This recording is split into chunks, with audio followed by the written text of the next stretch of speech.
Hey, you guys, come on in. Let's chat for a second. Give me one moment to get my life together. I hope everyone is doing well on this good Wednesday morning. I know it's early for y'all. It is midday for me. My baby girl is still sick, y'all. So she has an appointment tomorrow. So mommy is home. I'm pretty much out for the rest of the week because we was off Friday anyway because of the Martin Luther King holiday that is coming up. So yeah, mommy pretty much just got a whole week off because all she went to school for was on Monday and now she's sick. Mind you, she was sick just in December. She was out like a good 8 days and now she's sick again. I'm like, Lord. So it is what it is. Here I am. Give me a second, y'all. I need to get my life together here.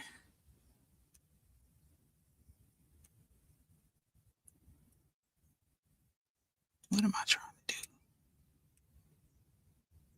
Oh, forget it. Okay. Hey y'all, hey y'all. Okay, y'all coming on in, coming on in. Let me sign in on my other device so I can see everybody. And then I will begin talking. Okay.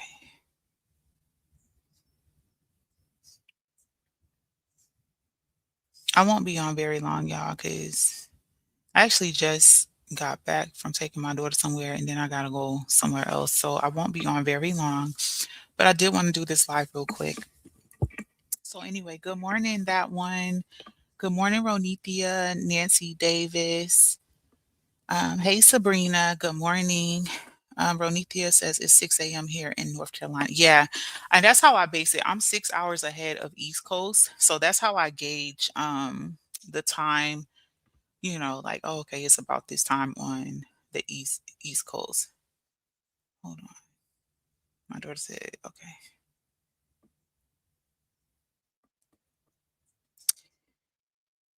Okay.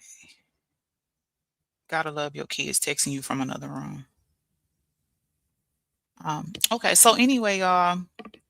So I wanted to do this live real quick to kind of give my reaction to Tinker's apology.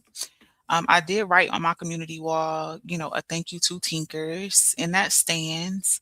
I did screen record that portion of Break Rooms Live to play it back for y'all if you did not catch it, because I think Break Rooms Live was like close to 3 hours. Like, it wasn't 3 hours, but it was kind of close. So if y'all anything like me, y'all do not have any patience, and I don't necessarily want to click through a whole live, you know what I'm saying, to get to a certain part or whatever.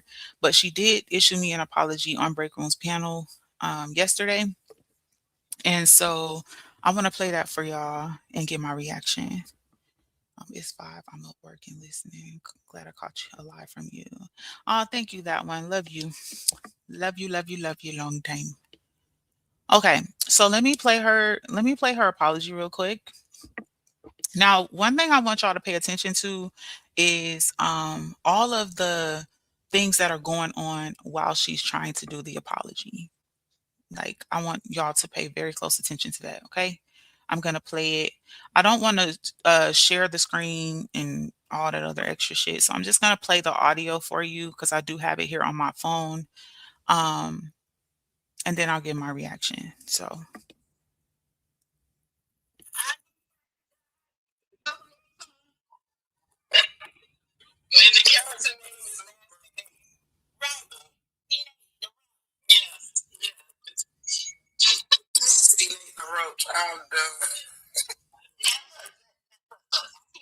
for one reason, and can you give me just a couple seconds to say what I need to say? And then we can get back to the show. So I know whatever the dynamic of you and Ashley's relationship, that's that's what it is. I can't speak to that. That's between you and her, two grown women. Now, what I have to do is take accountability for the things that I said. Not on my motherfucking channel. You better go build your own damn channel. Take your goddamn accountability for that mother. No, I'm just playing. Continue. I'm gonna say, let Tinker Bell sprinkle her tinkle dust. You know what I'm saying? Take your ass over there to Neo channel. I'm just playing. Yeah, I don't think Neil Channel got a reputation for anybody apologizing over there. It's so crazy. Again, I'm sorry. Whatever we say, we mean shit. You so crazy. Take the floor back, T, because I was just messing with you, baby. I know, boo. Okay, so I did just want to apologize to Ashley Chats. I know those are not your sentiments, but I need to take accountability for the things that I said, and I said some very derogatory things that I'm becoming of a woman, and just displaying egregious behavior, and I never should have done that. And yeah, why? Again, that doesn't matter. I thought I was doing something, for a good cause, and even if I thought that, it was never right to do that. Like those actions can never be justified. So, Ashley Chats, if you listen to this video, I do apologize for the things I said. Oh, sorry. Little petty, bro. I'm sorry. I apologize for the things that I said. I apologize for my actions. And everything that I did to hurt you and to discredit you and to just make you feel bad, to get you in a space that's just not healthy. So I do apologize to you, and I hope you accept my apology, and I hope you forgive me, and that is it. Take it away, break room. Okay. So hopefully you guys heard that okay. Did everybody hear the audio okay? Because I was just holding it up to the mic. So that was disrespecting lie on someone. Hi everyone. Hey Shell, come in, welcome in, baby. Um, so anyway, so that was the apology. Um how do I want to go? What order do I want to go in this? First of all, let me say this, right? Because I'm sure Tinkerz will hear this, right? Tinkerz. I did say on my community wall that, I truly appreciate your apology. I'm not gonna lie, it brought tears to my eyes because I know how hard it is in this space on social media to admit fault and take accountability. And I feel like all of the intentional distractions that were happening while you were trying to issue me a genuine apology is exactly why a lot of people struggle with taking accountability in public spaces like this, right? It's much easier to make excuses and or deflect um completely, or just avoid the responsibility of it all so that you don't have to do it because it can be very uncomfortable. So for that, I commend you, Tinkerz, for still being like, no, I still need to take accountability. What you and Ashley had going on has nothing to do with me. Um, I respect that so much. And I know it wasn't easy. So again, thank you for that. I also want to extend Tinkerz an apology. I'm going to be 100% honest with y'all. I don't know what I said to Tinkerz. But I know me, and I know if you come at me sideways, um, I'm gonna clap back, period, right? Whether that's in a live stream, whether that's in my comment section, you know what I'm saying, or whatever, I'm gonna say something back. You know what I'm saying? So I don't directly remember doing a live or anything to attack Tinkerz or anything like that, but um there was just a lot going on when everything blew up, when me and Tinkerz eventually started, feeling how we felt towards each other, although the situation was not between Tinkerz and I. So, um, again, I know I've clapped back in some type of way. So, whatever way I clap back that might have been offensive to Tinkerz, I too want to extend an apology to Tinkerz because I'm sure she will come across this live. Right. So, I wanted to get that out the way. Um, I saw Sabrina in the chat say, "Oh, wow." She says, "Growth is beautiful when done correctly." Hey, Loretta, she says, "Oh my God," with the surprise face. Yes, her beautifully done and it was public. Absolutely, I agree. I love the apology and I do think it was genuine. And I think it was a great example of accountability. And just like I stated, when I was trying to work through things with Break Room on her panel last night, I don't expect people to be perfect because we're all human and we're not gonna get it right all the time, right? So there is no special way or particular way someone should issue an apology. So I think her apology was very thorough. I think she covered what mattered, and I think she was genuine, and so I do appreciate that, and I do accept that, and I do forgive Tinkers, and also too, I also want to give Tinkers this right. I figured she would apologize because, like I said, the rapport that I had with Tinkers before everything went left between her and I was exactly what you guys have seen on the platforms that she's been on recently. Very fair, very what I'm saying, intelligent and all of that. So I'm not gonna lie, it caught me by surprise when things went left between us because I thought she, as well as Miss Glenn, there was a few that I felt like would at least try, to do the right thing, right? So it caught me off guard when that did not happen. But if I am honest, I felt that she would do the right thing. So I'm glad that my feeling was right. Um, and so that's just that. Um, I did try to work through things with Break Room on her panel last night. But before I get into that, Neo basically, I didn't catch all of Break Room's live. I tried to play some of it back. But to be honest, once me and Break Room had the dialogue that we had when I got on her panel, I figured if I played back the whole live, I was either going to get triggered or irritated because she did not have um, the timing of the events correct, right? So that means probably the first chunk of the live was incorrect with the way that it was justified for not issuing me an apology. So I chose not to go back and listen to all of that. But I did go back because once I did get on the panel was when she told me, I just want to let you know Tinkers did issue you an apology. So I did go back to that, which is what you guys just heard.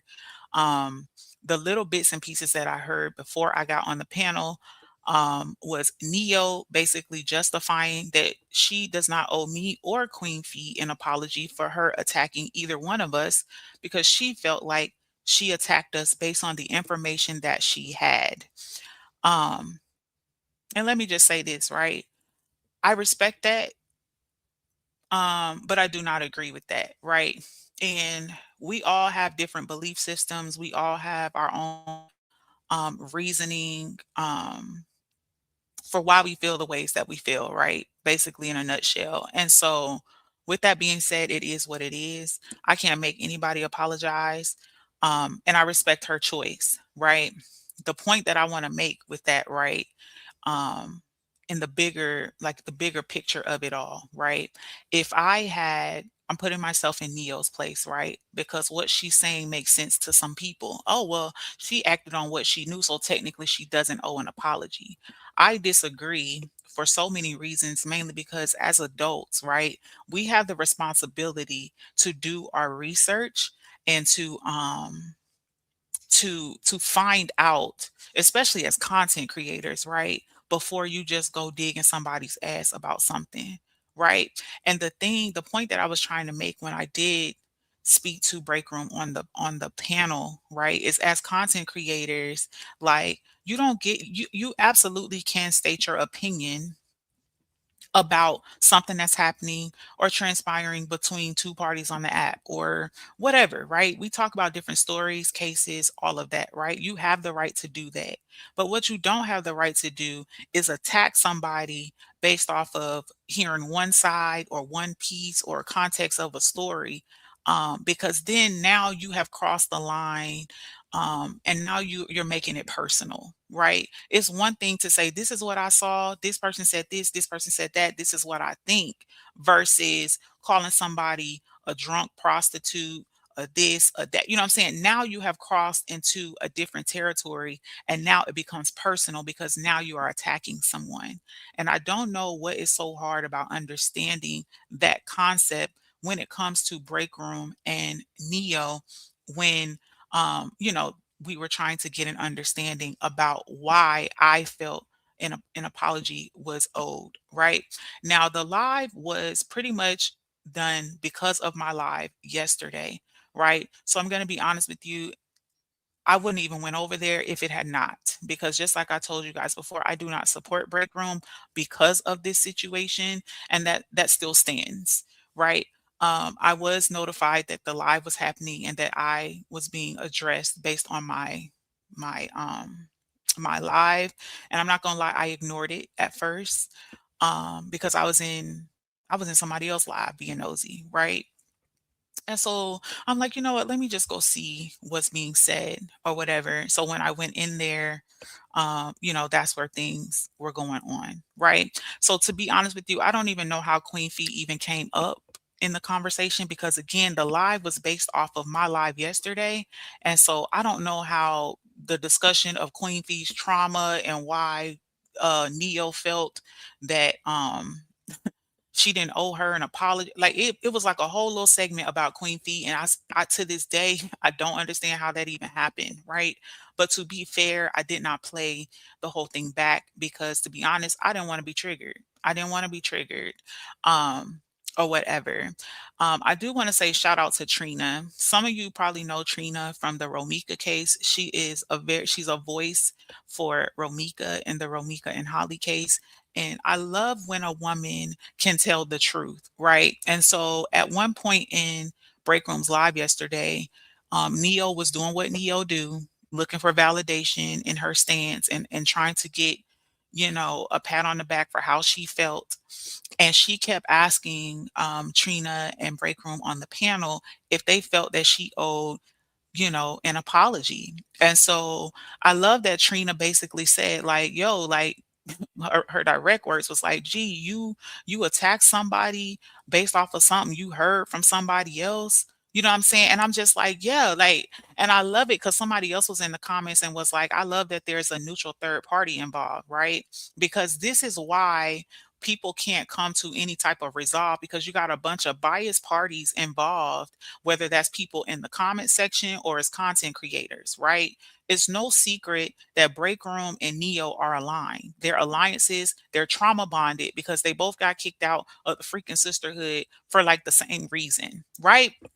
So it makes sense that they're going to see eye to eye, they're going to collab and come together and kind of make the same decisions, right? Which makes things unfair and it makes things one sided and biased because you're going to feel how you feel based on your experience, within the saga. So I love that Trina, still rocks with them and supports them and all of that. But she was able to tell the truth and say, nah, like if you attack somebody based on something that you heard, like, maybe you probably do owe an apology. You know what I'm saying? And of course, Neo still was very adamant. I'm not apologizing. I'm not apologizing. Even after she dropped off the panel, she was putting all in the chat. I'm not apologizing. And it's so crazy, right? Because um I didn't understand why Neo was so adamant to keep repeating herself that she's not going to apologize. It's like no one's forcing you to apologize. No one has a gun to your head to make you apologize, right? And even with the dialogue that I had with Break Room, and I did screen record some of it, but to be honest with y'all, I may play a little bit of it just to give y'all a gist of how the conversation was going if you did miss it. But I really don't have a lot of time.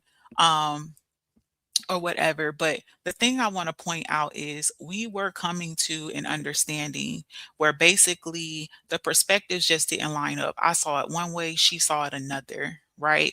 But when we were combing through the details, I learned that Break Room had it all confused. I don't know if that was on purpose or not. But she basically first she said that she attacked me because of Amora exposing text messages where I had stated to watch out for break room. That was her initial stance. No, I attacked you because the screenshots came out that you said, um, the screenshots came out that you told Amora to watch out for me, right? So then when I went back down how this all went out, which basically was me and Amora fell out. Break room was doing what break room do in the mix. in the mix, playing my live, laughing, making jokes, and all that type of shit.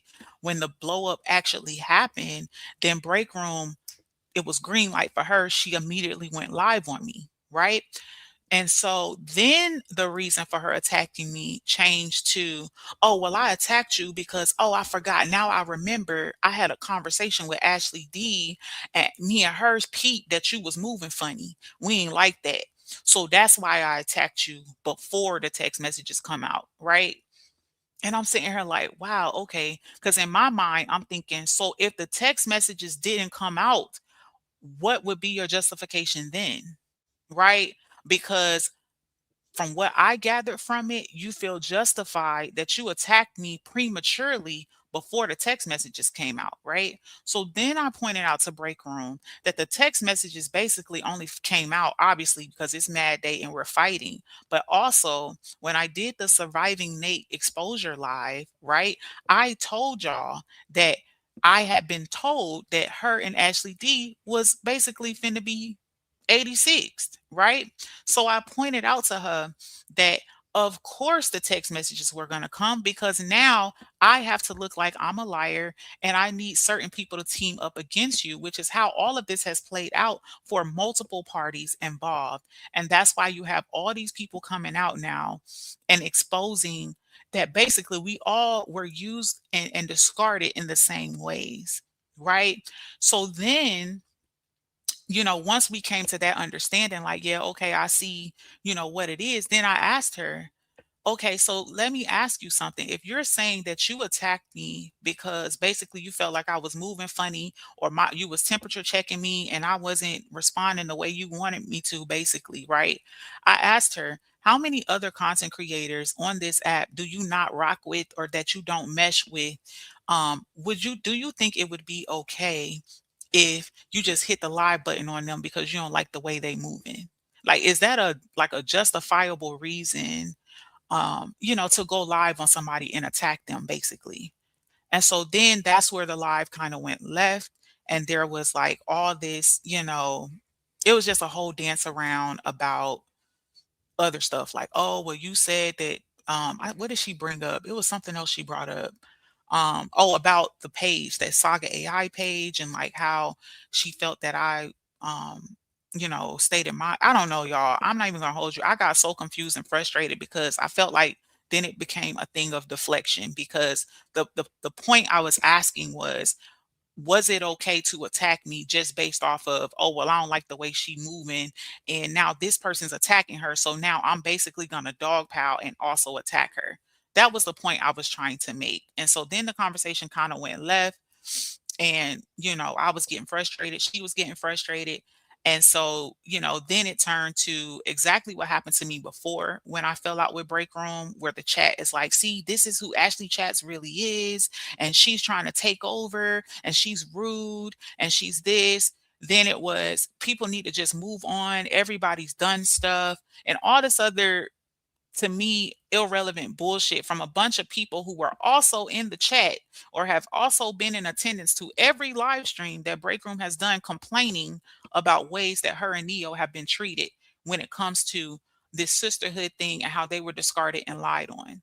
And to me, that's the hypocrisy of this entire situation. And it goes back to what I have said so many times when it comes to this stuff on the app. It's okay for it to be done to others, right? Because you don't matter. How you feel doesn't matter. How I feel matters, right? I have the right to come on here and go live for 15 days and drag Amora because I'm mad or I feel like she wronged me. I can go make all these AI photos of her and make fun of her and pick on her and post them every day on my community wall. And I can get on Jeannie's panel and start screaming and hollering when Jeannie simply asked me, how long are you going to do this? Like, at what point are you going to move forward? Because how dare Jeannie ask me this? I have the right to feel how I want to feel for however long I want to feel it. But then don't you dare um watch or witness someone else go through something and they voice it one or two times, because then now you're doing too much. Right now, this is old. I seen people in the comments, this some shit from 10 years ago, people need to get over it. This just happened. This just happened, y'all.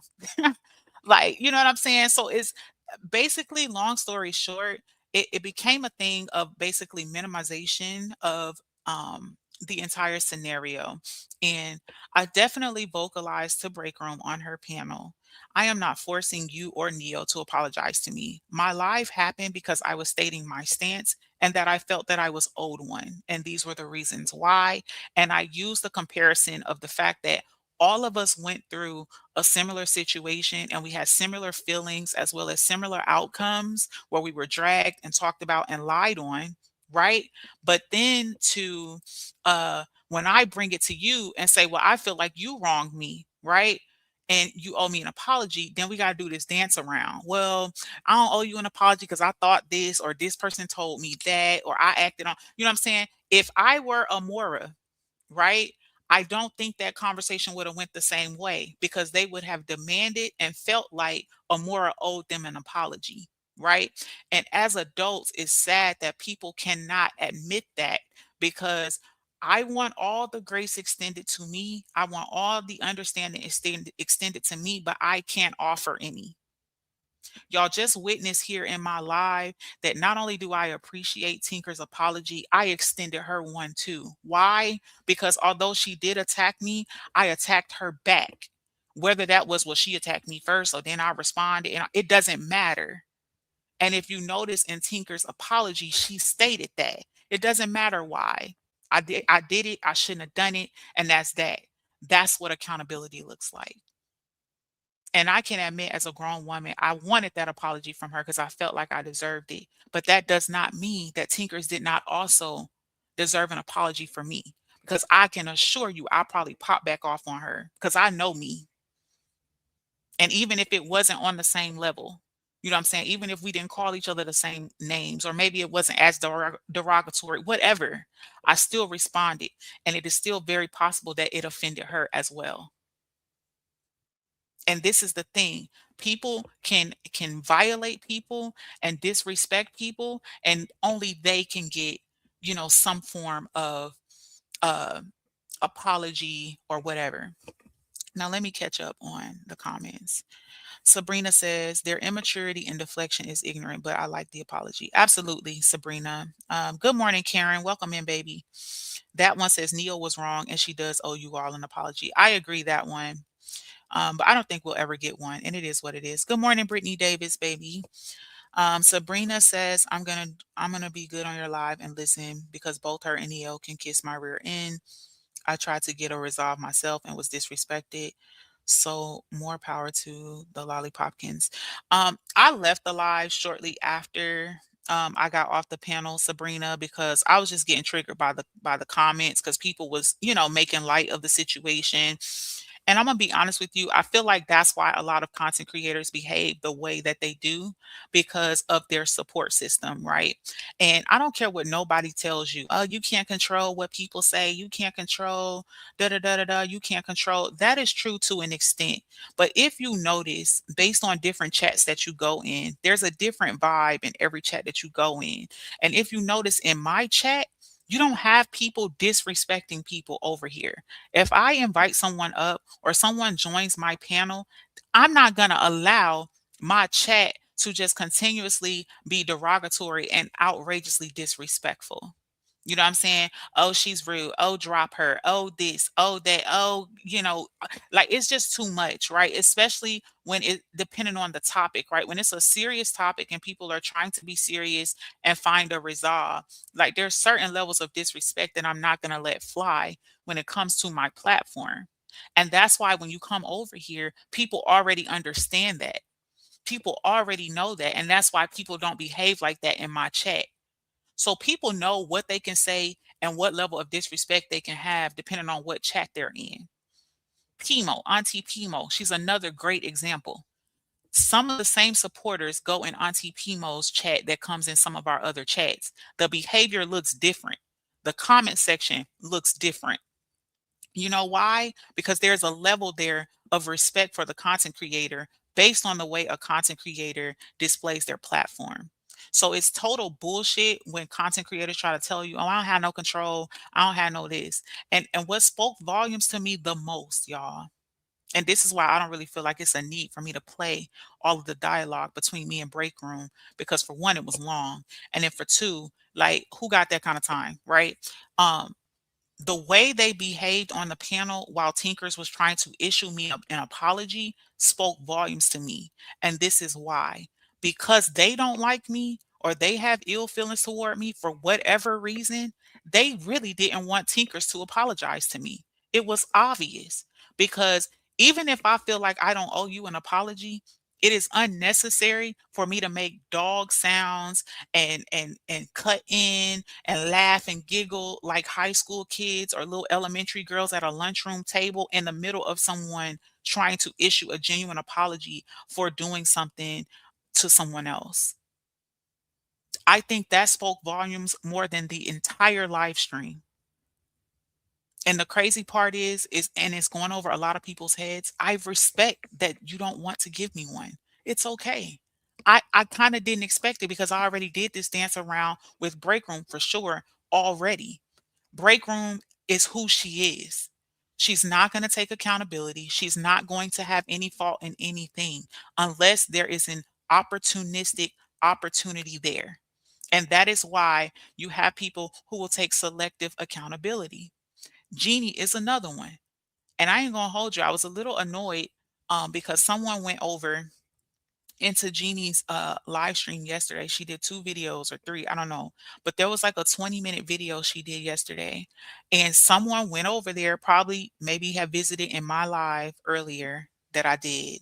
They went over in her chat and asked her if she had gave me an apology or would she apologize to me or something of the sort, right?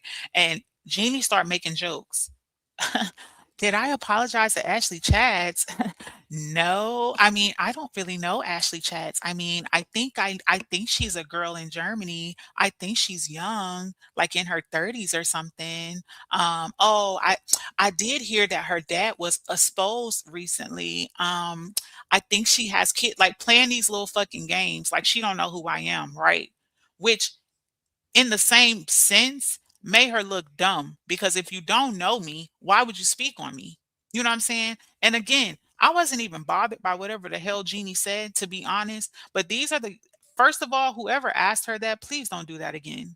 And that's to all supporters. Please do not ask no content creator about me. Please. Okay?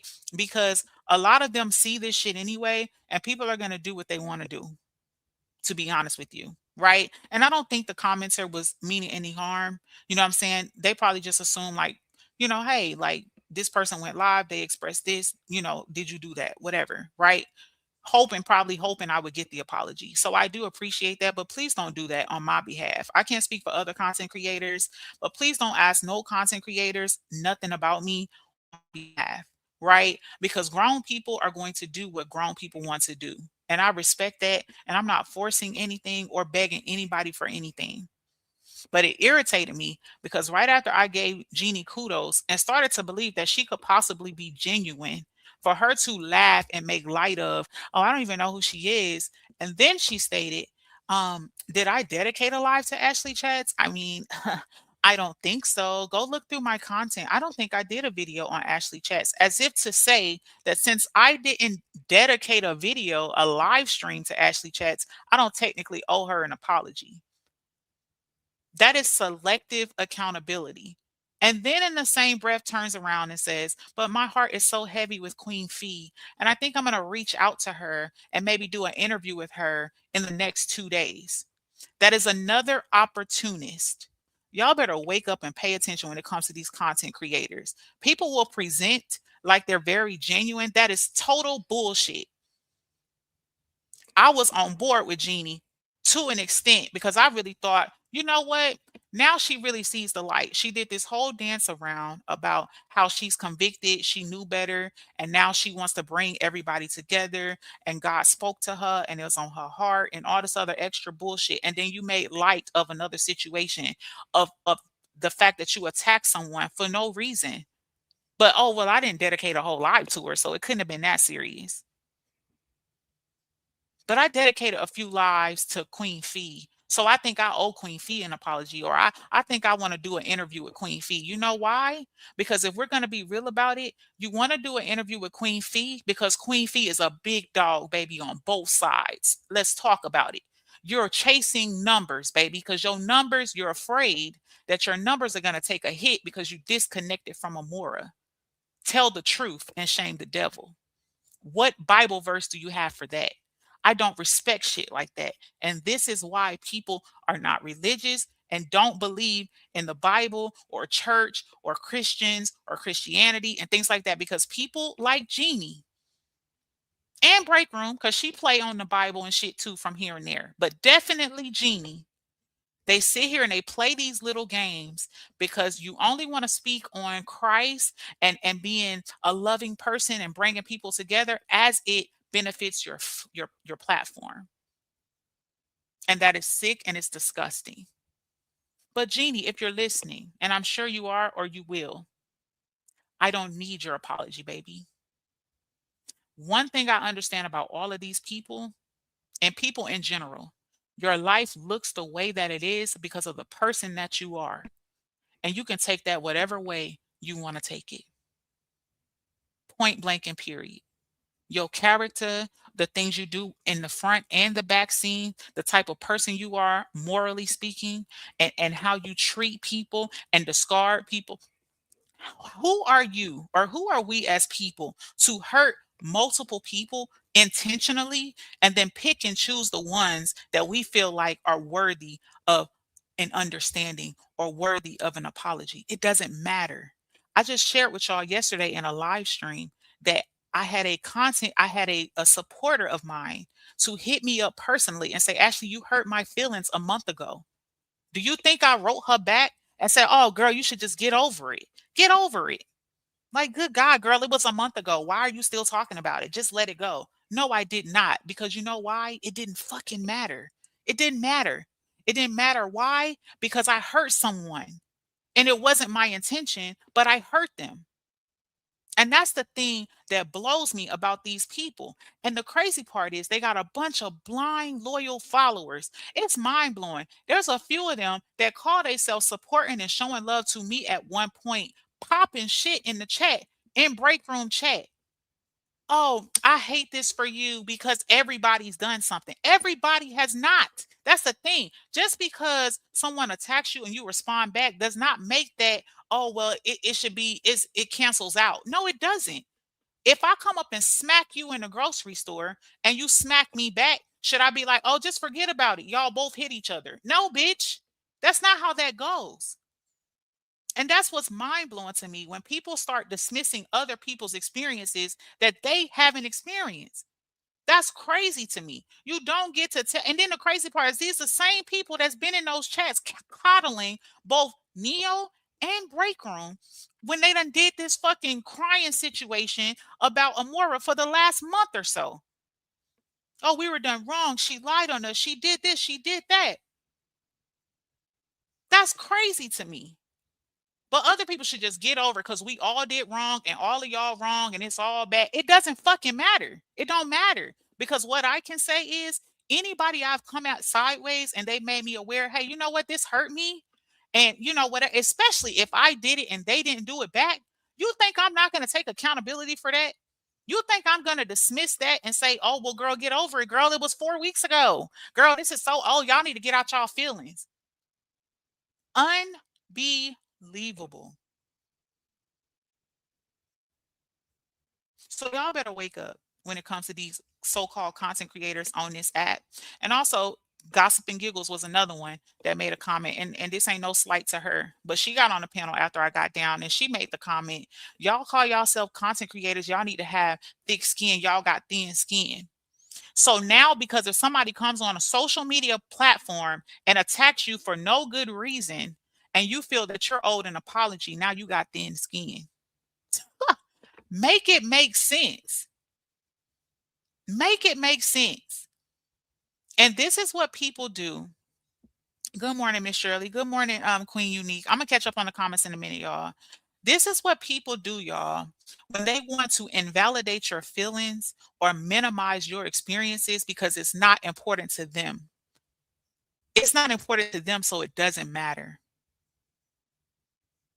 Now you gonna shame people and try to say that people got thin skin because they feel like they're owed an apology over something you didn't experience. Your children wasn't posted. Your husband wasn't called. Nobody followed you out of an establishment and take pictures of you and post that shit on YouTube on the World Wide Web because that didn't happen to you.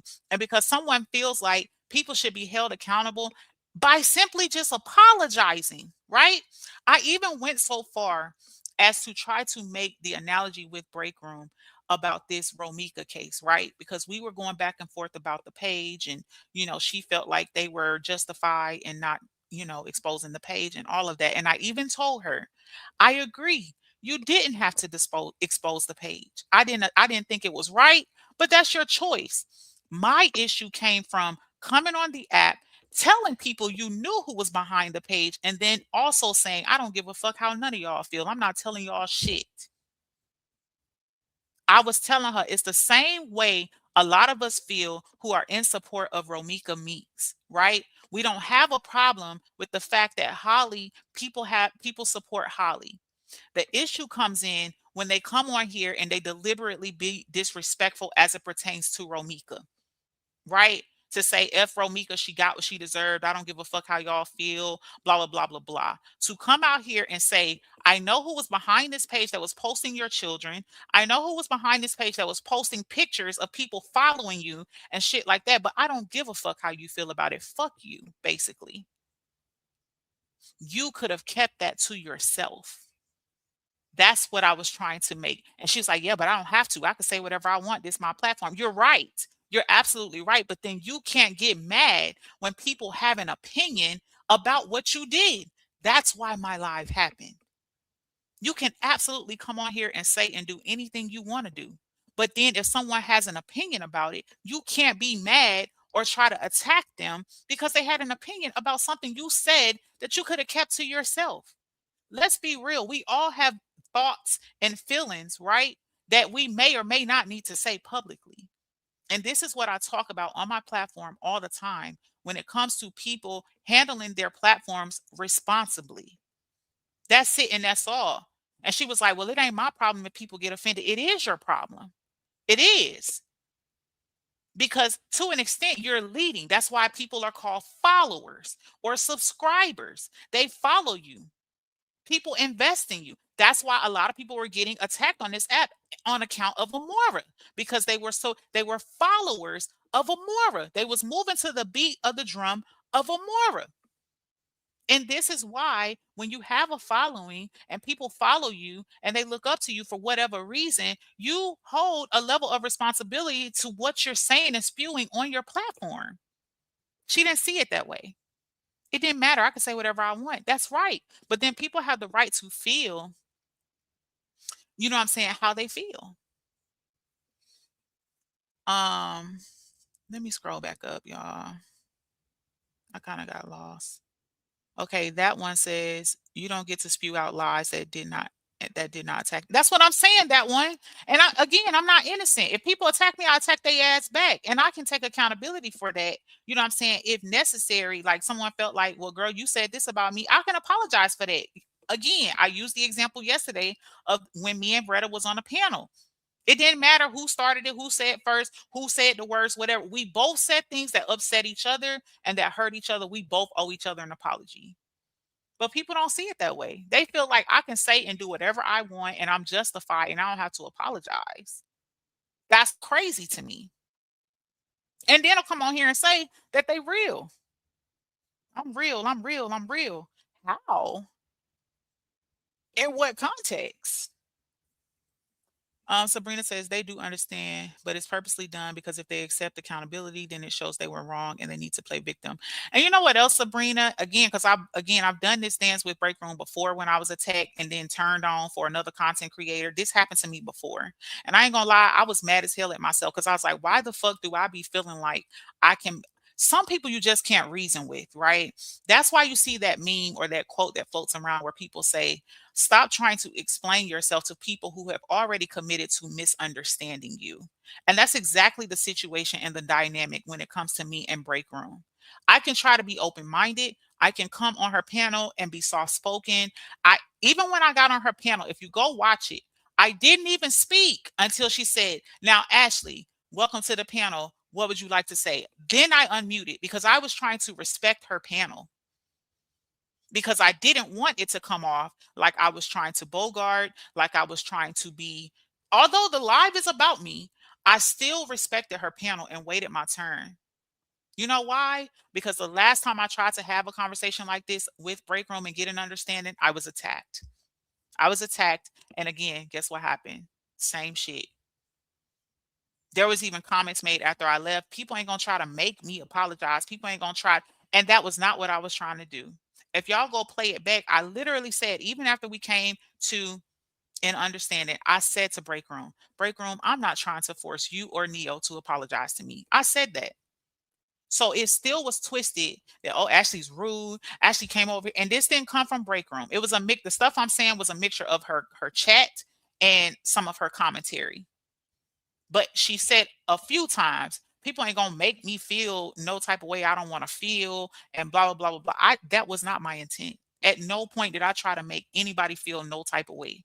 I was trying to express myself and get to an understanding of why things happened the way they did. And she was hoping and praying that I was coming up there to deny something. Oh, so are you saying that the text messages didn't happen? Are you saying that she didn't expose No, that's not what I'm saying at all. I'm not denying that at all. I'm just, and you'll also hear me on the panel say, can I please complete my thought? Can I just get out what I'm trying to say? But because I was on her panel, it is what it is. Like, I can't cut her off on her panel. I could, but it's rude.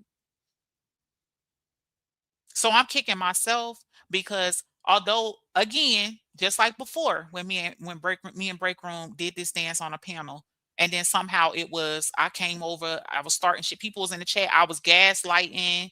I came over here on bullshit. All of this in the chat. And you know what? I want to say this too. Tamik. Shout out to you, Tamik. Because Tamik even was in the chat and she was like, you know what? I'm out. They on bullshit. Like they only want drama. I'm out. Good night. Shout out to you, Tommy. Much respect to you because I'm not even going to hold you. I didn't even expect you to do that. I love that there are people who can really see what's going on and they're not going to just join in because it's the fun thing to do. Because everybody else in the chat making light of it and making jokes and popping shit and being funny and all of that.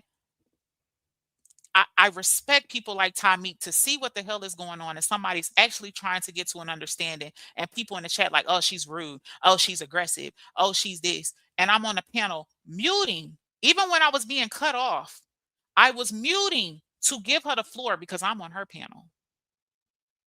And it still wasn't seen that way. So the bottom line here is the moral of the story with this apology shit with Neo and Break Room, they don't like me and they don't feel like they owe me an apology. Point blank, period. That's it.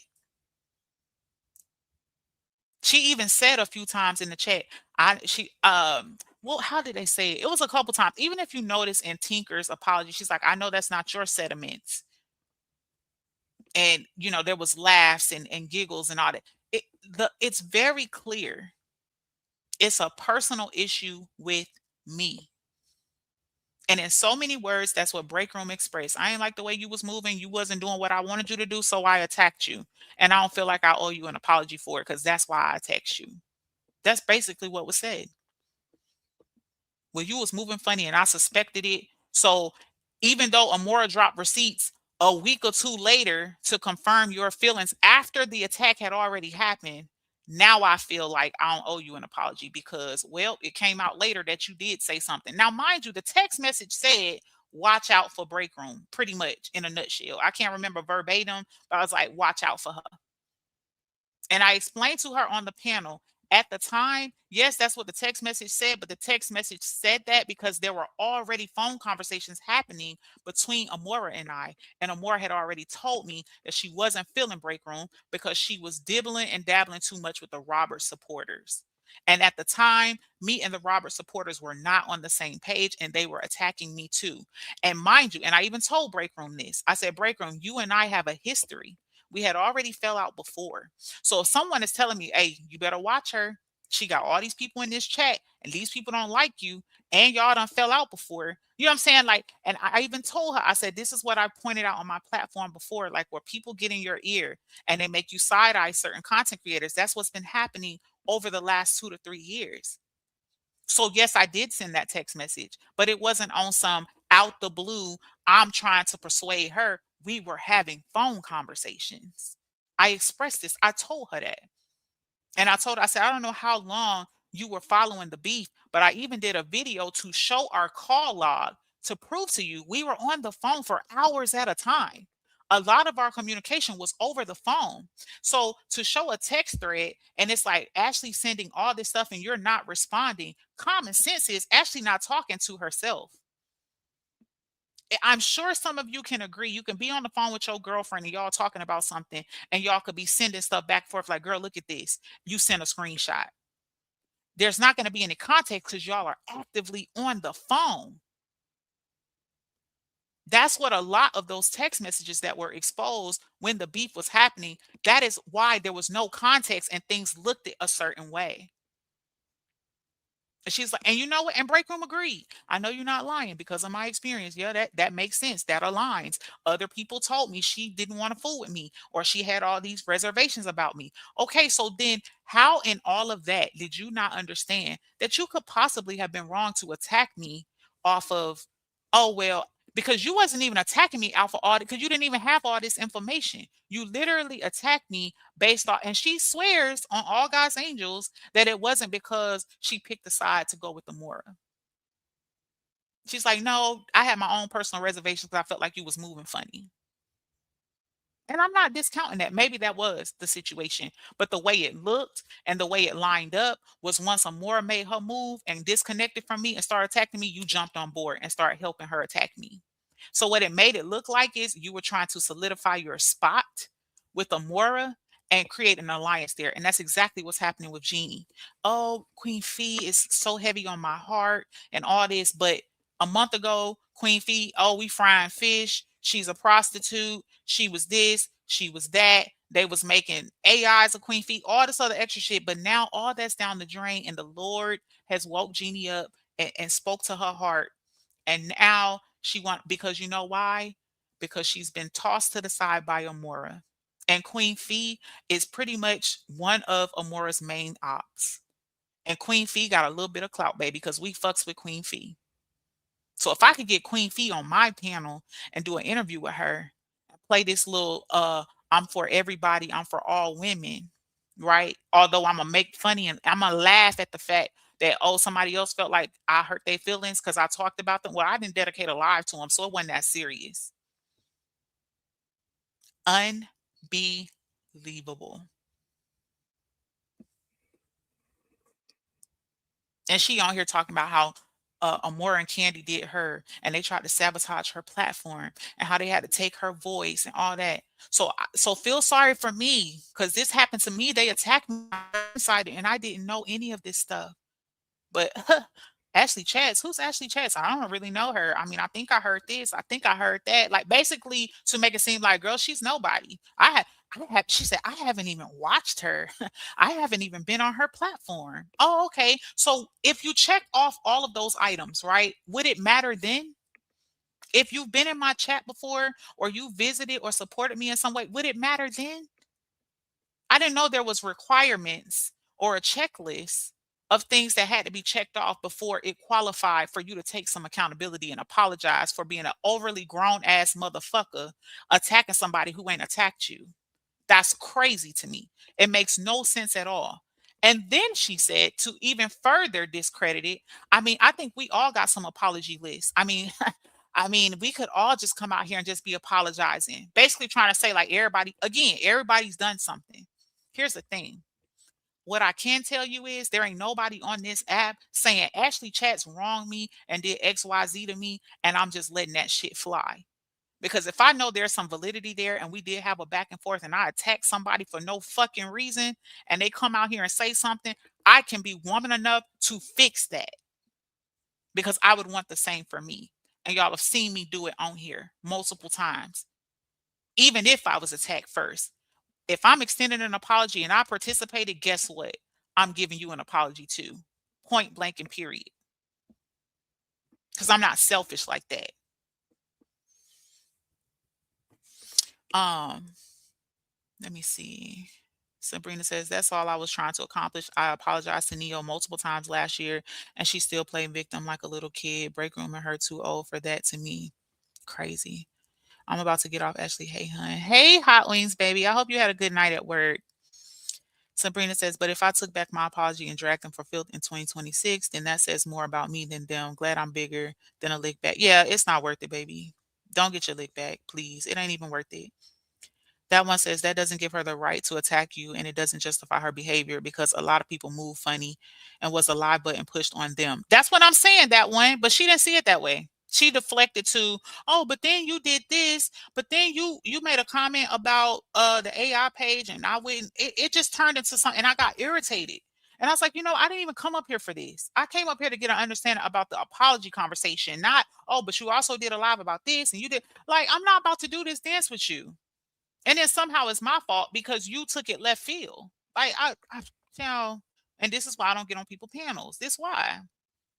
No, so does that not justify her actions? I guess it do. Brittany Davis, hey baby. I'm sorry I'm behind in the chat. Sabrina says, help me understand what does it mean when someone says you had to have said something or did something in the chat. Oh God, we done heard that before, Sabrina. We have heard that before. Hey Tanya, baby. She says, didn't break room extend an apology to Dawn for the misinformation she spread on her live about Dawn's son? Honestly, I don't know because Tanya, I don't watch her. And again, I wouldn't even been over there yesterday if the live wasn't to me. And that's in all honesty. So why wouldn't Neo feel that she shouldn't apologize for putting out wrong information? She said because that she went off of what she knew. So she feels justified. She's like, if she knew the correct information, she would have moved different. But that's all we are. That's a lie. We don't heard people say shit like that before. Well, if I had knew before, I would have done any. I can assure you, I can vouch for this. Neo, when I tried to have a conversation with Neo, I don't know if y'all remember, I had a panel and Neo joined the panel and she wouldn't even let me talk. She wouldn't even give me a chance to explain myself. So to then come out and say, well, if I had known the information, I would have moved different is a lie because she was already sold on what she already knew. So I know that's a lie. Period. And again, these are things that people can't be honest about as grown women. They just want to come on here and say, well, if I knew, because it sounds better. It sounds better to come on here and be like, oh, I would have made a different choice. You know what I'm saying? Because it makes you look like you are someone who's reasonable. But we all know that Neo's not reasonable.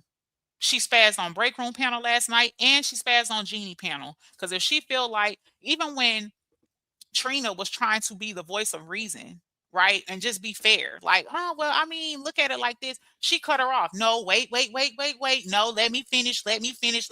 She was talking all over Trina.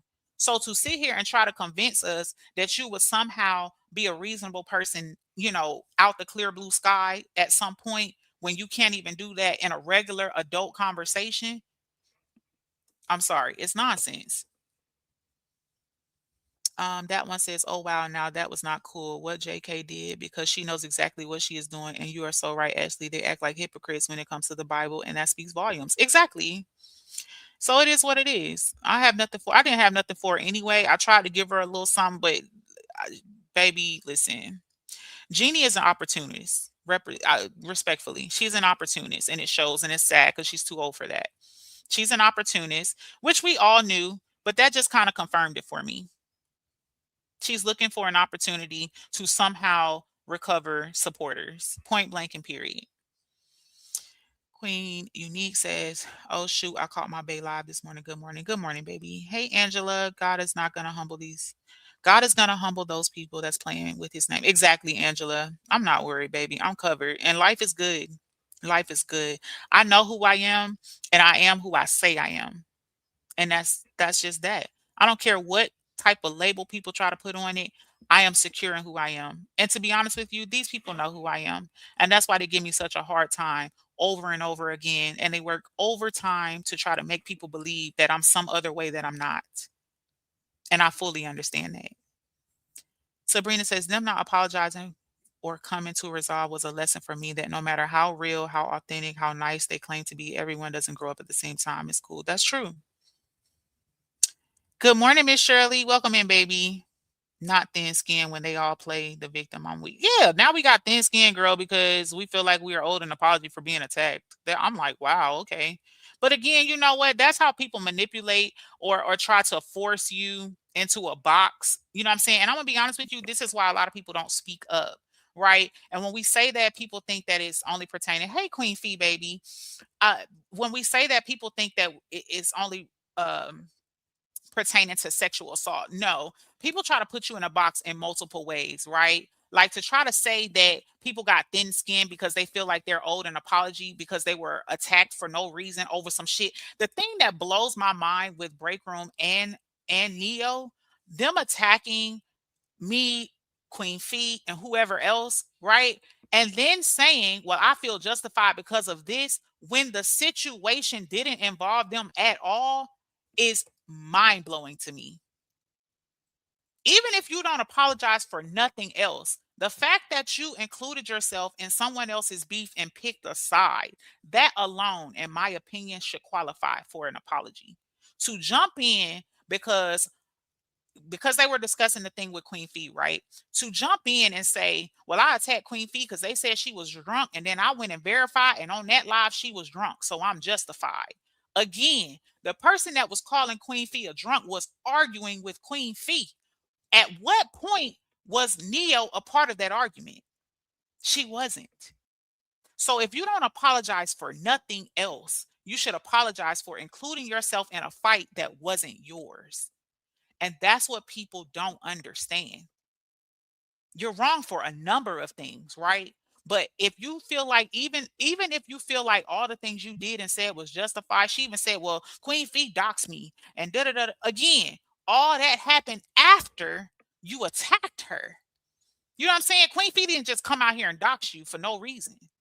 You know what I'm saying? But again, this is what deflection looks like with these scenarios. And that is the only reason why my live happened yesterday when I was saying the audacity of people like Neo and Breakroom to come out and demand apologies and demand accountability and demand certain parties to not lie or discontinue lying on them and tell the truth. And then they be uh, opposed to also doing the same thing as it pertains to how they did other people is asinine to me. Unbelievable. Miss Shirley says people tend to minimize their action but maximize your reaction. You can't tell people how to fight back. Exactly. Queen Unique says they know they were wrong and can't stand on it, but now going through the same thing they did to you. I don't feel sorry for anyone who can't accept accountability. Thank you. And that's my sentiments exactly, Queen Unique, pretty much in a nutshell. And that's all I'm saying. Like, don't expect other people to feel sorry for you or have any type of understanding and compassion. You can do 15,000 lives a day.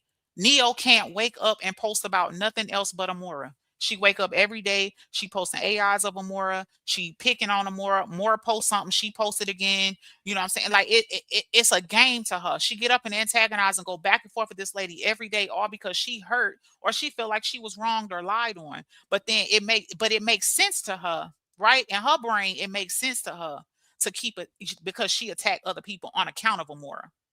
It makes no sense. 1 plus 1 is equaling 3 and not 2. And she don't even see it. Queen Fee says, I never doxed her either, but it's okay. I don't want no apology. I'm doing my own thing. I don't blame you. Sabrina says, that lack of accountability scares me because who we out here scared of. What's so scary about showing you can be a good person with a real heart? That fake. Exactly. But you know what? People gotta, they have to appease to their audience. And you've already set the presence that we don't like this person over here, right? That's why when you go in certain chats, people get disrespectful and nasty. And I even told Breakroom because she was like, well, you pulled back and you wasn't really pulling up in my chat. Where you also had a lot of people in the chat that didn't like me. So how comfortable is it? I mean, let's be real here, right? Would you pull up in a chat where you're not welcomed or people are nasty to you or saying nasty remarks to you or calling you names and like let's be real here. So to then say, well, you acting funny, how is that acting funny? I mean, would you do it? I don't think nobody in their right mind would go into a chat where they're constantly being attacked or people throwing little slide digs and being nasty and all that. Like, would you come and Breakroom has said it herself on her platform that there are certain chats she don't really go in or she fall back from because she can tell the energy is off and people don't like her. So to then say, oh, okay, well, You was acting funny because you wasn't pulling up in my chat like that. Well, but I mean, I guess I don't know. I guess it only applies to certain people. Queen Unique says it ain't just the beat of Amora, it's the beat of people who wanted to be under Amora as well. I agree. I agree, Queen Unique. I agree. And I'm gonna just be real with you. Me and Amora got whatever we got. Like we don't get along, and y'all know the history with that. But I agree with this comment so much. You can't even give all the responsibility to Amora. And that's just being real. Like these are grown people who chose to do what they did. And that's why I respect Tinkerz for apologizing because she literally said that. It don't matter. I was a grown person. I attacked you and it was wrong.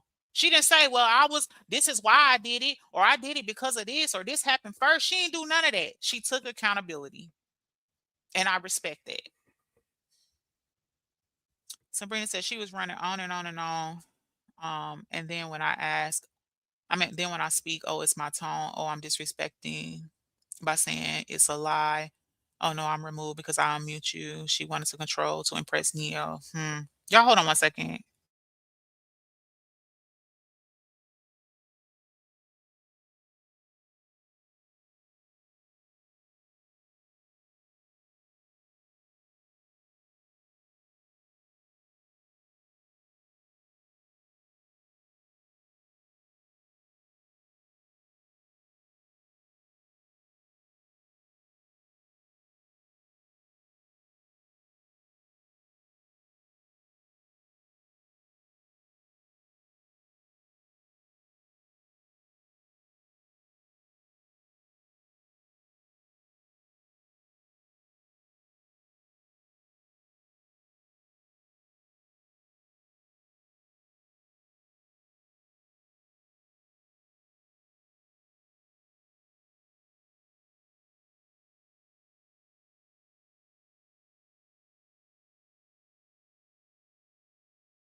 Okay, I'm back, y'all. Sorry.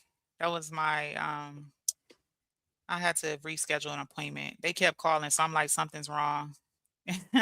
I'm glad I answered because it was almost time for me to get off to go. So that's great because now I can be on live a little longer.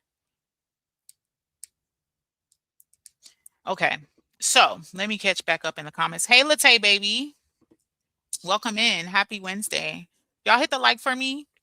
Um, okay, perfect. Because now I don't feel so rushed. I love it. I love it. I love it. I love it. Okay. So then that one says, Ashley motherfucking Chess, you are bigger than them, and I applaud you for being who you are. Some people you have to let it be and be okay with their choices. You stated your feelings and had every right to. I agree. I agree so much. That one, and thank you for that. I'm not gonna lie. I ain't gonna lie, I was in my feelings when I got off because again, unlike some people, I can honestly say like when things happen like that transpired in my life, period, but definitely when it comes to this app, right? I really try to self-evaluate, right? Like I really try to make sense of what happened. I really think about like, you know what? Like what could I have done differently? You know what I'm saying? Like I think about all of those things. And I wish that if more people would do that, I think things would work out better. Hey, Kiana with the Q baby. So it was late for me here when I did break rooms panel. So it was already like after 1 o'clock in the morning. Child, my poor husband fell asleep trying to wait for me. I'm like, babe, I just got to get on the panel real quick and explain. And he was understanding to it or whatever. But it's just so frustrating. Mainly because I've just done this dance so many times on the app. And contrary to what people believe, like I really don't like being at odds with people. I would really love to coexist with everyone and there not be, a major problem or a major issue or this tension or whatever. But what I understand more and more as I continue to be a content creator is that some people you just can't do that with some people, right? And honestly, I'm okay with that. What I'm not okay with is when people try to misrepresent you, especially when the writing is on the wall, right? Like to then like to if I'm on the panel and I'm trying to be understanding and I'm trying to see your point, and like I said, if you hear it, honestly, now that I got more time, I may play some of it because I do have some of it screen recorded. But if I'm up there trying to be a reasonable person and trying to get an understanding or whatever, how does it then when I drop off turn into something else? And that has happened to me more than one time on Break Room's panel. And it's just so frustrating. You know what I'm saying? Queen Unique says, I still say, can't no platform on here tell people what I did to them because it has nothing to do with them. They were in their feelings with no validity to stand on. I don't need no apology. I agree, Queen Unique. Sabrina says, people try to overlook based on who they think has the best trauma. Now, that is so true, Sabrina. And it's so crazy you say that because I was actually taking notes on it, and that's one of the things I had wrote down, like how people try to rank the validity of harm, right? Like, oh well, and the perfect example was Jeannie yesterday when she was like, I mean, I didn't dedicate a live to Ashley Chats, basically trying to say like it couldn't have been that bad because I didn't do a live like dedicated to Ashley Chats. Okay, but if you did a live and you talked about me in a portion of your live, bitch, that's the same motherfucking thing. Like, damn, I don't need my own title for it to be that you dragged me in a fucking live for no reason. You know what I'm saying? So to minimize it like that, like, oh well, I could see that I owe this content creator an apology because I actually did lives with their names on it, or I dedicated my whole life to this content creator. So I owe them an apology, but I don't owe you one because I only sprinkled you in for 10 or 15 minutes in my segment. No, bitch, it doesn't matter. And you too damn old to act like you don't understand that. Like it's crazy. You can find what's mind blowing to me is you can find grace and understanding for some people, but they can't extend it back. It's crazy to me. But I agree with you. I don't need an apology either. And I thought I made that clear in my live yesterday. I was making a point when I was saying like how they were over, like they were intentionally going over to Jeannie's lives in the last couple days, getting on the panels, seeking understanding. Oh, well, I don't understand why you did this. And we was Neo, oh, we talked for 4 hours and we really connected and we this and we that. Like she was going all out. You know why? Because she wanted an understanding for why is it that we connected on this level and then you did this to me because she felt it wasn't justified. But then somehow she's justified for coming out here attacking multiple people on account of Amora. What's the difference?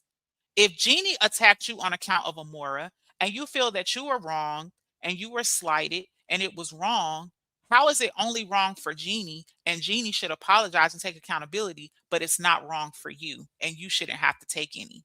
That's the point I'm making. Not because I'm trying to force someone in a corner and all this other extra shit that they was trying to put and break room chat, because that's not what it is. I already knew and understood I wasn't getting no fucking apology, especially from break room, because break room didn't apologize the first time she fucked me over. So I already knew I wasn't getting one. That's a break room problem. And it's just like Rich put in my chat yesterday when I wrote the quote on my community wall. Apologies happen or they don't happen, right? In my opinion, when people can't admit that they're imperfect, because that's what it comes down to. You have to let down your guard of defensiveness and say, you know what, I was wrong. I saw it one way, it was another way. So I apologize because this is how I saw it. But people can't do that because they got an audience to please. They got a show, they got a show to put on. And that's what this all comes down to. And these people over 40. Like, damn, I don't think it would take me 40 years of my life to understand that if I wrong someone for whatever reason and it harmed them and I'm in a different space now, that I should be able to rectify that and move on.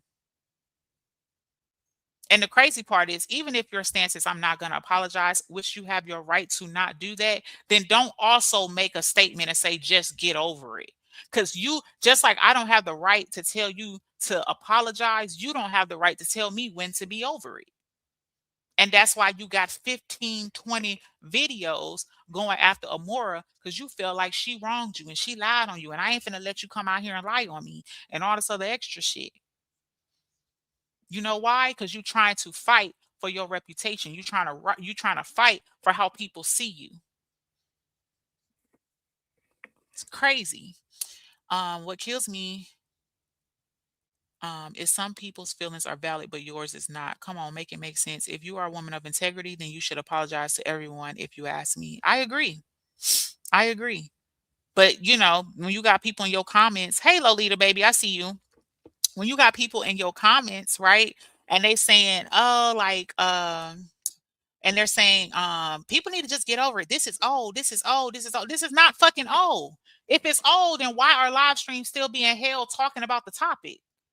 They acting like this was the LaTruth saga.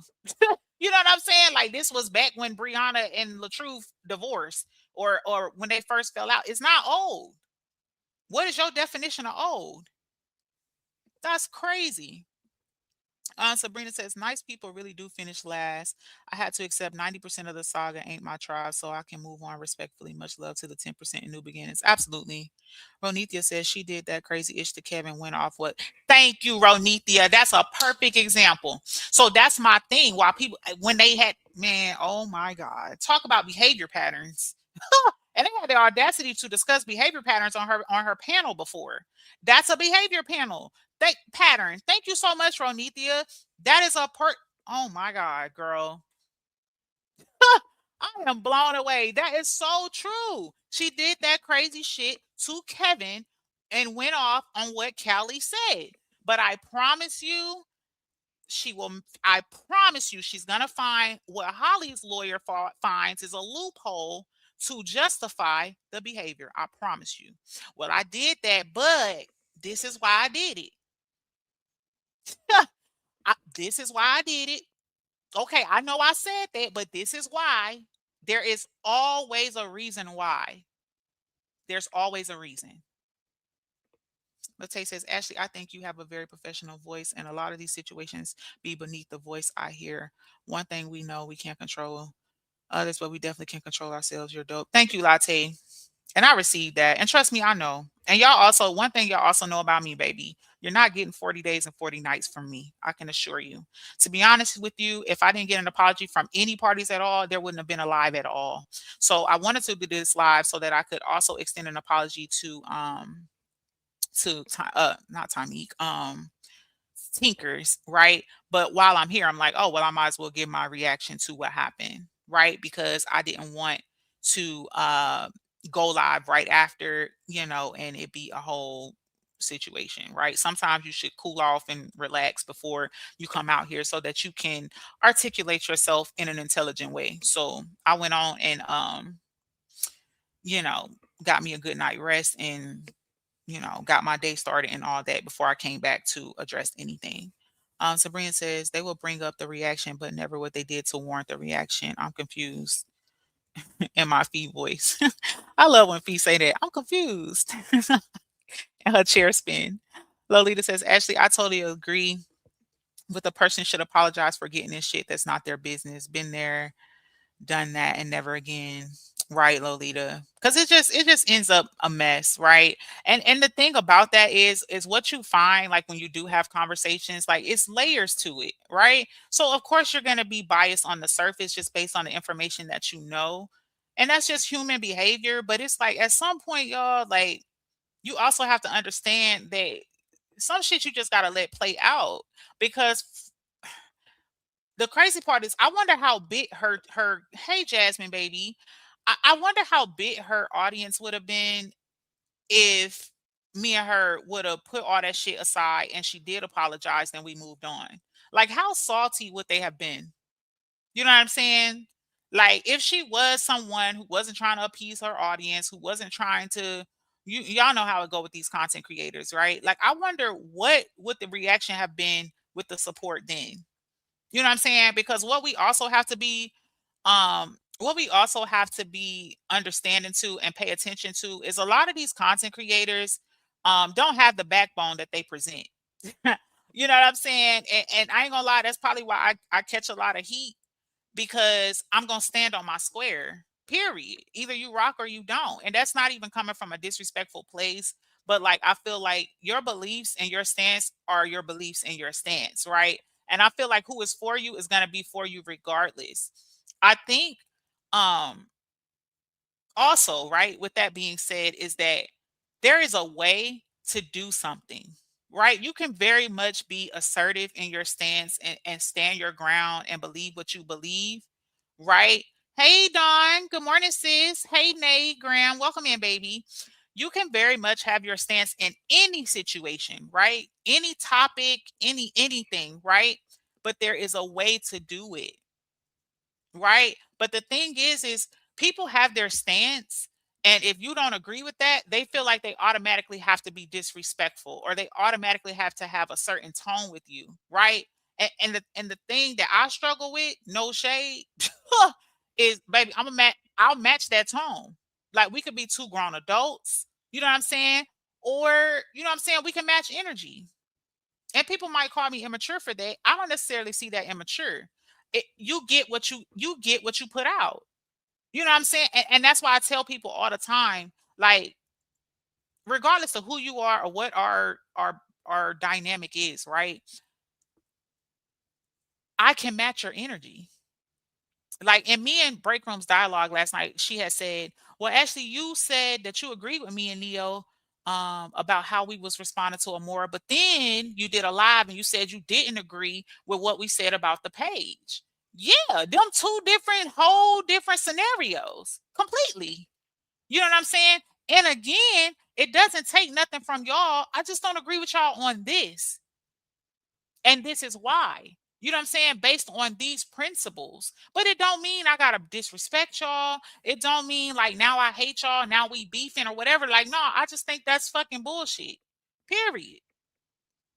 That's it, and that's all. Especially if you're gonna be disrespectful in your delivery, like fuck them. I don't care who was on that page. That shit ain't got nothing to do with me. I was on the page. Da da da da da. That's disrespectful. So my response might sound disrespectful back because that's the way you put it out. I was on that page. So if you say fuck whoever was on that page, I don't give a fuck, then I might say, well, bitch, use the bullshitter. Like that's fucked up that you would say that. Let a bitch follow you and take your fucking picture and put it online. You know what I'm saying? So it's crazy. Like people will come out here and create levels of offense. And then when they're matched with that same level of offense, then now it's a problem. Now we got a beef. Now we got to go back and forth. Now, oh, she fake. Oh, she moving weird. No, baby. Like that's why I say it's a way to do something. And I keep referring back to the Romika case because that's the most current case that a lot of people are following, that are watching a lot of us content creators in this quote unquote sector, right? So again, my stance is justice for Romika. But I also don't come out here and call Holly a bunch of names and dox her family and do all this crazy shit because that's not necessary for me to be justice for Romika. My stance is based on my morals and beliefs that you don't get to come out here and take somebody's life because y'all was arguing on Facebook. Or you gonna take somebody's life because of some dude because y'all got the same baby daddy. You know what I'm saying? And I can do that and I can articulate that without being disrespectful to other people who do support Holly. It's a simple concept, but people don't understand it. They feel like because this is their stance, it has to come with a level of disrespect. It has to come with a level of this how I feel and ain't nobody gonna check me and I'm grown and you ain't gotta put all that salt and pepper on there, baby. Nobody's taking that from you. That's your opinion. That's cool. But then when you present like that, then sometimes people are going to feel like, you know what I'm saying? Then maybe they need to match your energy. That's just how they go. Um, Hot Wings says Neil also says she could see how people could think of Qfee story about her mother was made up for attention. Wow. Heard that with my own ears. Discuss. I just unbelievable. But still want grace. That is insane. Like even to say that, it's like what? Hey, Miss Lasonder, I see people speaking to you in the chat. I'm so behind in the chat. That thing about it. That's the thing about it. The lady with the coochie here didn't twist nobody arm. It was a personal choice. I agree, Latte. I agree 100%. That's real. Sabrina says, can't lie, I do be flattered when people don't like me and can't name their reason why. It's a lot of that on this app. Child.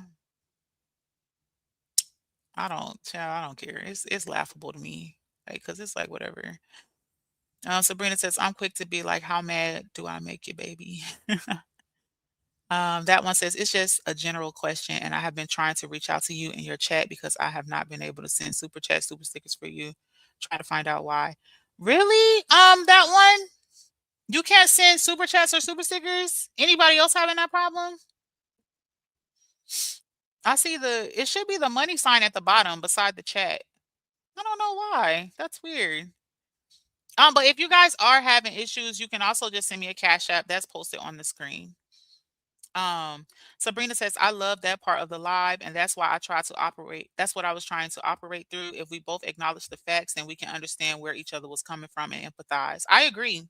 Because I ain't gonna lie, I felt like at some point in the live, me and Break Room had got to a point where it's like, you know what? Okay, I can understand why you don't feel like you owe me an apology. But then it just went left because then she started deflecting to something else and like, oh, but you said this, and I was like, girl, like, because then I was getting irritated because I'm like, and this is why, again, like I said, like, this is why people can't get to the bottom of things, right? Because, like, now you finna turn this into something else. And so, I even saw Gossip and Giggles even saying that's the lady that does the songs, y'all. Her name used to be I Know You Fucking Lying. She was like in the chat at one point. She was on the panel, but she dropped down when I got up there or whatever. But even she was in the chat and she was like, "Wow, y'all almost had it." You know what I'm saying? So it was like some people were being positive and saying, wow, like, I love that y'all can have a great conversation. I think I even see Auntie Pimo in there, like, saying, wow, I'm glad to see y'all talking. You know what I'm saying? Because y'all already know how I feel when it comes to break room, right? Just for reasons like what happened yesterday. Like, I don't dislike break room as a person, but I think it's a major character flaw to go through life and really think that everything that you do is justifiable and that you never have to apologize, or that it has to be some massive benefit to you apologizing for you to feel like you need to take accountability. I don't respect that.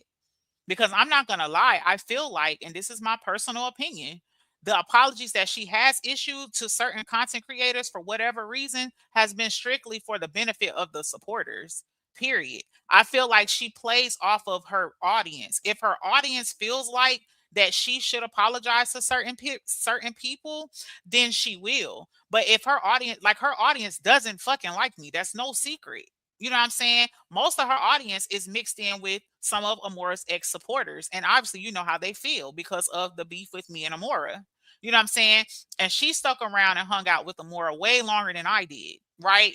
They was on a whole different level and she was a part of back end calls and shit like that, right? So it makes sense that she has basically grandfathered in some of Amora's supporters. However, I was the one labeled as stealing supporters. Imagine that. I ain't got none of her supporters to my knowledge or whatever. But anyway, so it makes sense. She's gonna go at the beat of the drum of her supporters. And again, that's why I say a lot of these content creators, they present like they have a backbone, but they don't. Because if you really had a backbone, you love and respect your supporters, but your choice is your choice. You know what I'm saying? If I choose to have a conversation with somebody on my platform, I'm not gonna watch my chat and see what they temperature like on how they feel about the person to decide whether or not I want to have a reasonable adult conversation with someone. And that's my thing. You know what I'm saying? Like, I'm not about to, but that happens a lot. If people know that they supporters don't like the person, then they not with it. And I'm gonna be honest with you, that type of stuff is what played into the fallout of me and Amora. She already was feeling away because I had decided to accept apologies from content creators, quote unquote, from Robert's side. Like, we had put our differences aside. She didn't like that. She didn't like that we had put our differences aside, and a lot of quote unquote Robert supporters were in my chat. So I very much got a phone call, and there was a lot of yelling and all that. All that happened to lead up to the fallout. So it didn't shock me that the fallout happened. And the thing about it is, when people want to fall out with you, all they need is a reason. And it just so happened the convenient reason had to do with me and Miss Shawn, which again had nothing to do with Amora. And that's what happens a lot on this app. People fall out with people off of somebody else's business. That don't even make no sense. Like, even if you're going to give your opinion on a fallout, a story, whatever, just do just that. People be getting too personal and getting too involved, you know what I'm saying, and making things personal when it don't got to be that. It don't got to be that. Just state the facts.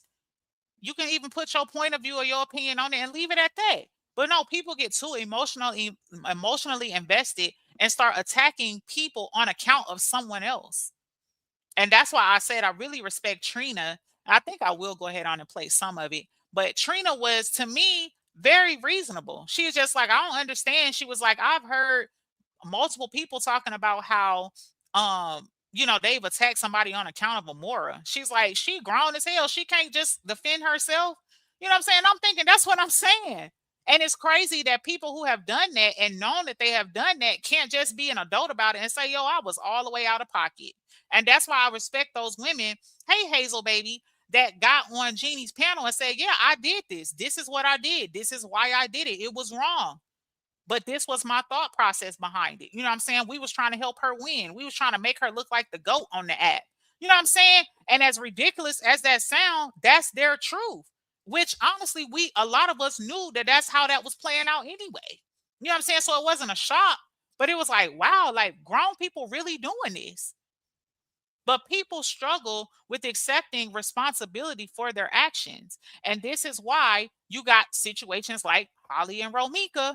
Holly feels justified in literally pulling up in a fucking school zone where she ain't got no damn kids that go to that school and taking Romika's life off of some jealousy, hate type shit. And then you got people who think like Holly that think that that's justifiable. Well, she popped her shit. Well, she used to get into it with this girl. Well, I mean, what about that time when she had a bet and she said this to Carlos? Now, because all this shit happened in her life, she was a human living her life. She deserved to lose her life because of a mad female that shares a baby daddy with her. And that's the thought process of a lot of people. And that's why you got people out here on YouTube defending strangers that they're probably never going to meet in real life, on here defending and destroying people's lives behind a content creator. That's crazy. And you know what's even more mind blowing? There are still people moving to the beat of Amora's drum and acting on her behalf, whether she's asking them or not. Is some things go without being said. But this is what their thought process is. I have to do this in an effort of blind loyalty to this person, and they don't even realize they're not even paying attention. People are walking away from Amora in massive numbers. Some of her day ones are walking away from her, and all of the stories match. There is a level of betrayal. Oh, when I was behind the scenes, I was told this. I was checked about this. I was called at 2 o'clock in the morning. I had to go do this. Like literally a puppet master situation. You do this, you do that, you go. I even heard Jeannie say that she was told if she need receipts, go make knee deep to them. What kind of shit is that? This is a grown woman. What you mean go make her get your receipts? But it's crazy that you got grown people out here functioning in society like that. That they really think that it's okay to follow up behind. There is no benefit there. They not getting paid for it. They ain't even getting a shout out or no type of public accolade. This is all like personal validation for them because in their mind, right? In their mind, they're being loyal to her. They're proving their loyalty to her. And these same women, this woman saying she don't went through health problems and she being text with no consideration to her being in the hospital and all this other extra shit. And then one lady got kicked out for simply speaking to someone else. So now you've been loyal to one person all this time, over and over and over again. And look how fast you were dispersed. That's just how much all these people mean to Amora. And they know it because they're seeing it all. But they're still willing to take that chance because maybe they think it won't happen to them until it does. Crazy. Thank you so much, Miss Lasandra. Yes, y'all get the likes up for me. And that's why I'll never respect that person. Right, Felicia. It's crazy. Me either. I feel you 100%. Ashley Motherfucker was speaking to Latte and super chats and super stickers. I'm good on your side, Ashley. Oh, okay. That one. Okay. Felicia says, I really fuck these same. Hold on. It's really fuck these same people. They've been on the same shit for 3 years. That's not growth. That's being stuck in translation. I agree. As actual factual. They're embarrassed to admit they did that too. Facts, Ashley. Thank you, Nay. What that's crazy. Yeah, it's crazy, Hazel. Girl, it was a lot. They said a lot on that panel, and I was just like mind blown because I'm like, I can't believe these are grown people that was doing this type of stuff. And some of them admitted that it was ridiculous. Um, I think this is the clip where Trina was giving her insight. So I'm gonna play some of it for y'all. Let me know if y'all can hear it. I mean, what do you feel? Because I don't feel like I owe her apology. I know I don't owe Ashley Chance apology. You can't get mad at me because I saw you tell a lie and I supported Amora. At that time, Amora was not lying. The rare time she was telling the truth. You know what I'm saying? Like all the shit that she did, you actually chat doxing your daddy and your doxing you and your husband. No, she was wrong for that shit, and I even said that she was wrong. That Amora went too far with Ashley Chance. But I say I owe you an apology and trying to get like I was honest with you while I left. And I told you I don't hate you and nothing, but hey, so she pulled the receipt. And in that moment, you was not being truthful. I forgot what the information was about. Now, I want to point out that she was saying she couldn't even remember what the alleged receipt is, which to me was a red flag, right? Because if you're so adamant in your stance, I don't owe you an apology, and this is why, you should be able to pinpoint why you don't owe me an apology. I'm gonna be no, the audio Hot Wings is on her end.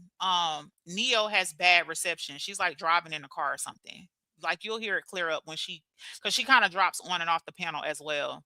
So I apologize for the audio. She's chopping out though because she's driving. But you'll notice, like she just said, I don't even remember what the receipt was, but she dropped the receipt and it proved you to be a liar. But you can't tell me what receipt it was. And again, going back to my previous statements, what did me and Amora going back and forth and you feeling like, oh, she lied and Amora didn't, what did it have to do with Neo? At no point was Neo included in the disagreement. That's the part that is going over her head. That's just like if Hot Wings and Sabrina is into it, right? And I think Hot Wings is a liar and Sabrina's telling the truth. So because Hot Wings is a liar, I'm going to go live and attack Hot Wings. And then if Hot Wings comes back and say, Ashley, I feel like you owe me an apology because it didn't have nothing to do with you and you attacked me and I did nothing to you, then I can't say, yeah, but Sabrina pulled a receipt to show that you was a liar. So I don't owe you an apology. My attack on you, although me and you didn't have a problem and me and you was not arguing, is justified because I think you're a liar based on what Sabrina dropped. Does that make sense to anybody else? Exactly. Thank you so much, that one, baby. I appreciate your support. I'm going to play some more of it, y'all. If the audio's off, I'm sorry. It should clear up in a second. She's going to drop off the panel. Felicia is the only thing she got to me. I never attacked Felicia. Right. So that's what I'm saying. Like, I don't know. Everything I do is a response. I'm not like that. I'm not demonic. You feel what I'm saying? I just feel like people be letting this internet change them. There gotta be something in there. But I'm just saying, bring this up right now. I mean, you want to be like, do you feel like I owe her apology or like you can keep it real with me? Well, gee, you went off on somebody off the words of someone else. You ain't even verified if that shit was accurate. And then you mad because of the right, but boom, pause right there. Pause right here. Put it in context. See what I'm saying? So did y'all hear that where Trina was saying, like, I don't know if y'all, I know the audio is choppy with Neo off mute. Hopefully y'all heard that clear. Did y'all hear that clear? Because I can rewind some of that back. Trina was like, well, gee, so you attacked somebody based off some information you got from somebody else. Before she could get anything else, you hear Neo saying, hold up, wait, trying to correct her and butt in. So now she's going to justify why she feels that she was justified in attacking Queen Fee. After saying she don't just attack nobody, she only responds, which is a complete contradiction. You said you only attack people in response, but then you're going to say that you went and verified, because basically Trina says you attack somebody based off information you didn't verify. She's about to basically try to explain, well, I did verify first before I attacked her. But before that, she said she only attacked people in response. So which one is it? Okay, I'm about to play Neo. Went to her live and saw how she was acting. So I witnessed out my eyes that she was drinking and doing the most. So when you got people telling me, hey, she's crazy, and I go to the live and I see the person acting crazy. So the next day, when Amara told me what else was being said, I made my comment. So I did verify. I just didn't know why she was acting like that. That's the point that I'm trying to make. It makes sense now.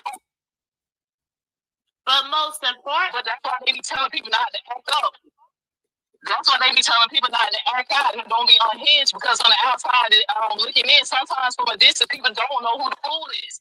If everybody up there arguing, screaming, I was new to the situation. I didn't know the history. You telling me somebody drunk and acting crazy, I looking down the road and I see them drunk and acting crazy. I'm the person who just said it.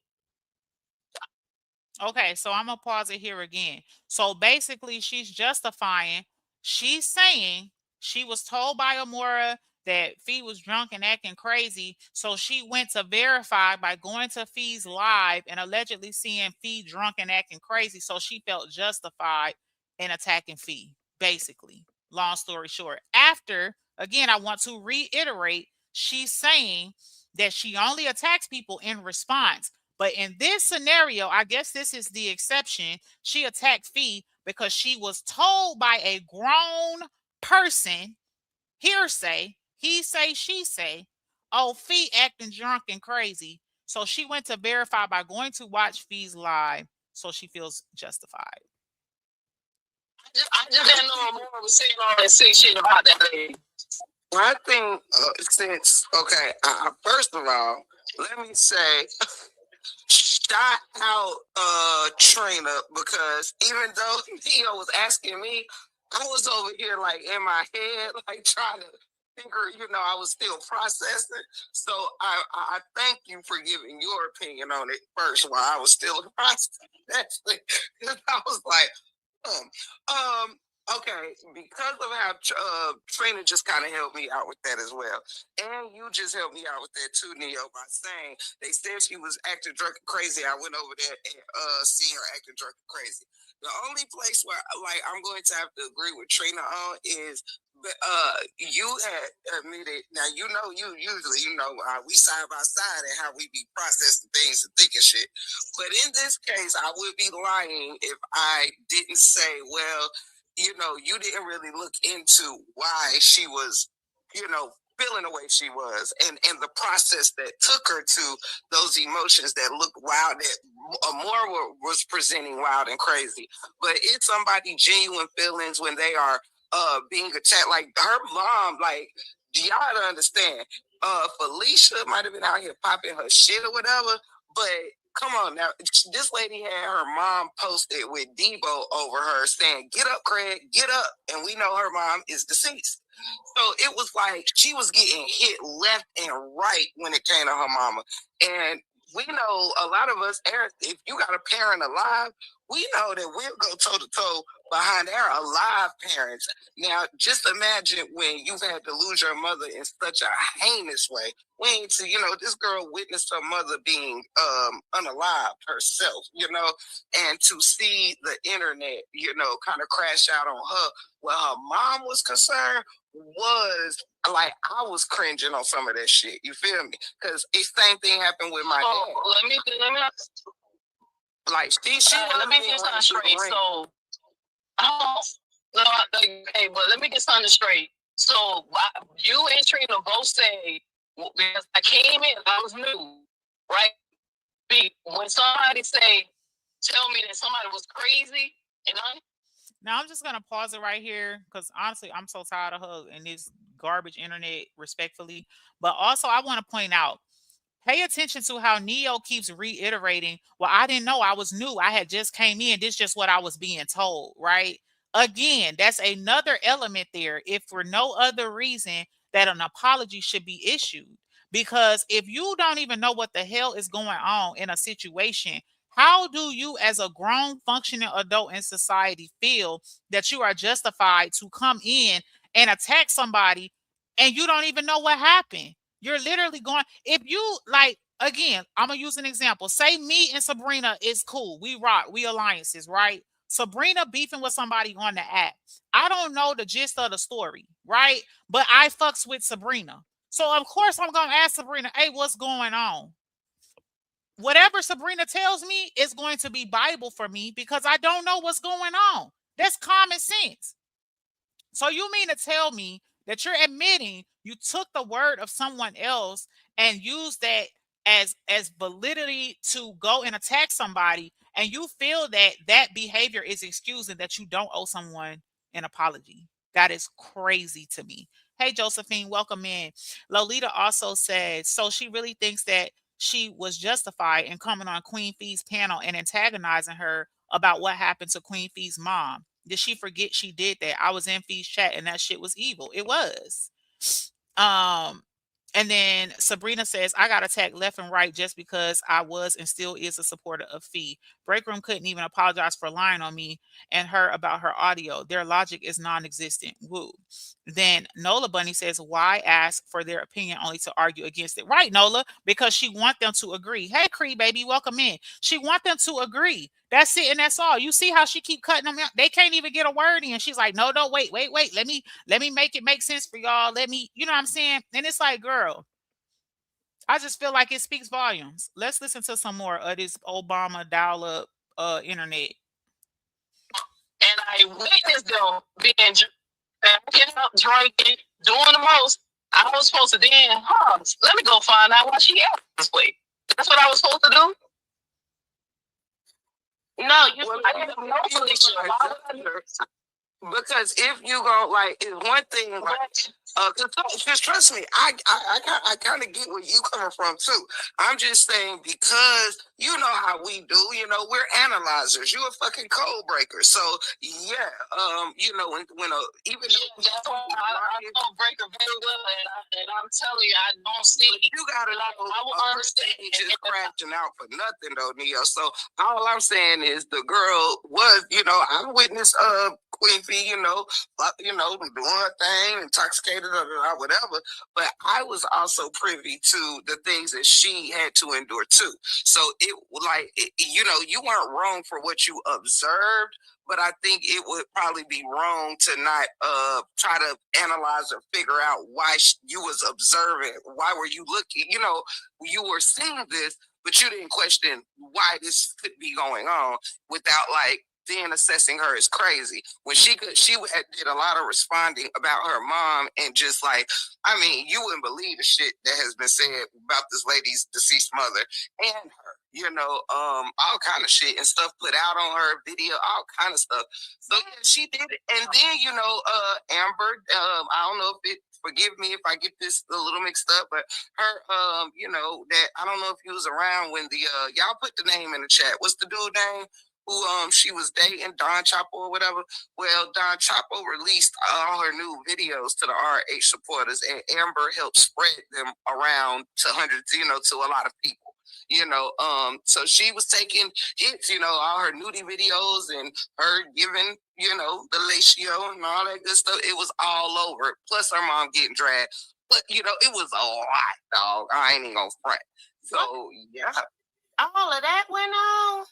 All of that went on. Plus, you know, the other person who she ignored for 4 months, who was dragging her for Phil, you know that girl supposedly had somebody drive past her house. She posted a video of some where it was, I don't know if it was made to look like that or somebody actually, I don't know, but it was a video that came out with somebody supposedly had road past or a picture or something where somebody was sitting, the other Fee sent somebody to ride past Felicia's house or whatever. It described Felicia in the window, described her nails, all this little stuff.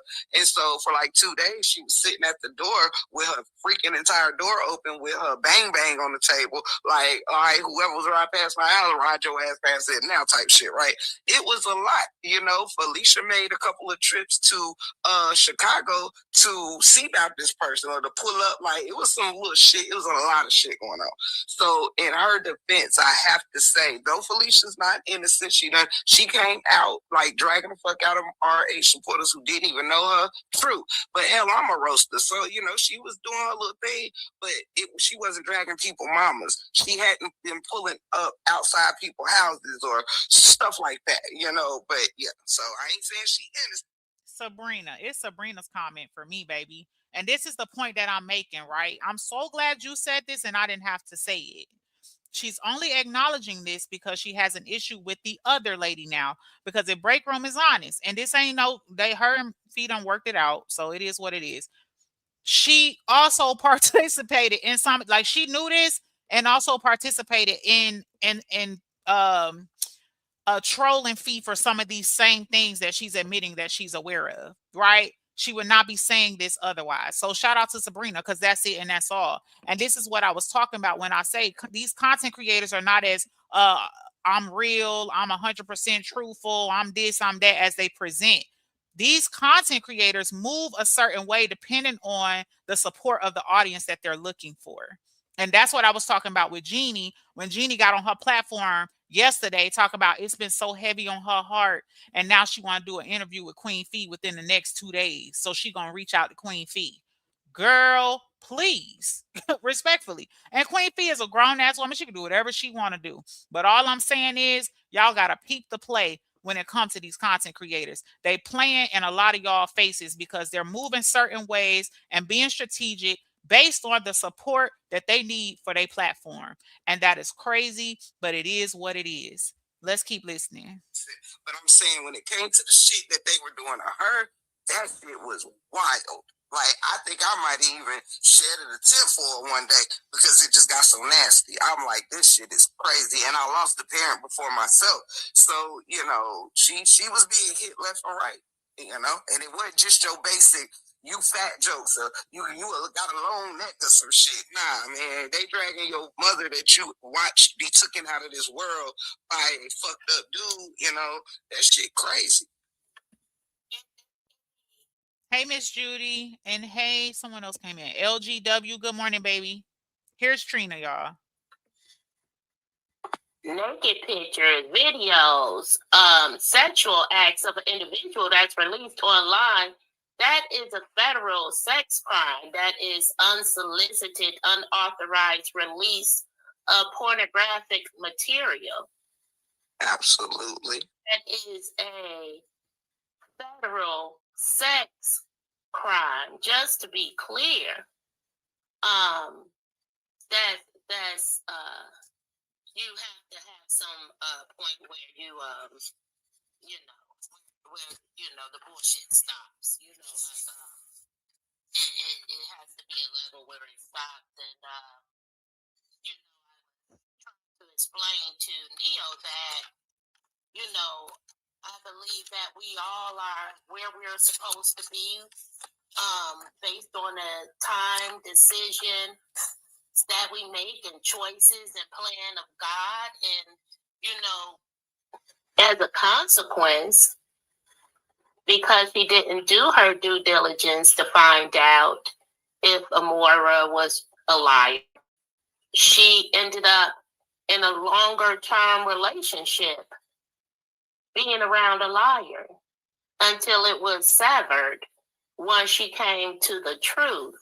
But that truth could have came to a head long time ago if she done her due diligence. So when we make certain choices, it's not necessarily about apologizing.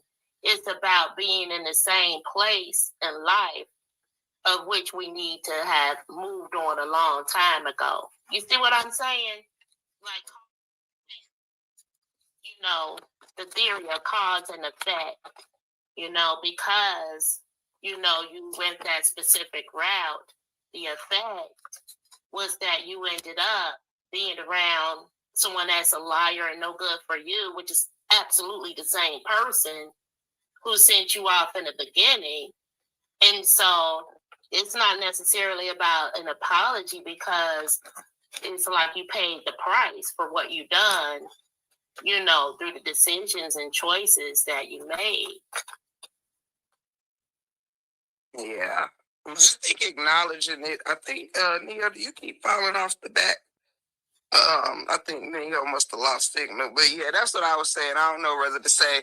I thank you for putting that so wonderfully, Trina, because you spoke kind of the sentiments I couldn't quite convey because I didn't. I ain't really strongly could say like if Neo didn't necessarily drag her, but did judge her, then I think at least with that, just acknowledging it, like which Neo did, she like, hey, I didn't know all this stuff, so I did judge you because I saw the what they said about you, then I saw it with my own eyes. You were belligerent or you were tipsy or this, that, and the third and whatever. So I get that if you saw what you saw. But here's my thing, right? And this is where I side eye break room, right? Because not only did you violate fee based off of allegedly, well, Amora told me she was a drunk. I went and saw she was a drunk, so I'm justified now to owe her apology. Neo got on a panel and was antagonizing the fuck out of Queen Fee. Like I'm talking about, it was terrible. And then someone else posted earlier up in the comments when they were saying that she even stated I could see why people think that the story is made up and all that. Like that's some harsh shit to say just based off of, if we're going off of your philosophy, right? You're saying you only did this because somebody told you she was a drunk and she appeared to be a drunk when you saw her. So now you feel like all the chain of events that happened after that is justifiable for what you did to her, knowing she had trauma. And the crazy part is Neo also has a level of trauma. She talks about it all the time, that she has experienced a lot of trauma in her life. And she gets very sensitive and very outraged if she feels like people are playing on her trauma or misrepresenting her in a way, screaming and hollering, hitting shit on the live, all type of stuff, right? Like a freaking animal if she feel like somebody playing on her trauma. So to then also act like you can't find that same understanding for someone who also has gone through a severe level of trauma. Honestly, if we're gonna be honest, well, I ain't gonna say that because I can't. Some people, I can't say somebody's trauma was worse than someone else's. I mean, that's my opinion, but I don't feel like it's the right statement to make. So I'm gonna just leave that part out. But my thing is if you know you too have been through trauma, why would you minimize someone else's trauma or play on someone else's trauma to the point where you've triggered them so bad to where they probably want to put hands on you and then say, I still don't owe this person an apology? That is crazy to me. And then the first thing that come out your mouth is that's demonic. These people are demonic. That person's demonic. This person's demonic. Like you want to call people demonic. You want to do breakdowns of people's Christianity if they really are who they say they are and all this other stuff. If someone says something that you don't like, but then call them demonic, even with this type of behavior that you've displayed on the app, it makes absolutely no sense at all. Good morning, Golden Girl and Angie baby. Sabrina says that's why I said she had to check herself because the intentions are wicked and not rooted in authenticity. If it was, she would have held this sentiment back then, not after the beef with Amora. I agree. I agree 100%. Hot Wings says Neo wanted acceptance. Exactly. You know what, Hot Wings? I've said that before in a live. I've said it before. She came out swinging and she did not care who she hurt and offended. Period. That's the bottom line. That's literally the bottom line.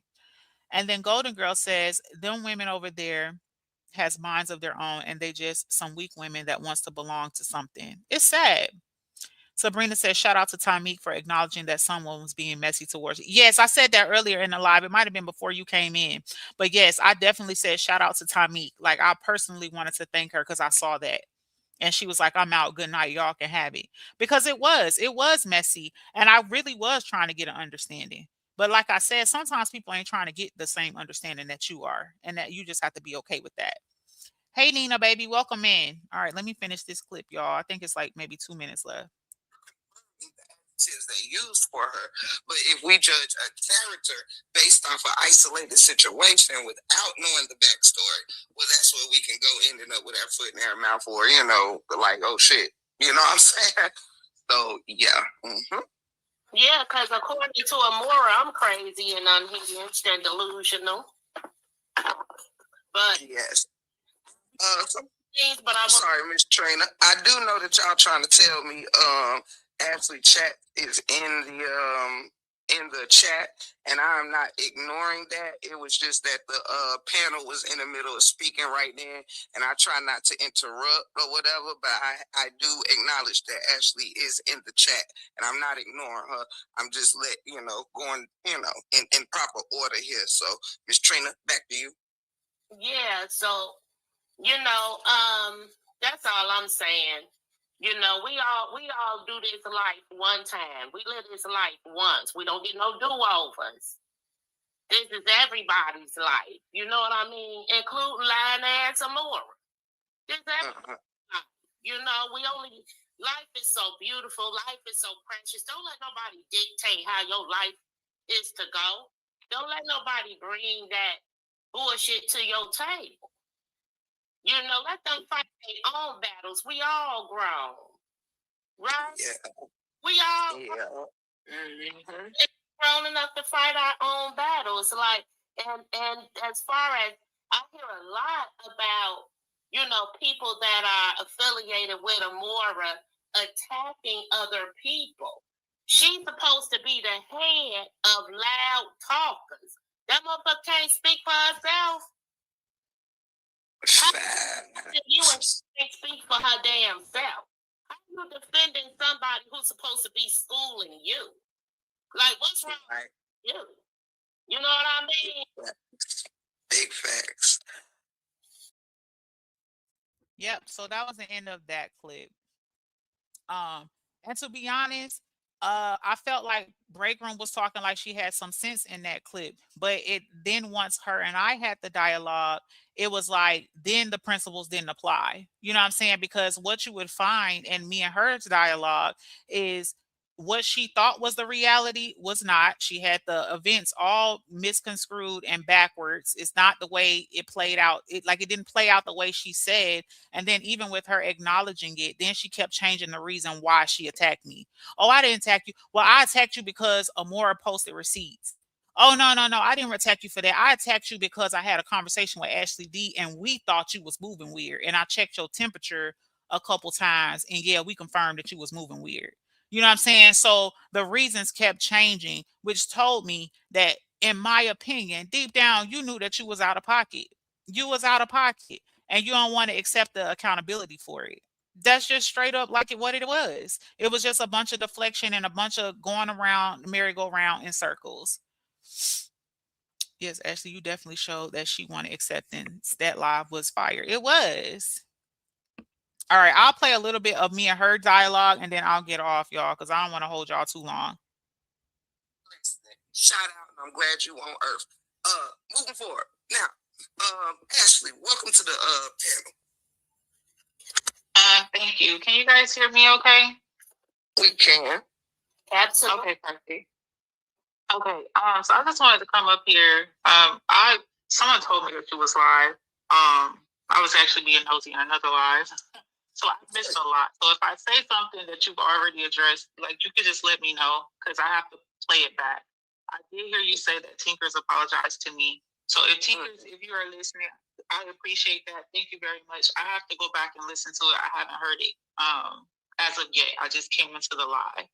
So a couple of things I know this, not to cut you out, but on behalf of Tinkerz stated maybe a day or two ago, and I think Jeannie had mentioned you in a live or whatever. It wasn't nothing fucked up, but she I guess was recognizing some things, I guess that you had experienced.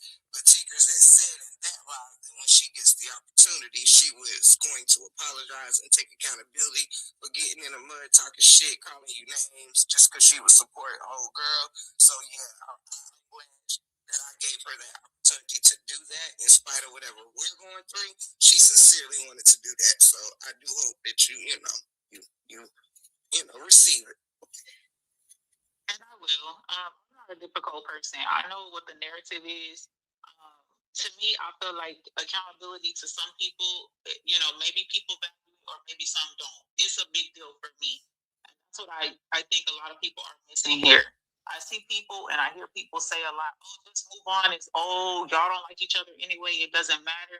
What people do not understand is some of the things that happens here on social media affects people long term, right? So although it was a jokey joke, or oh yeah, I said a few things, or I did a live or two on you, but what's the big deal? It's a big deal for a lot of people because sometimes things can happen and people are already dealing with stuff in their real life. And although it was, lighthearted and it was content at the time, it could have been more for that person. And that's what I think a lot of people are missing. And just like when you and Neo went through what y'all went through recently with the sisterhood and all this other stuff recently, when people were coming in y'all's chat and telling y'all to move on and let it go and calling y'all pacifier twins and all type of stuff, y'all were not okay with that. Why? Because y'all felt like, and I agree with this, y'all had the right to express yourself for however long based on what was done to you. So I think it's really unfair, like how people will, mainly the comment sections and stuff, and you know how that goes. And of course you can't control the comment section, but what I'm saying is a lot of us have sat back and watched all this unfold in different lives, and we've seen what happened, and we know what we witnessed and saw and participated in to an extent was wrong, right? But then just because you're over it, or because a select few are over it, people feel like you should be over it. And I think that's cool, but it's got to go both ways, because if you're wrong and you don't feel like, you could be over it, or you feel like, whatever, like you do your live streams even still and express how you feel. And that's your right. But if somebody was to come into one of your live streams and tell you, break room, why don't you let it go? It's over. It already happened. Chances are you're going to pop off because you're going to feel like, well, if you don't want to hear it, then don't listen to it. So I just wanted to address that, just move on. And then people are also saying, oh, I just hate when people play victim. Someone saying that, oh, I feel like because this happened to me, I am owed an apology. It's not them claiming to be a victim. That doesn't make somebody a victim. That's somebody expressing how they feel about what happened. And that's just my opinion. So if that's the case, again, going back to the situation that happened with you and Neo, I'm sure y'all feel like y'all deserve an apology. And I would agree with that based on how y'all was attacked, because I experienced something very similar to what y'all went through in a different way. So I know this happened because of my live stream earlier or whatever. So, and I'm not bothered by that. Somebody respond, say your name or, speak on whatever. You have the right to respond. Anybody does. But my thing is your line either. Just to clarify, you ain't dragging me in or whatever. You welcome to. Right. I kept it cute. Right. And so that's why I just want to make it. That was just my view on the whole situation overall, because my name came up, which I'm not surprised, because I too have experienced this same situation as it pertains to Amora. And the point that I was trying to make is that sometimes we don't understand something until it happens to us. I was crucified on this app when it comes to supporters and a number of content creators when the situation happened between me and Amora. And I think it's crazy because it had nothing to do with nobody but me and Amora. Just like I gave my opinion today on my live stream about all the things that I was witnessing, I was able to do that without dragging you or without dragging Neo. You know what I'm saying? So when the live stream happened, or when I think the tension between you and I was because I thought we was cool. When me and Amora was going back and forth in the beginning, where it wasn't really all the way left yet, you was kind of, jumping from live to live. You would hear some of my live, you would hear some of her live. You was playing it on your, you remember all that. And that was fine because I didn't have a problem with you. But then there was jokes. There was people in her chat, kind of egging it on, which that's what happens here on social media. So it is what it is. But then you was kind of going along with it, or at least that's the way I perceived it. So that's where the tension began. So then when everything really blew up with me and Amora, and it blew up fast, I already had a lot of Amora supporters coming at me. Same way you and Neil just went through this. People in your comments, people in all your live streams, people reporting your page, doing all this stuff all at once. So then to then see you go live with my name in the title and my beef not even with you, and I'm already arguing with Amora, that just pissed me off even more. Now, you say something about you had seen a text message of me talking about you. Before you go to your next point, excuse me for cutting you off, but I did want to say something to one of your points. I got to give a quick example, Ashley, real quick. It's so funny. I'm glad you did bring this up, and you did say it was how you perceived it or whatever. But I want to share with y'all a couple of sentences of a good point. Earlier today, really, really quickly, Dawn went live. She had her sentiments about Amber, whatever the case may be. And the chat, it was, you know how a bunch of people can be talking and making different points or talking amongst each other in the chat, right? Well, I was laughing at a comment someone had said in the chat that actually wasn't about Amber.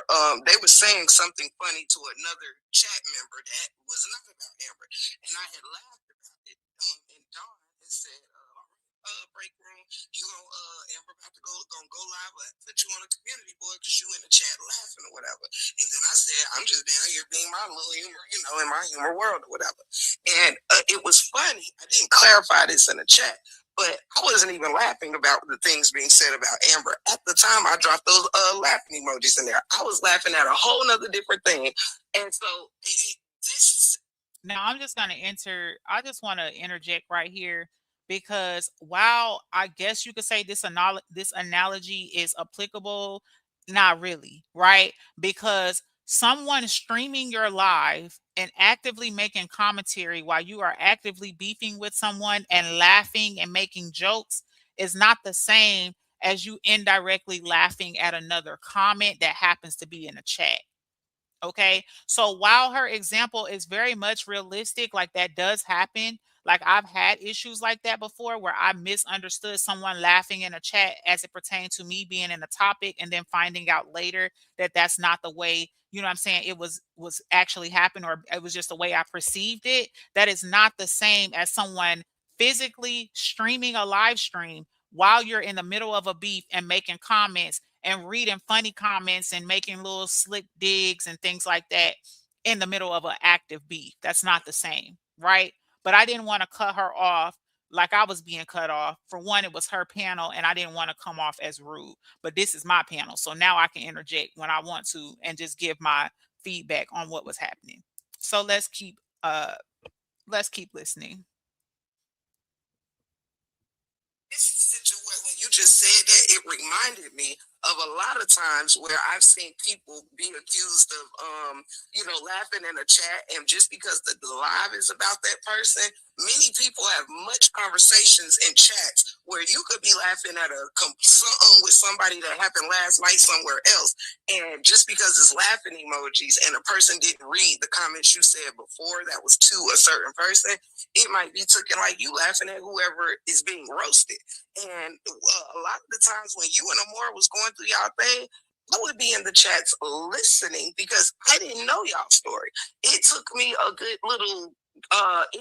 It was not in the very beginning when this shit broke out. I was literally just listening, gathering information, and you can attest that because I didn't stop going to neither one of y'all chats. I never switched up on you or nothing. I was still supporting you through the shit that y'all was going through. It wasn't until like when Amora started. I promise you this. It wasn't until Amora dropped that motherfucking text thread between. Okay, I just want y'all to pay attention. She promised me that this is how this happened. This is how, I promise you, this is how this happened. Okay, let's keep listening. Where I said, what? That's when I started doing lives on you. And you might have thought it because maybe you didn't know she posted it. But yeah, she posted y'all text threads with you saying, be careful with break rooms, she moving funny and whatever else. And that's when I'm like, well, damn, I thought we supporting each other. I thought we were cool. Why are you telling Amora to beware of me and shit? You know what I'm saying? So that really kind of fucked with me because like you done said on your live, I thought, me and Break Room was kind of cool, supporting each other. I was coming to your spot, you was coming to mine. and she just started dropping lives and stuff. I'm surprised when you came in the chat and said, "Where's the proof of that?" And the other people like, "Yeah, she showed it on her thing." So now she's trying to say that I came in her chat asking for proof of a text message, which is a lie. Because, like I said, when me and Amora first started going back and forth, Break Room immediately started going live. So, of course, I'm not going to go in her chat and say, "Where's the proof of a receipt?" I don't know if y'all remember when me and Amora fell out, and it's kind of irrelevant now, but I'm just trying to paint a timeline for y'all. When we fell out, she did not start dropping receipts immediately.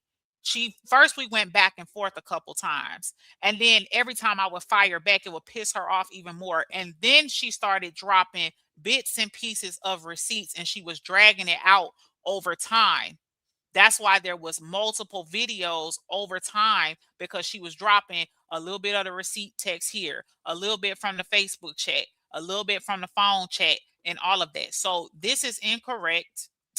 I did not come in her chat and ask her for no receipt, because like I said, I wasn't denying what I said in the text message. That would be pointless, because clearly the text message is right in front of your face. And if I'm gonna be honest with you, me putting in a text message, "Watch out for Break Room," is not the same as like me drag. She act like I dogged her out or something. Like I was calling her names, I was attacking her or something, and then smiling in her face. That's just my opinion. Maybe people don't see it that way, but the way she's acting, you would have thought I really took it there, like I was just dogging her out or something on the back end. That's crazy to me. That one says they don't like her because of who she is, and her integrity and morals is solid. Everybody like that. AC is a brilliant content creator and very intelligent, and she's very. Thank you so much. I appreciate you, baby. Okay, so let's keep listening. Y'all gonna hear me let her get it all out, and then I'm gonna say, okay, I'm gonna correct it. So just keep listening. So I don't know how you missed that, but that's when I started going in on you, Ashley, when she produced that damn text thread. And I'm like, why is Ashley kicking my back in when I thought we was cool? Part of the same sisterhood growing. And please also, I'm sorry, I know I keep butting in. Please also take note that this is the first reason that she's saying that she was justified in attacking me. It's because text messages came out and then she went live, which is false. But let's keep listening.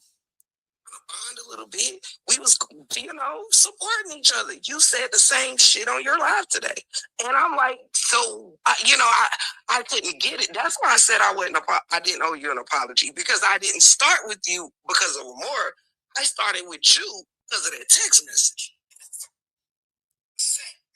And that's on the set. That's why this is reason number one that she started attacking me. Okay. Somebody just came in. Hey, good morning. You changed me, baby. Welcome in. Happy Wednesday. All right. So you're gonna hear me respond. Okay, so I'm gonna have to agree to disagree, and here's why. And we might just be remembering the details differently. Did you see the thing? Let me ask you this: And y'all see how she's trying to cut in, right? Because she's automatically assuming I'm denying the text message when I literally said I'm gonna have to disagree. I'm gonna have to agree to disagree because I think you're not remembering the order of events. Did you see the text? Did you see the text? I wasn't disagreeing on the text, baby. I'm disagreeing about the way you're recalling the order of events. Pay attention here, because again, shout out to Rich. She said it best yesterday in my live. Apologies happen because people basically I don't want to misquote it, but basically apologies can happen if people can eliminate their defensiveness and accept that they are imperfect. It's so hard to do that. People automatically have this shield of defense up because they have to be right. They can't be wrong. I have to prove that you're wrong, and I have to justify what I did so I don't have to apologize. Okay, let's keep listening. I'm denying the text message, Break Room. That's the part that I'm telling you. I think you're getting the order of event confused. Because when me and Amora was arguing back and forth, you were very much entertained. Like you were very much live, playing my lives, watching back and forth. Y'all was waiting on the shit to pop off because y'all knew we was finna get started. So when it popped off, and I had stated, I'm gonna give you your credit, Ashley, on this. See? Oh. So now we finna get on reason number 2. Okay, reason number 2 why I was attacked. Although I'm in the middle of my thought and I'm trying to get my thought out, we finna go ahead on and jump to reason number 2. So let's keep listening. Also forgot that, and this is not to throw nobody else under the bus, but I've went on this on my live and stated this very honestly, but you might have missed it. Yes, before you and Amora started beefing, now I ain't gonna front. Me and Ashley, before we seen that text, and this is on the set, I will go find my live for you if I get a chance. You are absolutely fucking right. Me and Ashley did have some conversations where we felt, and it came out later through those text messages. We was kind of peeping some things, like you was kind of switching up, or kind of looked like you was being a little funky with us after a certain point in Amora's lives. You are absolutely right.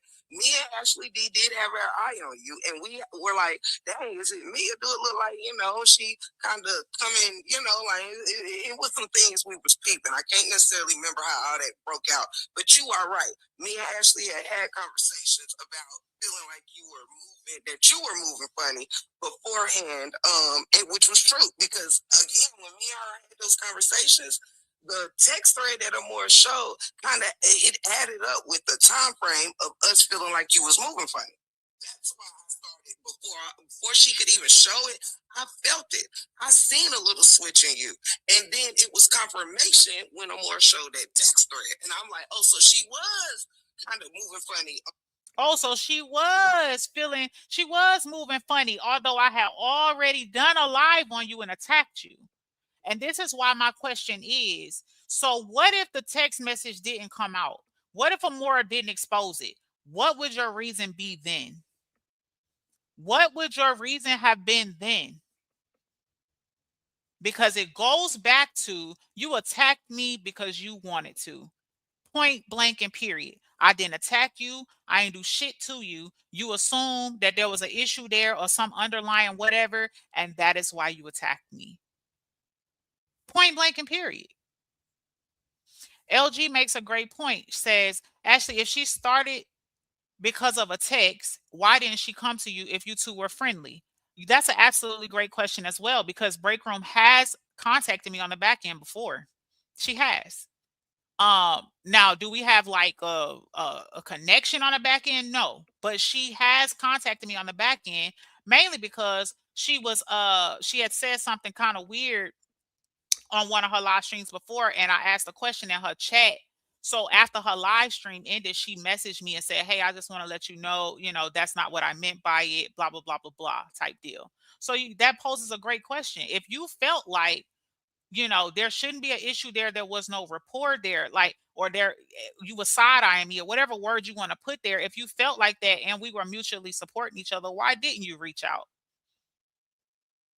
If this started from a text, but I've already told y'all it didn't start from no text, because the text came out long after she had already attacked me. When the text dropped, she attacked me further, because Breakroom also started making rap songs being disrespectful to me and my husband. Again, all stimulating from a beef with me and Amora. Not a beef from me and Breakroom, a beef from me and Amora. Hey, Miss Special K baby, happy Wednesday. Nina says, Golden Girl, pay attention to people who can make a difference in my life. Drama is okay, but I like information that I can apply to my life that I could use. I don't blame you. Good morning, Rozzy. Welcome in, baby. Happy Wednesday. Okay, let's keep listening, y'all, because we still on reason number 2 why I was attacked. With me, straight like that. That text you showed was only confirmation of what I was feeling from you. So it wasn't even surprising, really. So you're right. I might have did start throwing shots of shit before she came out with it. She might have did. So when everything hit the fan, Amora went live, I went live. Amora went live, then you did a live. I think you was like, let me tell y'all about Ashley Chats, or let me tell you the real Ashley Chats, or something like that. That's where my issue started. Shortly after that, because me and Amora was going back and forth, yes, she started exposing the text thread. Yes, you did see me say, so I forgot what you said. It was like, oh, watch her, blah, blah, blah, blah, blah, right? And this is another point I was making in my live earlier today. when it's Mad Day, people drop things with no context. Okay, I wasn't talking to myself. Although the text thread, and a lot of me and Amora's text thread, if y'all pay attention, it looked like I was just saying stuff and sending her stuff. And if y'all also pay attention to what Jeannie has been exposing, or people have been getting on her panel saying, there was a panel of ladies telling y'all that she had people send her things. So when I sent that text, me and Amora's main communication when we were connected was over the phone. So when I sent her that text, there had already been conversations about y'all. I don't know if you remember when I did that Surviving Nate live, whenever we really fell out and all of that. If you remember in the live, I kept telling you and Ashley D to watch y'all back because she didn't like y'all. How would I know that? Because we were already connected. Hello, somebody. Welcome in, Jazzy Jazz. Thank you for some honesty. Good morning, Ashley and chat. I'm falling out the bushes. Break room attacked you for content, not because of Amore or any other reason she gives. Point blank and period. And this is someone who supports Amora. And she also was very heavy supporter of Break Room at one point. Thank you. Like, we could just call a spade a spade. That's it, and that's all. What's so hard about saying it? I could be real about that. If I knew I attacked you for views or whatever, I can do that. I had a conversation with a content creator, y'all, and I'm not going to say her name, but we had a conversation on the back end when we were trying to hash things out and things like that, right? And one of her questions to me was, Ashley, I used to see you talk about me in chats. I used to see you say things about me in people's chats. And you know what I told her? My right hand to God. I told her, I said, yeah, I know, girl, because I knew you'd be watching. That's what I told her. But you know why? Because I can be real about my actions. That's what accountability looks like. I ain't got to do no dance. Well, girl, I didn't think you liked me. And then, like, I checked your temperature and you was moving weird and blah, blah, blah, blah, blah. And all, like, nah, we're not doing that. If I can be woman enough to come out here and attack you for whatever the reason, I don't like you, girl. I attacked you on purpose because I ain't like your shirt. Your shirt was purple and I hate purple.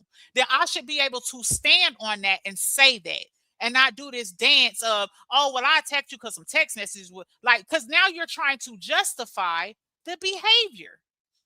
That's why I pointed out, no, you're not remembering that right, because you attacked me before any text messages came out. You had already picked a side. Just say that. That's what happened. But no, now it's because I was moving funny and they had already peeped at her and Ashley D on the back end, which is mind blowing because Ashley, man, I ain't even gonna get on Ashley D. Like, it's so discouraging or disappointing how people play games. They'll be all up in your face and love the ground you walk on and be having whole other conversations with other people. Like, it's mind blowing to me. But anyway, I was having a conversation with Ashley D about you because I was temperature checking you and I felt like you was moving weird. And although we have an open line of communication on the back end, I didn't contact you because you was acting weird. I contacted Ashley D and we concocted that you was moving funny. So I attacked you. All right, let's keep going. That text message because y'all were already being discussed, and that was not no fault of mine. She was telling me to watch y'all. So that's the point that I'm making. I'm not denying the text message, but that was the conversation. And also, if you remember in the Surviving Nate live, I also stated to y'all that she had told me that she was going to withdraw and what the reasons were for, and that she was only interested. And at the time, if I'm going to be honest, me and Jeannie, because she felt like we were the only two from quote unquote Robert's side that were serious about our platform at the time. And if you remember back, and if you be honest, she was kind of on the fence with you anyway. It was touch and go between y'all because the conversation that she was having with me was she wasn't sure about you because she felt like you played on the fence. So I'm not denying that, but there were conversations already being had about you and Ashley D. Well, I'll tell you this, I believe you because again, we discovered now that everything that however Amore feels or who she don't like, you gotta follow suit. We now know that. So I believe it.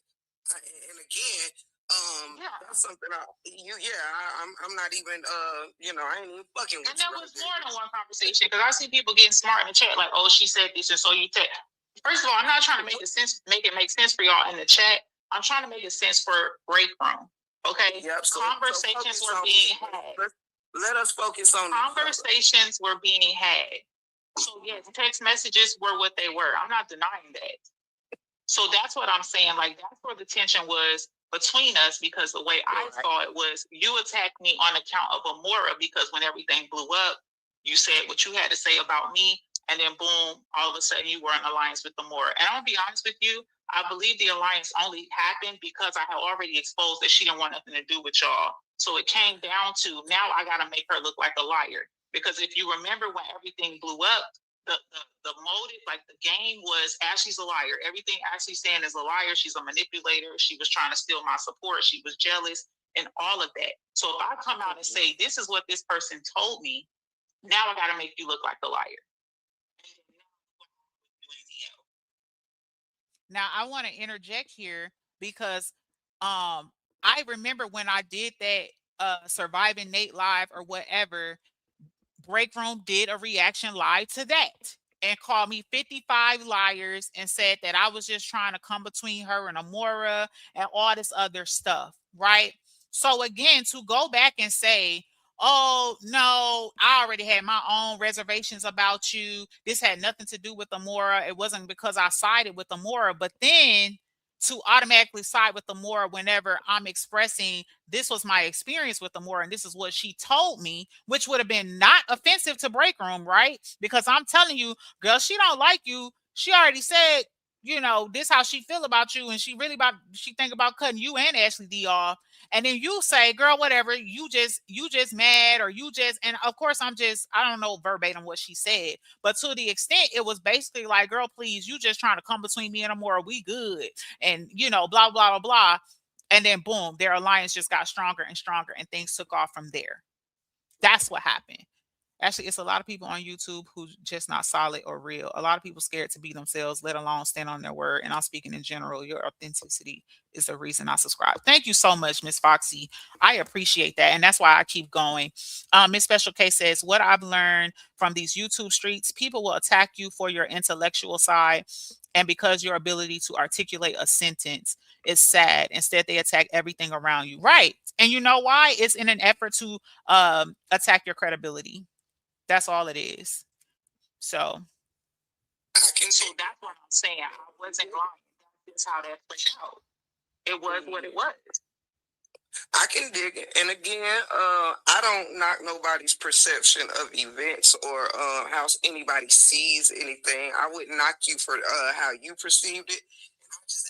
So now she's basically trying, this is her workaround or her talk around for why she doesn't feel that an apology is necessary. Now, she does not say that directly, but what you're going to hear her say, which she already started to say, I don't knock nobody for how they perceive something, and I just ask that I don't be knocked for mine. So by me saying I feel like I deserved an apology, I guess she sees that as, well, this is how I perceive it, so I shouldn't be knocked for how I perceive it, i.e., I should not be held accountable for having to issue you an apology because I perceived it this way. It's a workaround of what the real issue was, which was an apology, period. I perceived it as well because I did have, my notions, feelings, that I was witnessing. I feel like when Amora may have had that conversation with you, in my eyes, though I didn't know she was presenting things like that, I can say that I would be lying to say that I'm Scorpio for one, big on intuition and big on my discernment, right? So and plus I study body language and personalities and all that stuff just naturally in my spare time. So it was kind of like, if you noticed, it was kind of like when I called AD and Miss Shawn out when I noticed that they were treating me funky without it being said, and I called it out, and then it came out. It's absolutely what it was. You see what I'm saying? So my notion just felt like, even if it was kind of Amora putting it in your head, like I might not be, whatever, even if she started it type of thing, based on however she felt. Okay, great. All I know is, if even if that made you start side eyeing me, or me seeing things making me side eye you, what I can say is, you're saying you didn't start with me just out the blue or whatever, and I'm saying me neither. Now, whether we can, agree on, well, look, this is what I saw first, you know what I mean? And you're like, but this is what I felt first. Now, mind you, she's saying that she didn't start with me out the blue, but then she's saying she went off of a hunch, basically. So does that not qualify for out the blue? Because I mean, and maybe again, it could be a matter of perspective, right? But if someone has not actively done something to you to your knowledge, you know what I'm saying? I could literally say one of y'all in the chat acting weird. I don't like your energy. You acting weird. That does not give me the right to then hit the live button on one of y'all off of a hunch and then say, well, I didn't attack you out the clear blue sky. I attacked you because I felt like you was acting funny. Or is it just me? To attack somebody off of a hunch and then say, but I didn't attack you for no good reason. Well, what's the reason? Oh, well, I felt like you was moving weird. Good morning, discussion board, baby. Welcome in. Would agree to, disagree that maybe we were looking at things at different angles. We both were trusting of the same person, which is a big thing. Yeah. You understand? Well, and I can be honest. It was, for me, it was kind of like what we've seen play out over and over again here on the app, right? Like, you can have no issue with somebody, but now because you have an alliance or a connection with someone, on the back end, now they, dropping little seeds like, I don't know about this one. You know what I'm saying? Things like that. And we all don't know each other. I know we act like we know each other because we've been in this saga or this whatever sector, whatever you want to call this, on YouTube for 2 to 3 years, but we really don't know each other for real. And the way all this has played out, it's been mad day multiple times where people are exposing people are attacking people, doing all this other extra stuff, right? So at this point, a lot of us didn't know and still don't know who to trust.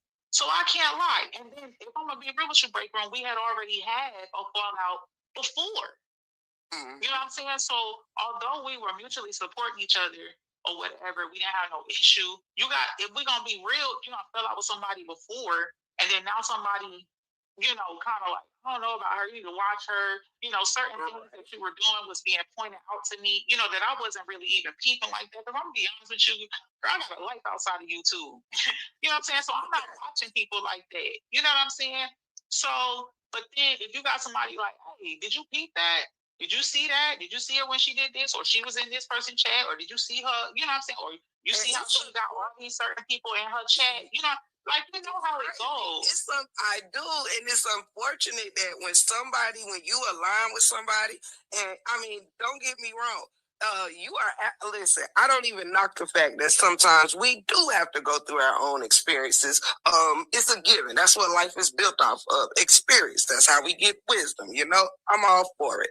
But I will agree with the fact that when you listen, I had no reason to believe that Amora was so reserved about me. The crazy thing is that I found out through way more people that she had these sentiments about me that I would have never guessed. Like, you run around here twinning me as much as I'm twinning you. See what I'm saying? But I was the liar. And this is what I'm talking about. So again, in my opinion, this is one more reason where, you know what, I might owe you an apology because I didn't think you was telling me the truth. And then I found out later from other people that, you know what, this person actually did have some reservations about me, which means I wasn't lying. So them other extra lives you did on me to further attack me and discredit me, and I was trying to come between y'all and all this other stuff for you to now find out later that you allegedly heard from other people that, yeah, she did feel like, I don't know, girl, I don't know about you type deal. You still don't feel like you owe somebody an apology. I find that to be diabolical. And in the words of Jazzy Jazz, that is gaslighting. You're dancing around the issue. Point blank and period. And that's your prerogative. But just be adult enough to say, just like Neo, and this is why I respect Neo. Neo was like, I'm not apologizing. She flat out said it. She didn't try to dance around it. She danced around the issue with fee, but as it pertained to me, she's like, I'm not apologizing. I think she put it like in the chat when I was on the panel. I'm not apologizing. Okay, cool. Go on about the rest of your day. Period. In the words of Pimo, may you have the day in the life that you fucking deserve. And this is why people wondering why their life look the way that it look. Why you think you catching all this heat? Neo, why you think you going from circle to circle being kicked out and iced out and you can't get along with people longer than a few months? Why you think that happens? People got to check their heart posture, y'all. You don't have to like anybody to give them basic human respect. That's what people not understanding. I don't got to like nobody, but I owe you respect as a person. It's crazy to me that people feel like because I don't like you or I don't like whatever, like I don't like the way you look, I don't like the way you talk, I don't like whatever, that I don't owe you basic human decency. And these same people walk around society and they demand it. Oh, you will respect me. Oh, you will give me an apology, or I'm going to drag you for 30, 40, 50 days.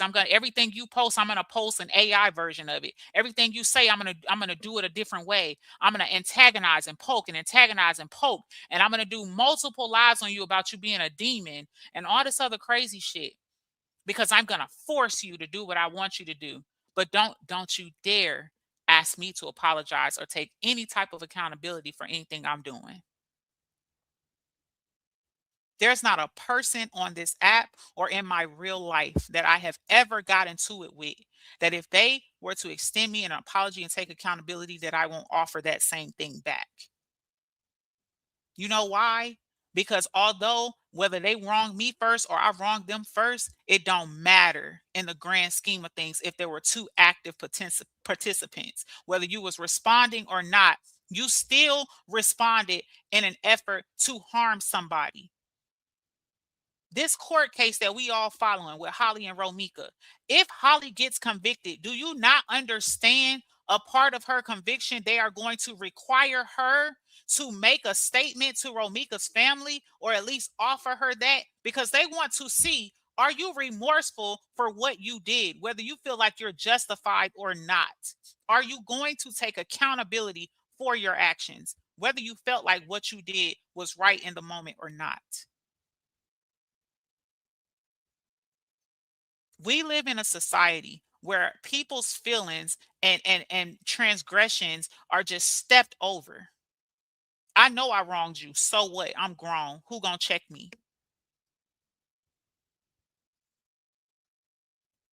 Thank you so much for that discussion board. Just Ashley, I can be honest. I stopped following you because of the drama with everyone, but I learned from myself. You are a good person. You just be defending yourself. And you know what? And I hate that in a way, like that is the perception, right? That a lot of people get.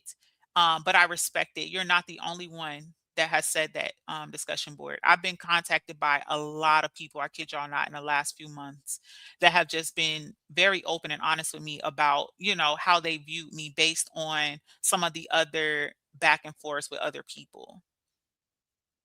And it's crazy. And I've said this so many times before. This is why a lot of content creators come out and defend themselves, because some of the stuff you can ignore and ignore and ignore and not address. Or maybe, someone, like, say someone came and said something and I popped off on my community wall in response, right? Depending on how you see, if you didn't see what I'm responding to, it makes me look away. Right. And so again, for a lot of things that we see and witness here on the app, there's a backstory. There's a backstory. But it's just like I told Breaker when I came up on the panel, regardless of what the narratives are, I'm not trying to be problematic. I'm not trying to fight with people or anything. I really would prefer peace, to be honest with you. But at the same time, I'm not a pushover. I've never been. It's just not in my DNA. We can be two grown adults and have a conversation and work through our differences. And I can be open-minded and try to understand things from your point of view, which is what you're hearing in some of the clips that I'm playing. Or if you listen to further in our dialogue, when she started trying to steer the conversation to all these other different ways, and I started getting frustrated, now my voice is raising, I'm getting irritated. So then you would hear me say, you know what, break room, I didn't even come up here for this. I just wanted to address the apology thing, and I just want to get down so you can have your panel back. So I'm not perfect. There are things I've done on the app that I'm not proud of and that I wish I had a thought before I've done them. But at the same time, I don't regret anything that I've done because I always act and move based on my morals and beliefs. Could I have exercised more emotional control in some situations? Absolutely. Absolutely. Do I regret some of the things I did? Not what I said per se, but my impulsive, like being impulsive about certain situations. Absolutely. I do regret some things, right? Because I could have moved or did something a different way that would have maybe played out better for me, right? Because unlike some of these content creators um who don't care about what people think of them or their reputation or their platform, I care about mine. I do. And the thing I think a lot of people miss and misunderstand is that if you say you care, you got to act like you care, right? You can't come on here or anywhere in life, right? And constantly always be disgruntled, hard to deal with, or always popping off, or always impulsive, or always reactive to every little thing, and then expect that people are not going to see you that way. I see so many weird things happen on this app with people and their behavior. And then they'll say, I'm not really like this, y'all, in real life. Well, then what are you like? Because if you go live every day or most times out of the week, and 90% of the time, or even over half percent of the time, you behave the same way, how are we supposed to believe that you don't behave this way in real life? That the math is not mathing. So I try to be consistent in my behavior patterns and things that I say and do. And the crazy part is, even with me doing that, you still will have people. I saw somebody in the comments last night. Y'all hearing the dialogue between me and Break Room. I saw people in the comments last night saying we knew Ashley was gonna come over here on bullshit. Where's the bullshit? I can't even get a complete thought out and multiple times without being cut off. And I'm just trying to express what happened. But I came over there on bullshit. Then I have thin skin. Then people need to just move on because we all have done things.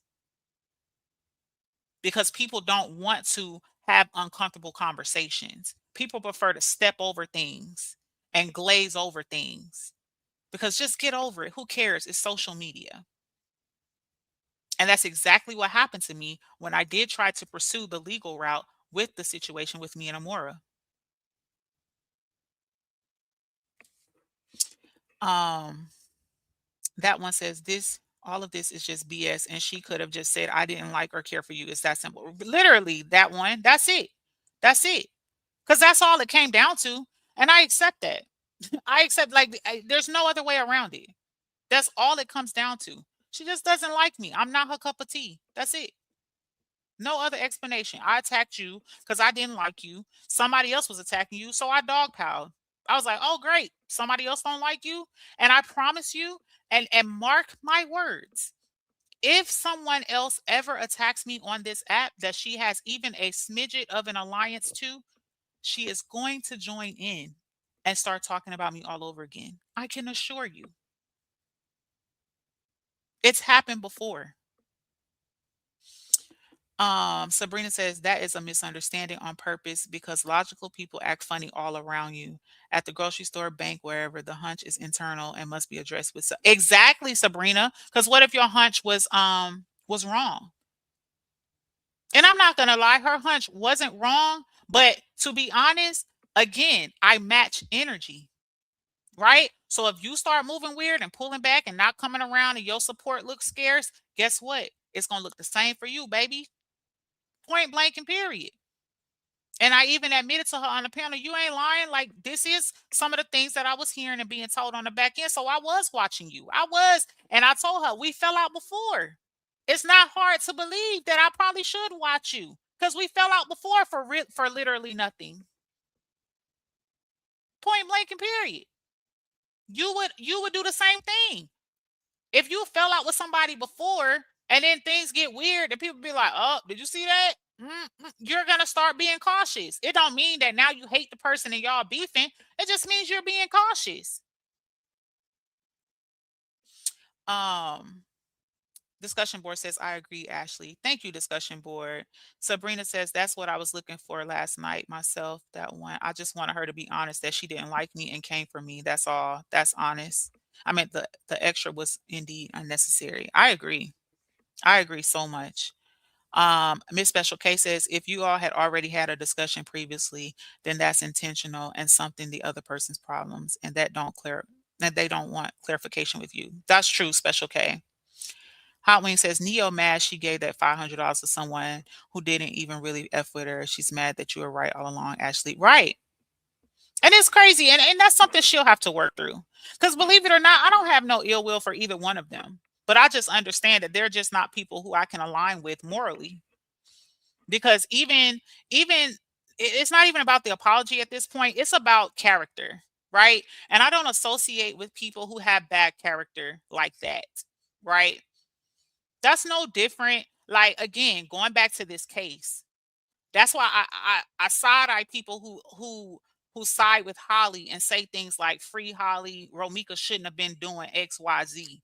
Because now I'm looking at you crazy. Because what do you mean she shouldn't have been doing X, Y, Z? As if that is a legit reason for her to lose her life. That's a character issue. Doesn't mean I hate people who support Holly. It just means ain't nothing you can offer me in real life, baby, because I don't trust you with my own life. Right? I don't want to flock with or associate myself with or align myself with people who intentionally do things to people who have not done anything to them and feel justified in doing so because of a hunch or because I just don't like her. Or well, but the people I like don't like her. So I don't like you because my support system don't like you. I don't want to align myself with people like that in real life. And that's not no shade and that's nothing personal. It just is what it is. Um, Sabrina says, right. Ooh, Ashley Siegel, I could never uphold what I did to harm another, even if it was a response, but we both could have came to that understanding together. Right, Sabrina. But again, Sabrina, you got to understand if the audience is not welcoming when it comes to some of these platforms, you will not be accepted. That's just the honest and painful truth of it all. Says this is why you can't get rid of me, bitch. I'm in my in my Nicki Minaj voice. You too real for the foolery. You and I reconnected in an authentic way, and I appreciate you for always being yourself. Absolutely, Sabrina. And I appreciate you as well. Miss Foxy says, yeah, the comments were crazy. Gets on my nerves are people egging on the division. In other words, not mature enough to encourage a resolve. And these are grown women, whether I like you or not. That's all, Miss Foxy. And I ain't gonna hold you. There was people in there that once used to lick the crack of my ass in her comments, laughing and going along with it. It's so disappointing to watch. And these are people who swear they real and they swear they see everything and 100 this and 100 that and even have talked to me in real life in there co-signing on bullshit all because well people should just get over it. I mean it's old. This is old. Why are we still talking about this? This is old. I'm sorry, this fucking live is addressed to me. The fuck do you mean why are we talking about this? Why are you here? If I go into a live and you're discussing something I don't want to hear about, I exit the live. That's it. I don't sit in the comments and make disgruntled comments like, why are we still talking about this? People are still in their feelings. Oh, people should just get over it. Oh my God. Oh my God. I just leave. It's crazy. If someone addresses a lie to you or you are the topic of the lie, what do you mean? Why are we addressing this? Or, oh, people need to let it go. All while supporting someone who hasn't let their issues go. It's crazy. The logic just it makes no sense. I'm all for peace and resolution. Absolutely, Miss Foxy baby. That one says, Ashley, I never known you to be messy with anyone. You always come to defend yourself as you can and shouldn't need to. You always come in peace. Thank you, that one. Oh my God. I'm not even gonna hold you. That's why I'm not gonna lie. I struggle when people be like, Ashley Chats is so messy. I'm not kidding y'all. And I'm not even speaking from a delusional place. I literally be like, how? Where? I mean, and it's crazy because I'm assuming it comes from like if like say someone is live and I support them and they popping they shit and I think it's funny and I'm laughing in the chat. I'm assuming that's where a lot of people feel like, see, she messy. Why she in the chat? But what about all the other 200 people in this motherfucking chat that's also laughing? What makes me messy because I'm a content creator? If I wasn't a content creator and I was just a supporter and I'm in a chat and you say something funny and I laugh, would that then make me messy? So thank you for this comment, that one, because these are my sentiments exactly. It's crazy. And then the again, the logic makes no sense. You come on YouTube, right, where people intentionally create content to entertain or to make you aware of something, to give you knowledge, to dialogue. It's a social app, right? So for people to say, why these people always putting their 2 cents in, or nobody asked for your unwanted opinion and blah, blah, blah. I'm a content creator. Like, you don't call the news station and be like, damn, why y'all always at the crime scenes? Why can't y'all mind y'all fucking business? So what? Somebody got shot. Why y'all gotta be in everything? Why y'all gotta weigh in on every situation? That's what they do. It's crazy. So to see content creators, unless you, and the crazy part, and I'm so glad you say this, you always come in peace and respect. The times you have seen me get on panels where I done got my ass chewed up, I come in peace. I come in peace. Hey, girl, I just want you to consider this. Well, look at it like this way. Da-da-da. I ain't coming up there. If I was messy, I'd get up there throwing in other people's names. I'm dragging other people into it. Well, this person told me this and that. Like, I don't do that. So I'm not gonna lie. I'm so grateful for this comment because I'd be blown out the water when people be like, Ashley C is messy. All she do is be in mess. I'm sorry. Who are you referring to? Because it just I'd be lost for real, y'all. But again, I mean, people are entitled to their opinions, and that's fine. But I ain't gonna lie, I'll be lost, and I'm just being honest. I'll be so lost completely. Hey, Linnell, baby.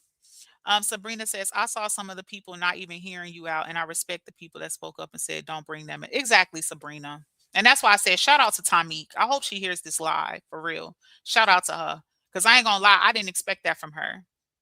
I didn't. Hey, Rich, baby. Happy Wednesday. Good morning. Miss Foxy says, I didn't watch the whole live. I was in another live, but I rewind to y'all part and I was happy y'all was getting somewhere. Then all of a sudden it started going to a different direction. I was like, oh no. Right, Miss Foxy. And I think I played a good chunk of it. I just wanted to give y'all an idea of what the dialogue was like, because again, the narrative is already being put out like, oh, she came over here on bullshit, she was trying to this out, that somebody said I was gaslighting and all that, when clearly Jazzy Jazz who was a supporter of Break Room just said she was actually gaslighting me. So I know I'm not tripping, because like I said, the reason that I was attacked already had changed in the first 5 minutes of the conversation. First it was, you was attacked because some text messages came out because you was talking about me. Then it was, oh yeah, I forgot. No, actually, before the text messages came out, I just had a hunch that you was doing something. So yeah, that's why I talked about you. You know what I'm saying? So it is what it is. But yeah, there was some more to the dialogue, and you're right, Foxy. We was getting somewhere. There was a few people in the chat like, oh, good. I'm glad y'all are at least getting somewhere. Because that was my intention. I wanted to get an understanding. That's it. That's it.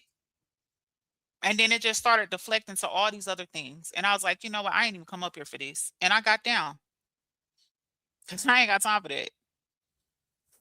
Miss Special K says people like that lack integrity. Agreed. Discussion board says, Ashley, you don't need to go back and forth with nobody. You're a great content creator and your page will continue to grow regardless. I agree, discussion board. And thank you so much for that. And Trust the Plus, y'all know me. Y'all know me well. I'm not going to go back and forth. To be honest, like I said, I think it was before discussion board came in here. This live wouldn't even happen at all if I didn't want to make sure I also apologize back to Tinkerz. And I wanted to verbalize and let her know, that I did hear her apology and I accept her apology. But like I said, not only do I accept her apology, I wanted to extend her one as well. Because she said something to me, I can guarantee I said something back to her. Because I know me, baby. You ain't gonna pop your shit and I ain't gonna pop it back. I promise you that. Do I remember what I said? I don't. But I know I said something back because I know how I am. So I wanted to come on here and apologize back to her and say thank you for the apology and being genuine. Although it was, jokes made and mockery. Some of y'all wasn't in here. Let me play the apology one more time for those of y'all that just came in here. Sabrina says, well, I'm messy too then because I like to engage with those I support. I say it all the time.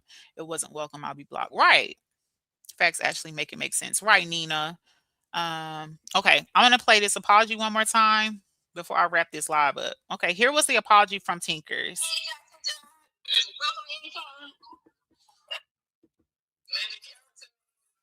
Now I want, for those of y'all that missed it earlier, I want to point out, please pay attention to what is happening while Tinkerz is trying to issue me an apology. All the sound effects, all the laughing, all the jokes, all that other stuff while she's trying to get out the apology to me.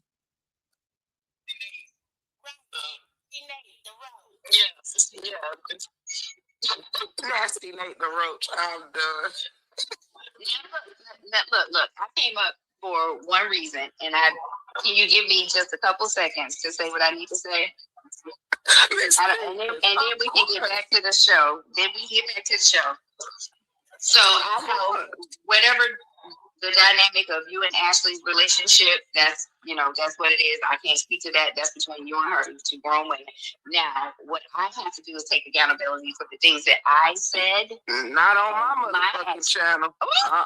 You better go build your own damn channel. Take your goddamn accountability for that motherfucker. No, I'm just playing. Continue. I'm gonna say, let Tingle Bell sprinkle her tinkle dust. You know what I said? Take your ass over there to Neo channel. Just playing. Yeah, I don't think Neil Channel got a reputation for anybody apologizing over there. It's so crazy. Whatever we say, we mean shit. You so crazy. Take the floor back, T, because I was just messing with you, baby. I know, fool. Okay, so I did just want to apologize to Ashley Chats. I know those are not your sentiments, but I need to take accountability for the things that I said. And I said some very derogatory things that I'm becoming of a woman, and just displaying egregious behavior. And I never should have done that. And yeah. Why? Again, that doesn't matter. I thought I was doing something, for a good cause, and even if I thought that, it was never right to do that. Like those actions can never be justified. So, Ashley Chats, if you listen to this video, I do apologize for the things that I said. Oh, sorry.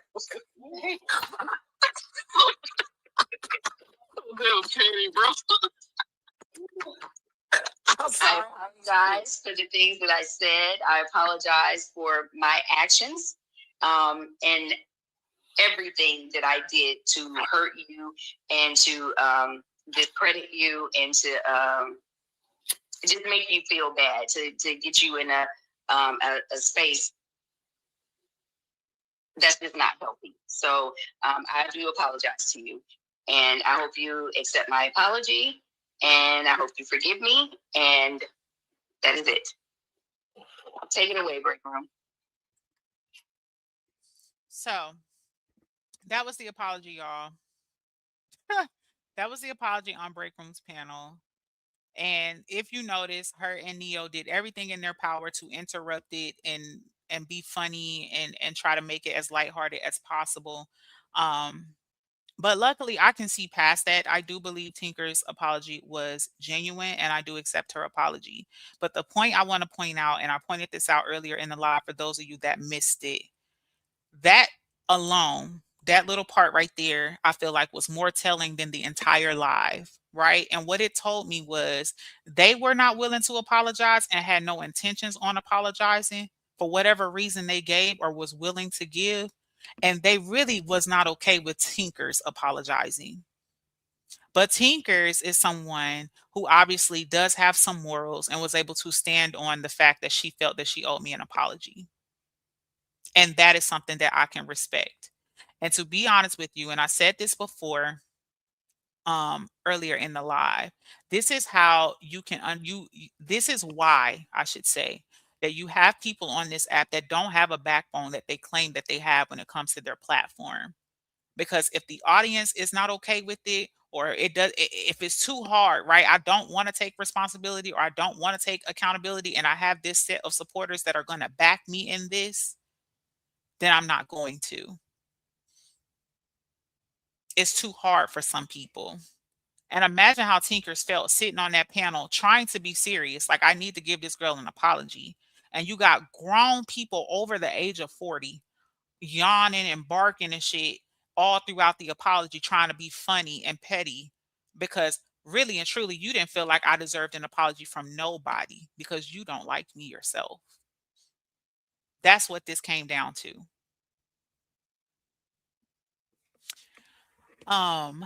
Foxy says, we all laugh if it's funny. You're singled out because it's you. You have to understand that and accept it. And that's that. If your presence makes people, just your presence makes people uncomfortable, and that's a them problem, not yours. Thank you so much, Miss Foxy. That's true. Sabrina says, I like that she checked her reason for coming there. Exactly, Sabrina. Flipside says, wow. Yeah, that's what I'm saying. Wow. But then y'all heard on the clip when I start playing between um Jazzy Jazz says that's not why she apologized. Why she apologized, Jazzy?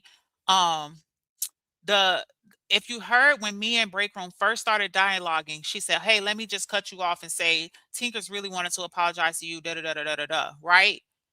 So then why would you have done what you did while she was trying to apologize to me? Like, if you really felt like she had told you days before that she wanted to apologize to me, because she felt like she needed to take accountability, why would you do that? Like, why would you interrupt that moment?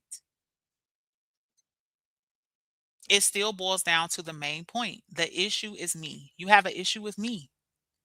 And instead of making it just your issue, you want to spill it over into other people that you care about so that they can too have an issue with me, which is sad and crazy and pathetic because you want people to see it your way as it pertains to Amora, right? You feel like Amora does this with people and you're behaving the same way. Oh, it's because of Amora these people are doing this, or it's because of Amora people are doing that. But then you indirectly impose on other people and how they feel and how they interact with me because you have a personal issue with me. Sabrina says she was trying to be the example, but they are not emotionally mature to understand her position in this moment. Exactly, Sabrina. And that is why I said what I said when I said that I felt she owed me an apology, because I believe, and I said this earlier in my live, I believe that Tinkerz would give me an apology because before her and I fell out behind the beef with me and Amora, she was very pleasant with me and respectful. We had no issue. So I believed within myself that she was that type of woman. I felt the same way about Miss Glenn. I'm not gonna lie, I was very shocked that Miss Glenn would share a text message that I sent to her with Amora. That shit hurt my feelings for real. And not on some, oh, I'm busted or whatever, because the way the text message was presented, like I was trying to steal her as a supporter, is not what the text message said. Miss Glenn had told me I was like a daughter to her. We had got comfortable enough to start messaging on the back end. Miss Glenn had a birthday and I held a live stream, a private live stream, so we could love on Miss Glenn. So that shit hurt my feelings because I'm like, wow, Miss Glenn, like, you know that I'm not the way this person, like, this is simply me and somebody disagreeing, and you picked a side and shared a text message to help support a false narrative on the platform. And Miss Glenn would be in my chat talking about God and the Lord and all this. Anytime I would do a live, if she felt like it was negative in any way, she would always tell me, Ashley, you better than this. I really enjoy your commentary. Keep giving us the positive. Like, she was so encouraging and uplifting just to do that. It's crazy what people will do just to prove loyalty to someone else instead of just staying out of it. But what happens is you have people such as Breakroom and Amora who they don't directly tell you you got to pick a side, but you got to pick a side. And it's a problem if you don't. And that's why you got people coming on this app saying, "Oh, I got kicked out the group because I spoke to somebody. Oh, I got kicked out the group because I did this." Like simple little silly shit. They're getting 86 and kicked out and isolated. Why? Because you picked a side. And to prove you picked a side, you cannot engage. You cannot speak to these people. You can't show them no mercy. Jazzy Jazz says, I got to call Cap. If the actions aren't justified, is it because of the person? Because she has the same actions for other people. Exactly, Jazzy Jazz. That's what I'm saying. I'm just glad I'm not the only one that saw this. Let me see. Sabrina says, but they're speaking on Amora treating them that way and how harsh it felt, but they are doing it to Tinkerz and anyone who doesn't agree with them. Exactly, Sabrina. That's it. And that's why I say, and I'm not going to lie to you. Again, I said, me and Amora got whatever we got. This is not about Amora for me, to be honest with you. I think me and Amora are fully clear on where we stand with each other, right? And that's just going to be that, right? And I'm going to be honest with you. I didn't want to bring up the details of the whole situation, but I felt like there was hope for getting an understanding with Breakroom on her panel. If I could say, yeah, you saw a text message, but this is the backstory behind why you saw that text message. Right. And I hate doing stuff like that because then it looks messy or it looks like you're trying to harbor on old stuff or you're trying to open up old wounds or like maybe I'm trying to go back and forth with Amora. That's not what I'm trying to do. I'm not. It is what it is. Hey, Danny, baby. Let me see. Miss Special K says it's a time and a place for sarcastic comments and laughter. That wasn't it. Exactly, Special K. Flip side says I was in the bushes. I saw both sides until the other's behavior wasn't cool. Right. And you were being fair. A lot of y'all was. I seen a few of y'all in there. Jazzy Jazz says that's not why she apologized. Oh, Jazzy Jazz says she apologized to Slight Amora because she just got exposed for calling you names. What? When was this exposure, Jazzy? See, that's what I'm saying. I don't even be in a mix like that. Oh my God, I be missing everything. Wow. Sabrina says, I'm blushing. You know, I stalk your gym content. Oh, you talking about Miss Foxy. I know I love her content and she been starving us out. Foxy, where the gym content at? Let me stop. Nate Graham says, man, that's fucked up. What was so funny about it? They were immature as hell. The sound effects, the laughing is diabolical, disgusting. Grow the fuck up. That's what I'm saying. And then what do you think your audience is going to think of that, right? How serious is your audience going to take it? If you as the host, right? And this is what I be talking about when people be mishandling their platform. If you as the host is acting like that, what makes you think your audience is going to really take you serious? You know what I'm saying?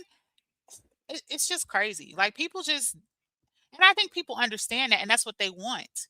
They want people to follow them and co-sign and go to bat for them. People talk about Amora and all her supporters and all that other stuff, but it's a lot of people, in my opinion, based on how they act and the way they move and things they say, they wish they had people to do the same thing that they try to crucify, which is weird, sick, and twisted. Because I'm gonna be honest with you, I don't see why anybody would want a group of humans to go attack somebody on their behalf. That shit sound weird and crazy.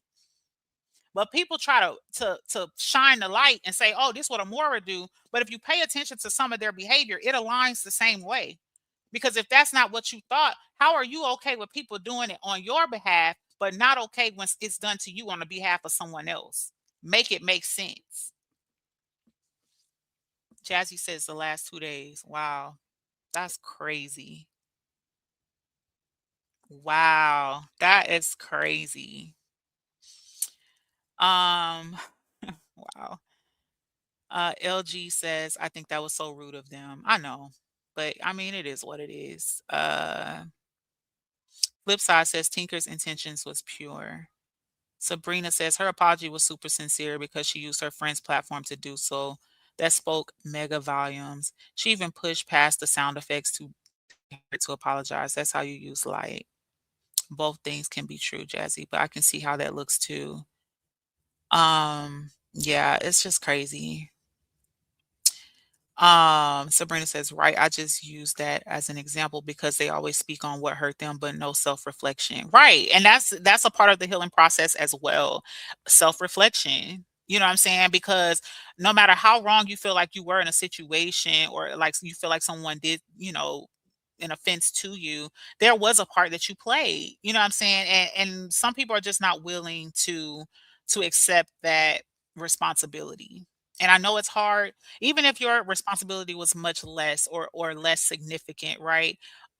It doesn't take it away that it was there. So Miss Foxy says, well, I'm glad you got that apology. So something positive did come out of that live. I really do want for everyone to be able to coexist and move with integrity and respect for one another. In a perfect world, Miss Foxy. In a perfect world. Miss Foxy also said, I also understand that some people will not be able to move in that space. They just really have a dislike for each other. I guess it also depends on where you are at in life, right? That one says, Special K, I've always liked you. Didn't understand what happened. Oh, okay. You're talking Special K. Miss Foxy says, Ashley, I was just telling Sabrina I've been slacking the holidays. And me too, Foxy girl. And it's crazy because I have this new Pilates program that I'm doing or whatever. And girl, I done skipped like 3 days. I'm like, Lord, what am I doing? I'm falling off. And I paid for that. So girl, I gotta get on my A game. um, but anyway, y'all, I apologize that this live was so long. I didn't expect it to go this long. But I think you guys got the gist of what happened and my opinion on everything that happened. Um, it is what it is. We can't change it, y'all. All you can do is move forward. Why do people have to coexist? YouTube is big. Um, well, and to that comment, it's not hard to coexist. Me and Break Room have been in several chats together and coexisted, and there's not been a problem. You know what I'm saying? And I mean, realistically, everybody is not going to get along. You know what I'm saying? But it's for me, I just feel like when people go out of their way to try to make spaces uncomfortable for you, um, and then play oblivious or like they don't know that they're doing that or whatever, I just think it's ignorant and immature or whatever. But I could be honest, even in real life, like there's been people I've worked with that I don't like. That ain't got shit to do with my job, girl. Like we got a job to do. So as it pertains to work, girl, yes, we're gonna have this conversation. Or yes, girl, I need to, I gotta tell you about this meeting or whatever, because we at work. Nobody cares about your little personal feelings at work. And if more people would view this space like that, instead of trying to make it where I'm going to antagonize somebody or I'm going to attack somebody's platform or I'm going to try to, convince and sway people this way or that way about somebody's character, you know what I'm saying? I feel like things would look a little bit different. But there's been you know, intentional like agendas to try to destroy people and who they are and what they represent and all of that, right? Done with the intent to try to um come at the credibility of so many other people just because you don't like them. And that is why there's so much tension and there's so much like even this gossip and giggles lady. I don't know who she is. And I was on her page once before. And I'm thinking, what the hell? And guess what she said? Ashley Chats is messy. And I'm just saying this from what I observed. Well, girl, which Ashley Chats have you been observing? Where have I been messy at? But that's what happens. And that's what the problem is with Neo with several people. Like people just come out here out the clear blue sky swinging and have no idea or understanding for all of the backstory behind people. You see people one or two, maybe three times, and you think you know who they are. I mean, like a lot of us have been aware of each other for 2 or 3 years. This year make 4 for some of us. You know what I'm saying? That have existed in this space. So to come out here brand spanking new and fall out the sky and think that you know somebody enough to determine their character or the type of person they is diabolical. Because it's like you don't know me. And then to associate yourself with a particular group of people and they don't like a person, how do a lot of people not understand that's automatically going to make you biased? Automatically. Because I rock with this set of people, they don't like her. So now I don't like her. Like that's happened in real life. I had a girlfriend, and I think I've shared like bits and pieces of this story before, but I've had a real close girlfriend when I lived in California. And we got so tight, y'all. Like I was calling this girl my sister. Our kids was calling each other aunties, all type of shit, right? But she would always have these horrible stories about this alleged friend of hers that was always struggling in real life, but treated her terrible. And it made me territorial about her. And I'm like, oh my God, like, why would somebody do my friend like that? Only for me to start showing up at different, oh, it's her birthday, it's a family dinner, da da da. And this girl was always there.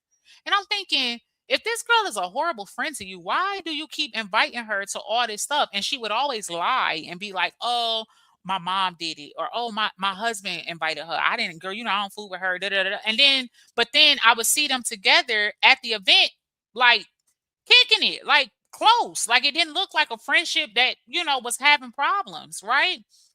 But then when we was alone, you're planting these seeds like this girl is horrible to you. Like she takes advantage of you and your family, and she's always in need, and she treats you horrible, and you know what I'm saying? So me coming in as a biased friend because this my friend, and my friend told me you treat her bad.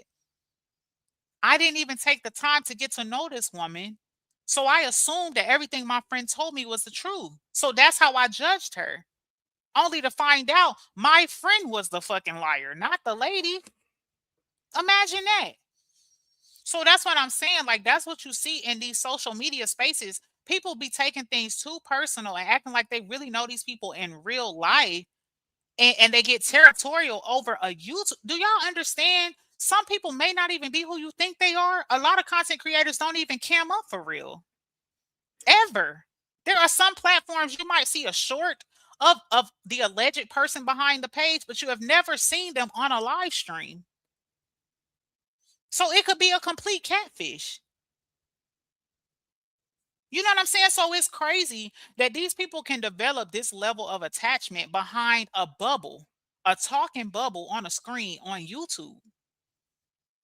And y'all real life committing crimes, y'all doxing people and really intentionally trying to ruin people's life, people's character, contacting people's families, creating fake emails, paying money to get information on people, and all that, all behind a talking bubble on YouTube.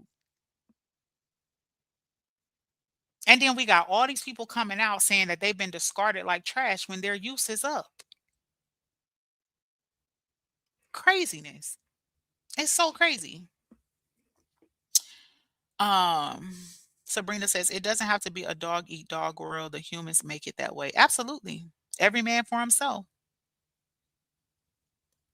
Flipside says, considering YouTube being bigger, it's not mandatory, is what I'm saying. Actually, you're absolutely, and I agree with that too. Flipside, and I'm not gonna lie. Outside of these two lives, which is why I'm not really in the mix. Like when Jazzy Jazz was like, "Oh, this happened over the last 2 days, whatever." That's how come I be out the mix, y'all, because I really don't follow a lot of mess no more. I've been over in other sectors and get like finding other information that I can use in my real life, because at some point that shit get old and draining. And that's another reason why I was kicking myself, because I was like, damn, in that self-reflection, I was like, if I didn't do my live yesterday, this shit wouldn't even be happening. Break room wouldn't have had no fucking content, at least not on me yesterday. But I did the live. You know what I'm saying? So it comes with, and not saying that I was wrong for doing it, but in that self-reflection piece, when you're looking at, damn, how else could this have played out? I could have just not went live. You know what I'm saying? I could have just kept it moving. Let me see. Miss Foxy says coexist means being in the same chat and respecting the other person who you may not care for, and that's what it means for me. Right. That's what it means for me too, Miss Foxy. That's exactly what it means. And I can do that in real life, in a chat, anywhere. Hell, on a panel. We could be on a panel together and not like each other, and I can still respect, you know what I'm saying, your space, your opinion, and all that, and still give mine. But unfortunately, everybody ain't at that level. Um, let me see. Wild facts they do. Sierra says folks forgot it's public opinion, not personal opinion. Right, Sierra. And if it doesn't align with you, then you just move around. Hey, Brittany Tyner, welcome in, baby. Um, Sabrina says, Mama Daddy always says smart people learn from their mistakes, but wise people learn from the mistakes of others. The wisest people learn from the success of others. Yep. Shit, I learn from both. Hell. I watch others and try to pay attention. But I'm not even gonna lie. I really feel like sometimes we also interfere with our own situations, right? Because if I paid attention to patterns, right? The last time I jumped my ass on a panel with Break Room trying to get some understanding, I got my ass chewed up in them comments and disrespected afterwards and misrepresented. So for this to then play out the same way all over again, that's my damn fault because I should have took my ass over there. You know what I'm saying? Both times my intentions were pure. Hey, Miss J. Jones, baby. Happy Wednesday. Both times my intentions were pure, but it was not received that way. So again, it's a thing of I got to practice what I preach. Stop going to places where you're tolerated and go to places where you're respected and celebrated. That's why you also heard in the clip when I first played it, people kept saying, she kept saying, I see y'all keep telling me that Ashley Chats is in the chat. I'm not ignoring her. I had been in the chat a long time. And I kept saying, can somebody drop the link? I would love to speak for myself. Can someone drop the link? And I was not like, I was being ignored. So people in her chat was actually saying, Ashley Chats is here because they were discussing the live was about me. So that's why y'all heard that statement because people was like, damn, you don't see her? Can you see Ashley in the chat? Crazy. I mean, if I title a live behind and you want to speak and you in my chat, I'm gonna definitely drop the link so you can say your piece. But it took a while. But it's the little things that you have to pay attention to. Let me see. Oh, Sabrina, you going live? Is that what you're saying in the chat? Later on, Miss Foxy says, yeah, that's crazy. Sometimes I wish I didn't put videos out myself because then again, I'm me and I love me and I love recording some of my life. And plus, I'm not really on any other apps like that. Right, Miss Foxy. And it's crazy because the world didn't used to be like that. But now it's crazy. Like there's so many ways, like people can find your whole damn location just from a picture. Like that's why I don't take pictures of my home and shit like that no more. Cause like you can put a damn picture in Google and find out somebody's address or where they at and all of that. And even when I post like where I'm at, like if I'm at a restaurant or whatever, I don't post that shit until I leave because people so weird and strange, and you just never know what to expect. That one says, I have a question with all the doxing that was going on. Was anybody on payroll? And wasn't that one? And was not. They were doing all that shit for free. That's what I'm saying. And it's like, damn, you didn't even get no type of accolades, a public shout out. You got nothing, yo, nothing. But kicked out the group. That's crazy to me. Like, how's that worth it? Wow. Let me see. Nope, not even a 401k. Sabrina. Oh, that is so funny. Miss Foxy says, exactly, Ashley. That's coexisting in the same space. You ain't got to be friends. This is a big app, but the fact is, we are all in the same sector. So it's kind of hard to avoid certain people.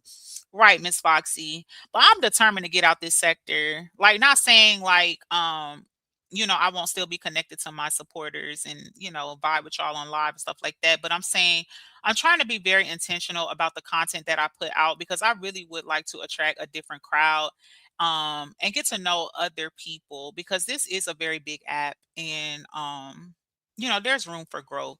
Like I've gotten some new supporters already that have been very verbal and active in my community posts and things like that. So like there's hope and I've done it before and I'm gonna do it again. Like shit, last month was a good ass month for me. Like I think I got like 2,000 new subscribers.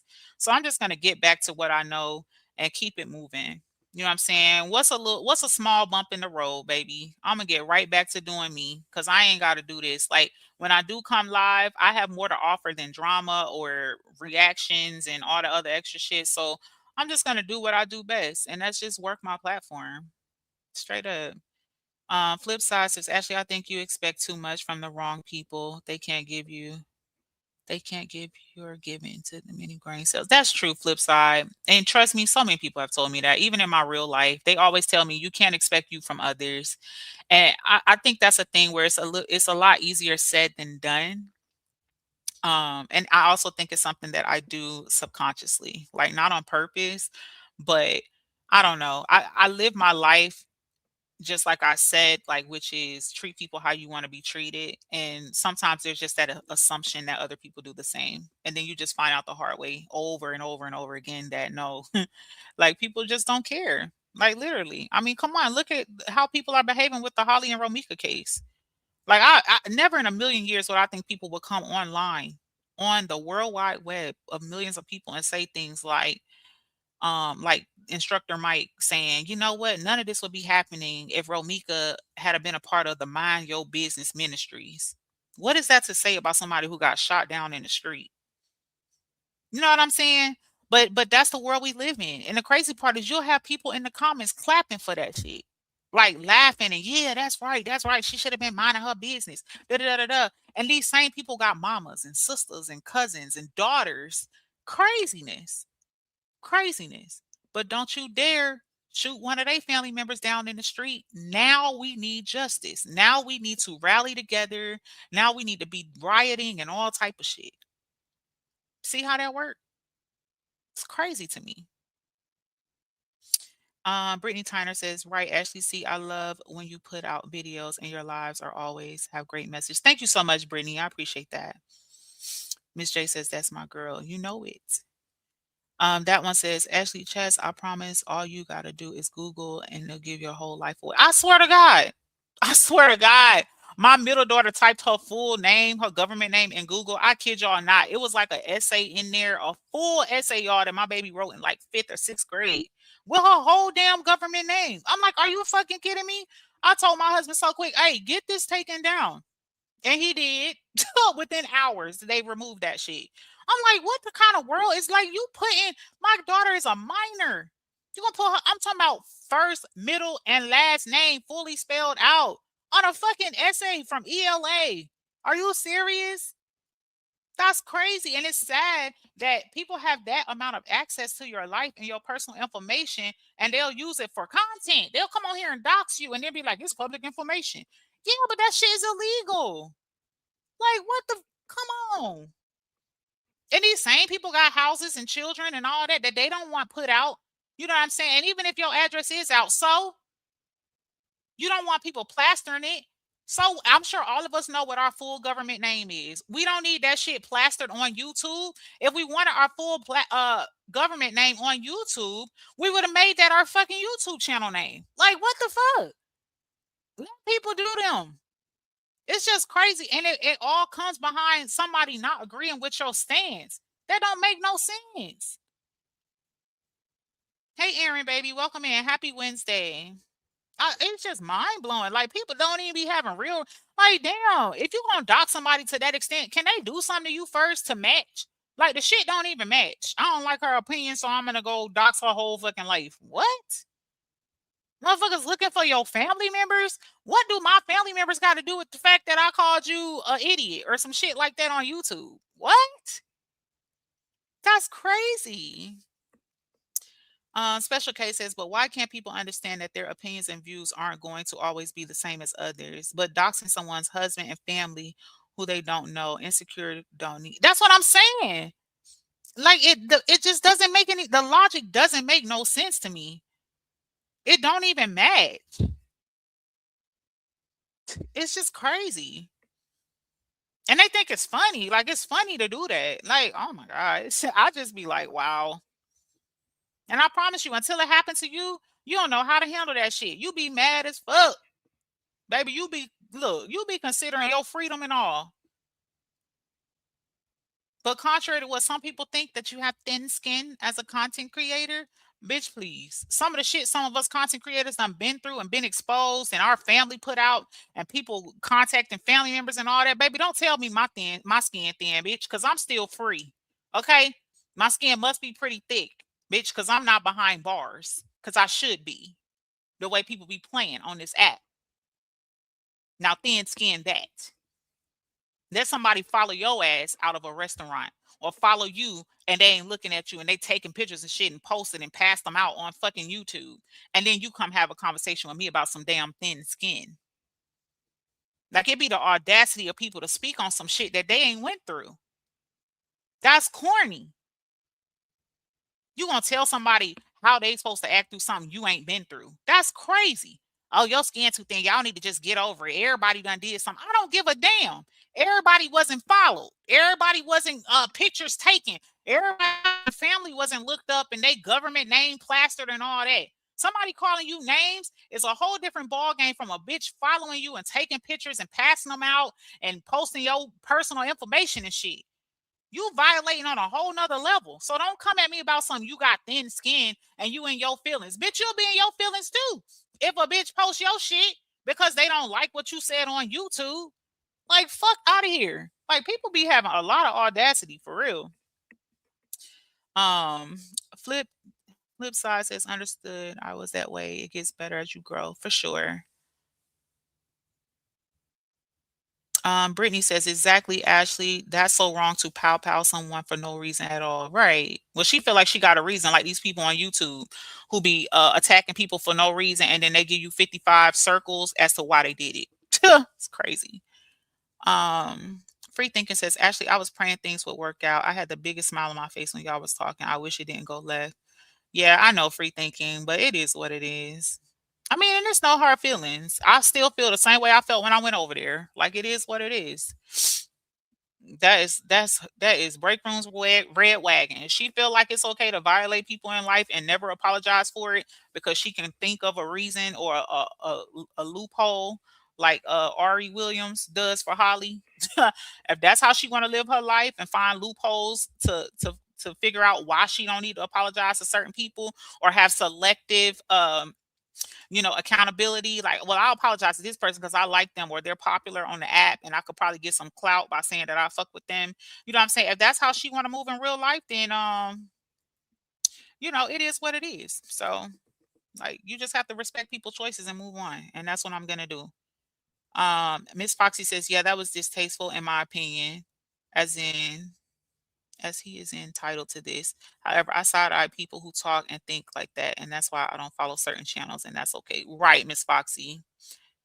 Let me see. The sisterhood docks me, but it's all good. Fuck around and find out. Right, Sabrina. Trust at this point. That's what I'm saying, baby. Your skin will get thick, even if you ain't trying to, baby. I promise you. Because it ain't never about being scared of somebody doing it. It's just like when you got kids and family and shit, innocent parties that could be targeted behind somebody's ignorance on the internet, it strikes a different chord for you. You know what I'm saying? And that's the part I think people be missing. The sister, okay, I read that one. Brittany says Romika's case and the Tyrone case have similarities with both stories. It's so sad. Maybe they both rest in peace. Yeah, I've been seeing that the Tyrone case is starting to become bigger, so I may start looking into that one. But I don't know because child, I don't know. I gotta look into it and see if it's something I want to touch on or not. Cause I kid y'all not. Social media get on my last nerves, yo. It just come with too much. Like you can't even have an opinion about shit that matter without being attacked, and it just be too much. Free thinking says, I am for our people growing. I don't like drama, and I didn't know half the stuff that went on. All of the people have been hurt. I see. I don't follow a lot of people, so I just pray every day that our people, yeah. And that's what it is what it is. But I hate when people try to use that, and not you free thinking. I'm talking about the content creators. I hate when they use that as an excuse, the content creators and supporters. Like, well, everybody was hurt. It doesn't matter. You are only responsible for the hurt that you caused. And I just wish people could take accountability for that.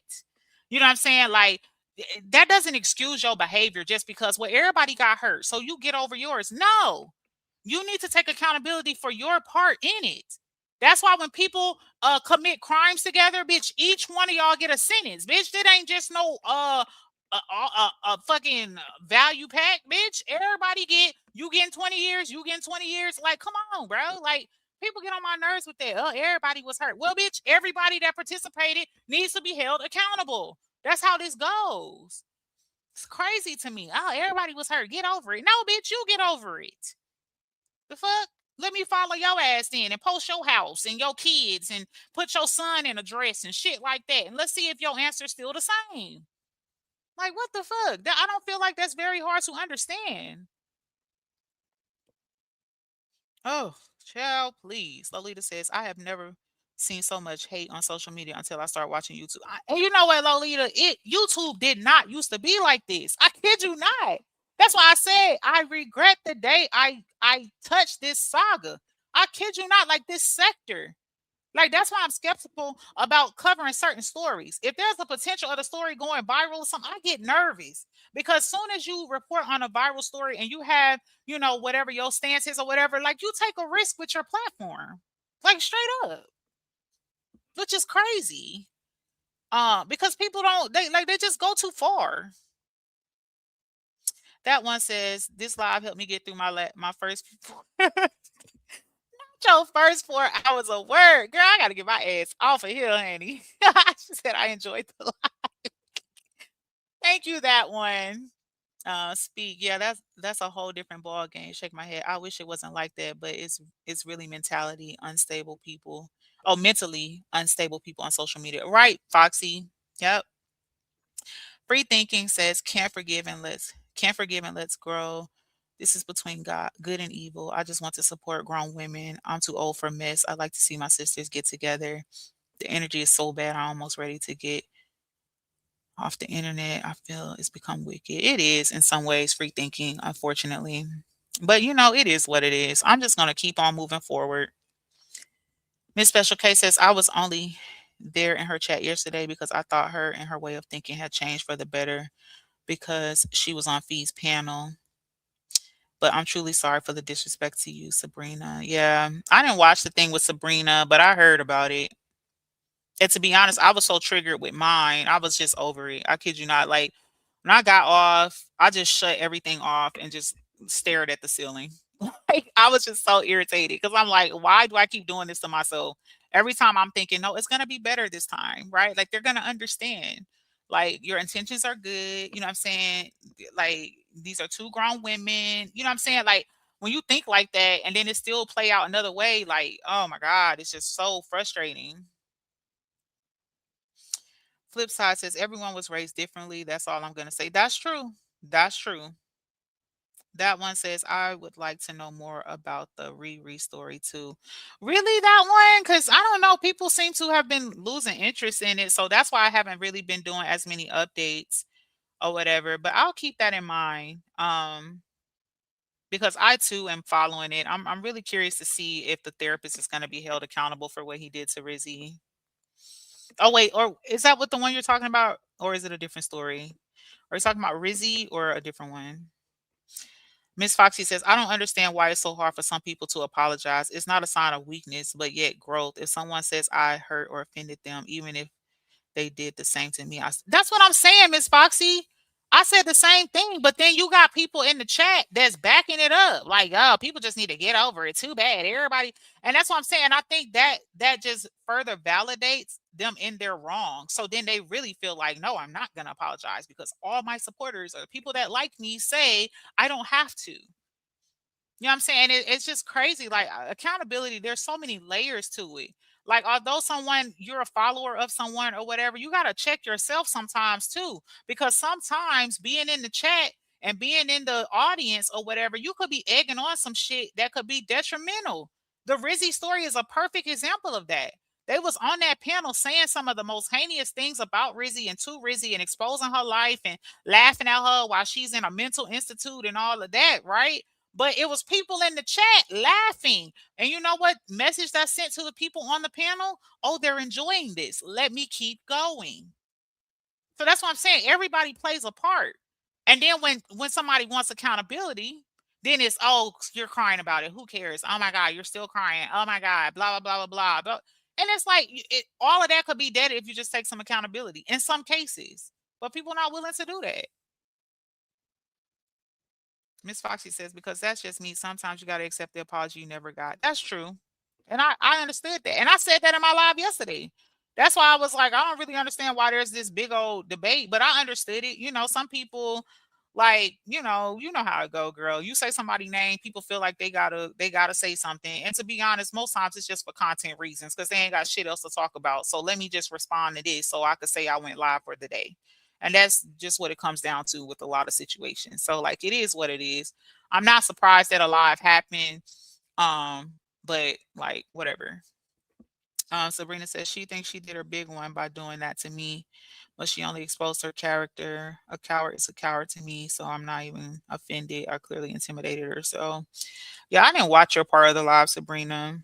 I might go back, like, I don't know, girl, because I don't want my head to hurt today. I don't want my head to hurt today, so I don't know. I can't even promise I'll go back and watch it, to be honest. But I heard about it. Flip side says I saw it, Sabrina. It certainly didn't give big one to me. It gave immature emotional issues. You were very direct and respectful. Showed emotional maturity. Oh, shout out to you, Sabrina. She couldn't answer the question and deflected to everything but the issue. Yeah, and see, that was my issue, and that's why I feel like our conversation started to go left because then it started to be deflected to the AI page and all of that, and I definitely didn't want to really talk about my freaking that AI page shit because just as sure as shit stinks. Yesterday, I mentioned the damn page, and then boom, I got tagged in a post. Girl, fuck you. I don't care how you feel. Da, da, da. Imagine tagging me on your page saying fuck me and how I feel, and your ass talked about me behind the fucking bogus page, and I didn't do shit to you either. Like it just be the audacity of people. Like you should care what the fuck I think about you, to be honest with you. You know what I'm saying? But and the crazy part is I didn't even say anything to be disrespectful to her at all. I brought it up in the context of the live. But then it was actually, I don't give a fuck how you feel about me. Da, da, da. Like, I swear people look for ways to be offended. And that's why there's always a new drama, a new fire, a new fight, a new live about somebody trying to drag somebody, trying to attack somebody, because people literally wake up on this app and jump from content creators page to content creators page, looking and checking their community wall and checking to see what they said in a live or checking to see what they said in a video and all of that, just so you can have a reason to pop off and go back and forth with somebody.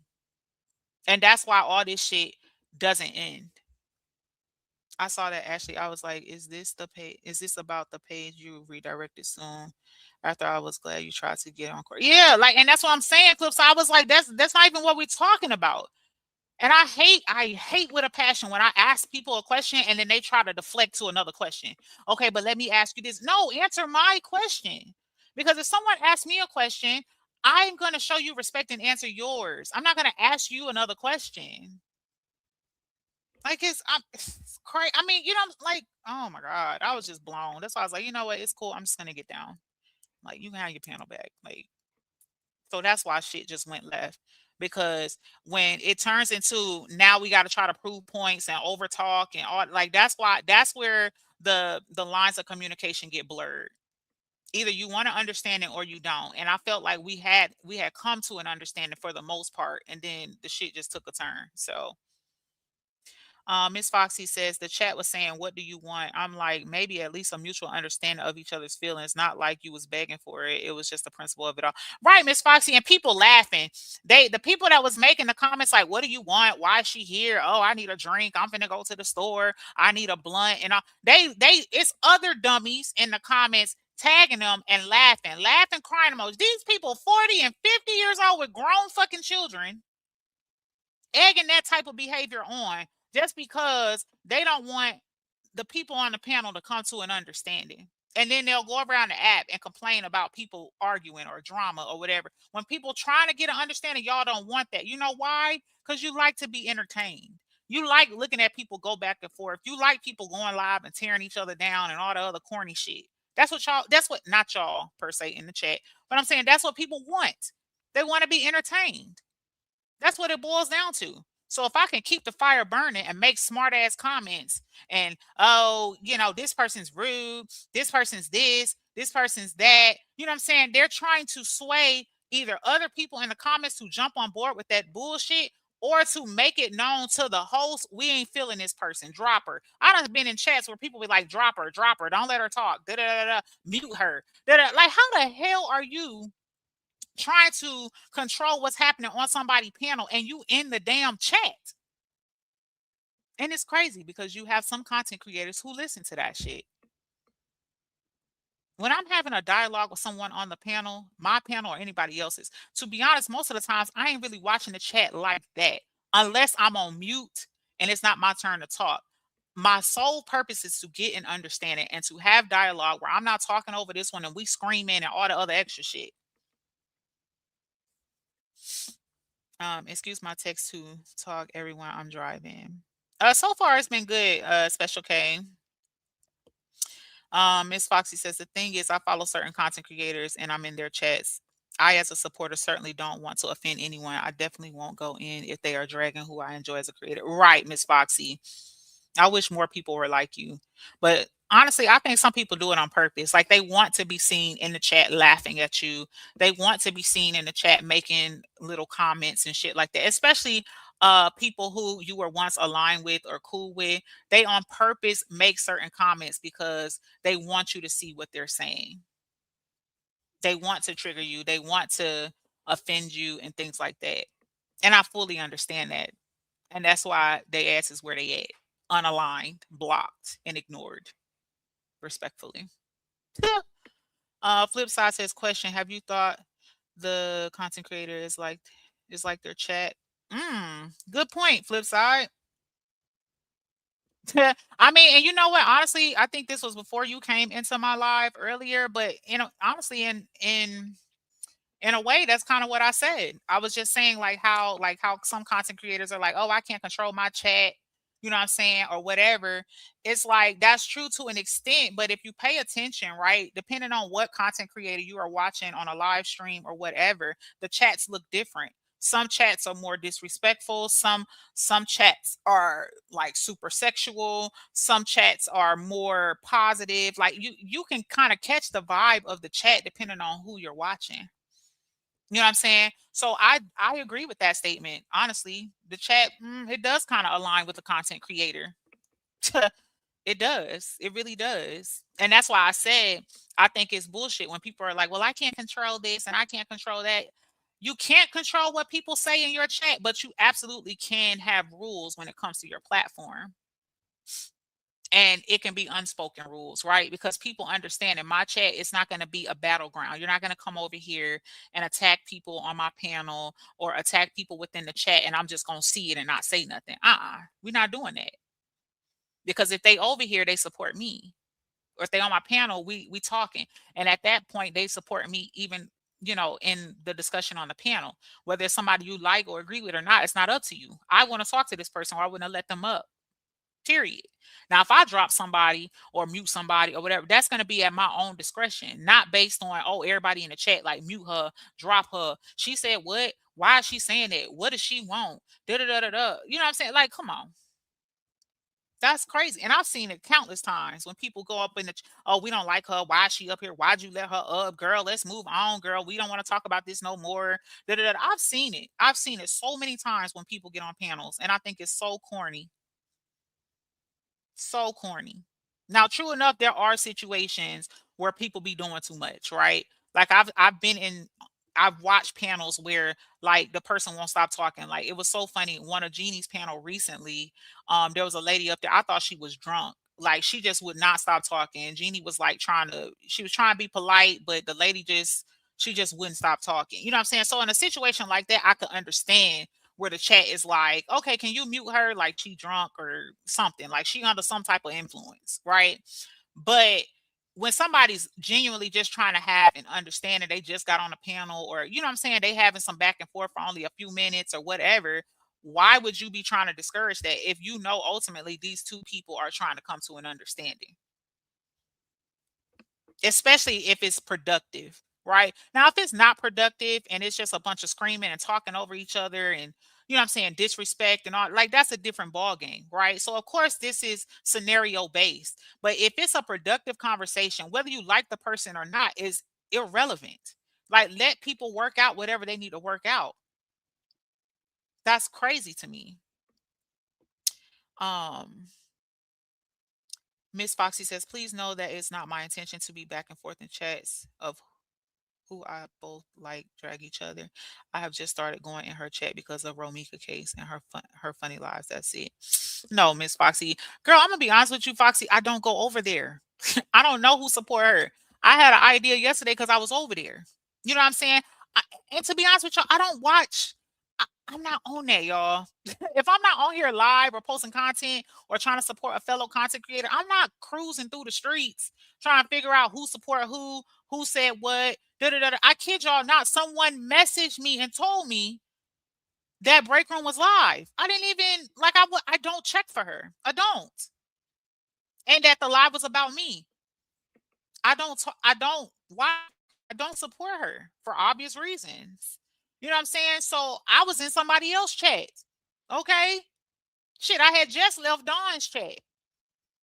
You know what I'm saying? So I go where I go, and that's it. I don't look for no problems nowhere.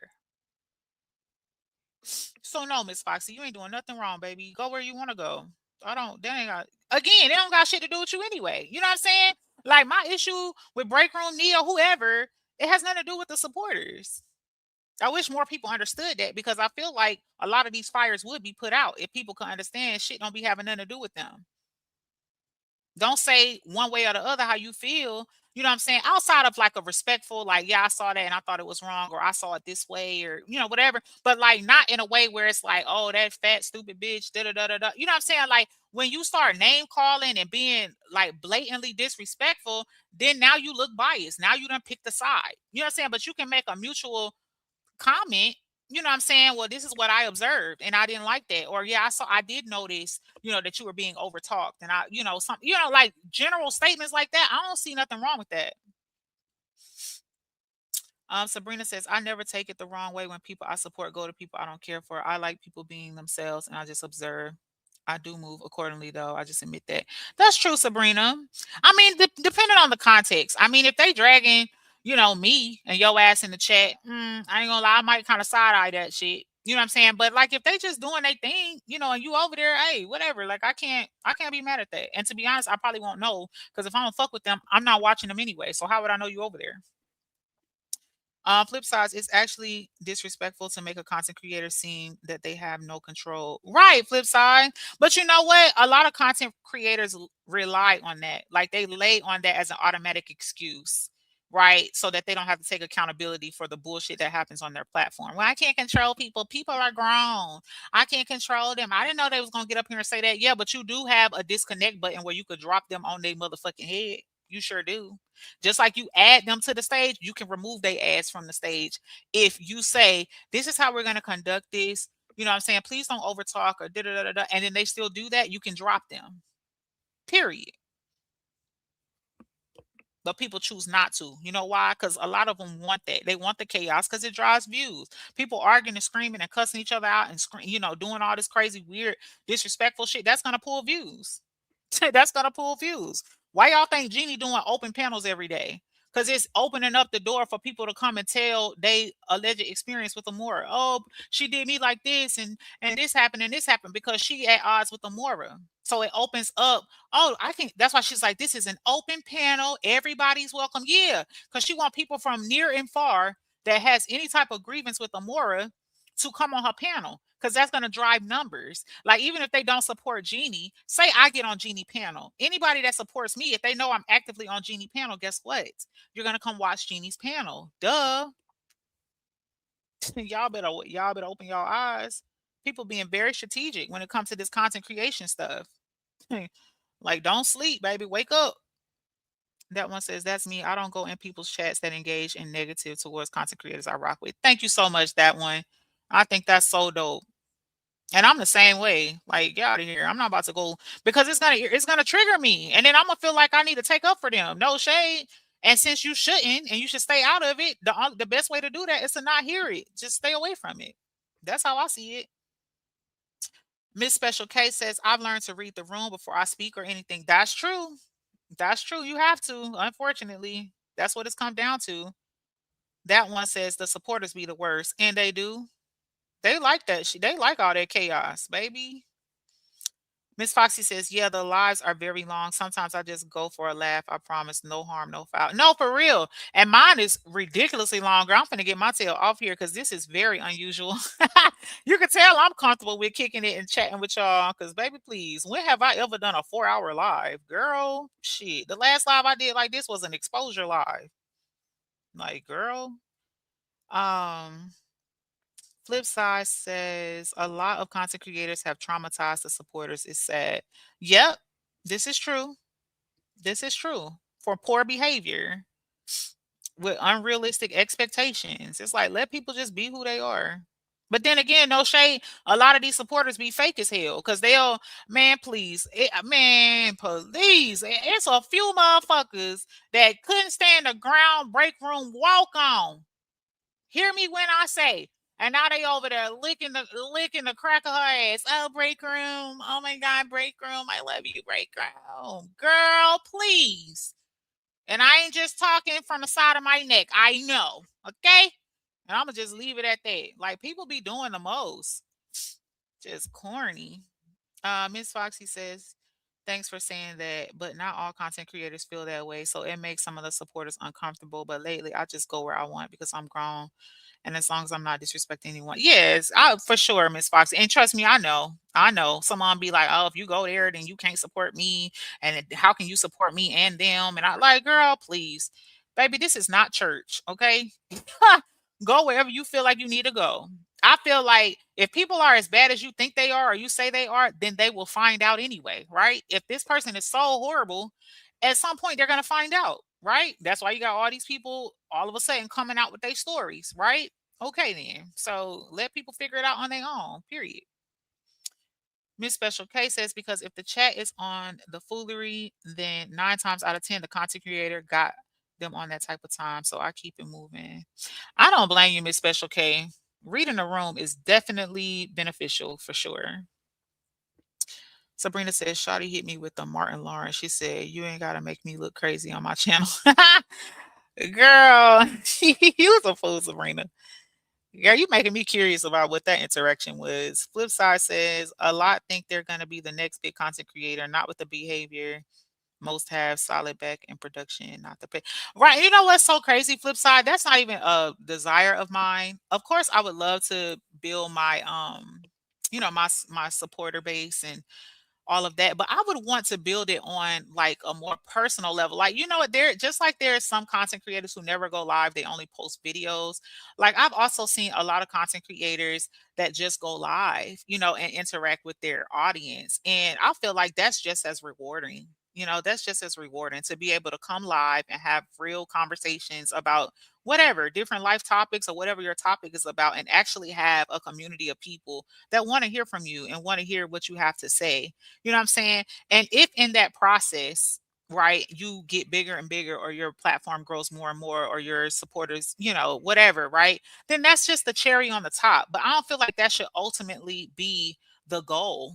You know what I'm saying? And it's just so sad because I agree with you. Most people really do think that they're going to be the next big thing, and they're stepping on and destroying whoever they have to get there. And the sad part is, man, listen, the bigger you get, the harder the fall, baby. Like that's what people not paying attention because it's a way to do things. It's just like look at Brene, right? That whole Brene situation. Brene thought she won. She stole the man. She didn't care. She was flaunting the man. She wasn't supposed to be around the girl kids. She was still around the girls. Like anything she wasn't supposed to do, she was doing it because who gonna check me? Only for her to lose everything. You just lost a major lawsuit. And it's to the point where they talk about garnishing her wages and basically interfering with her life financially to make sure this girl get her money. So what did you really win? Because you thought you was going all the way to the top. You popular on social media. You got millions of followers. You getting big checks on TikTok and all of that. And I took your man and what? Right? So you feel like you winning only for you to fall flat on your fucking face. You can't afford to fucking breathe at this point. So that's why I say that going back to grade school when they did that tortoise and the hare story, and the hare thought that it won because it was chilling and sleeping and just so confident that they was gonna win, only for the tortoise to win. Slow and steady wins the race, baby. And you got to sprinkle a little bit, a lot of bit of integrity in there, because people connect to what's real, not the facade. You coming out here presenting like you just this and that, only for people to come out here and be like, oh yeah, I was getting all that information for her. What? On social media, y'all got to realize people could be anything they want to be. They'll tell you, they will sell you a fucking dream. And it's all bullshit. Us as content creators, we regular people like y'all. We regular people like y'all. Some of y'all connect to us for different reasons. And just let that be that. And stand on that. And if somebody, you go somewhere and they try to make you feel any other way because you like a certain person or because you rock with a certain person, that should tell you all you need to know about them. Because the thing about it is, right, people who feel like they the GOAT or they this or they that, or I'm the motion and all this other extra shit, all these terms people be throwing out here, if you really was that, it wouldn't take you trying to shit on nobody, because you'll be secure and firm in who you are. Right? You will be secure and firm that when I hit this live button, the people that fuck with me is gonna pull up, period. And if they don't, they're gonna catch this replay, right? Because you know you have something to offer. Just crazy to me. We enjoyed you, Ashley. Thank you, that one. Hot Wing says, Ashley, sorry for disappearing. My man showed up earlier than expected. Okay, girl, my man. Hey, Zaddy. Let me stop for my husband come back here, because he already came in here peeking. Probably like, who you calling Zaddy on live? Flipside says, Ashley, your videos are top tier, I have to admit. Thank you, Flipside. I try. I really do. Editing is so frustrating, though. You know what I'm saying? It's so annoying. So it's time consuming. But yes, like, I mean, when you got a channel, you have to, you got to put in the work. Miss Special K says 4 to 6 or even more hours with no real content, not even educational messages, equal a waste of time. No, for real, Miss Special K. Because who's listening to that, right? Like, even if I do listen to somebody's long ass live, trust me, I got headphones on. I'm doing laundry. I'm gonna take a shower. I might be going to walk, do my walk for the day. You know what I'm saying? Then it's worth listening to. But if it's 4 hours of bullshit and screaming and yelling at each other, and not like, girl, ain't nobody trying to listen to that. And it's hard to digest into your spirit, right? Even if you do, now you are disgruntled, you snapping on your family, and you don't even know why. You know what I'm saying? Sabrina says, love Ashley content. Shout out to you, Sabrina, because you've been in here all 4 of these hours, honey. I love you, Sabrina. That one says, I go on other chats for different reasons. I go for laughter, great content, spiritual entertainment, some drama, and mindful of which ones I stay safe. Exactly. That one, simple as that. As you should. That's why I say you connect to people for different reasons. So, and I'm the same way. Like, I watch people for different reasons. Y'all know Latrice Allen. Like, sometimes I watch, she is funny as shit to me. But I also don't agree with some of her stances, or I don't like when she's overly sexual in some of her commentary. She started talking about under people clothes, and saying nasty, disgusting stuff, or talking about her sex capades and all that. Like, that part of her content I'm not interested in. But I like when she's talking about real life stuff, you know what I'm saying? Or how she's talking about, how you don't have to be a hater, and you can, like, she has real life conversations on a lot of her lives, and she don't give a fuck what she look like, which I really admire her for that, because I care about what I look like. She don't care. She'll get on live, be done just took out some braids, it'd be stains on her shirt. She'd be drinking the soda and smacking in the mic and all that. Like, I think it's hilarious, because I'm like, she really don't care. Like, she really come as she is. Like, she hit that live button, and either you take it or leave it. And I think a lot of people connect to her for that reason. So that's the bottom line. Like, people are gonna connect to you for the reason that they connect to you, and can't nobody take that from you. Straight up.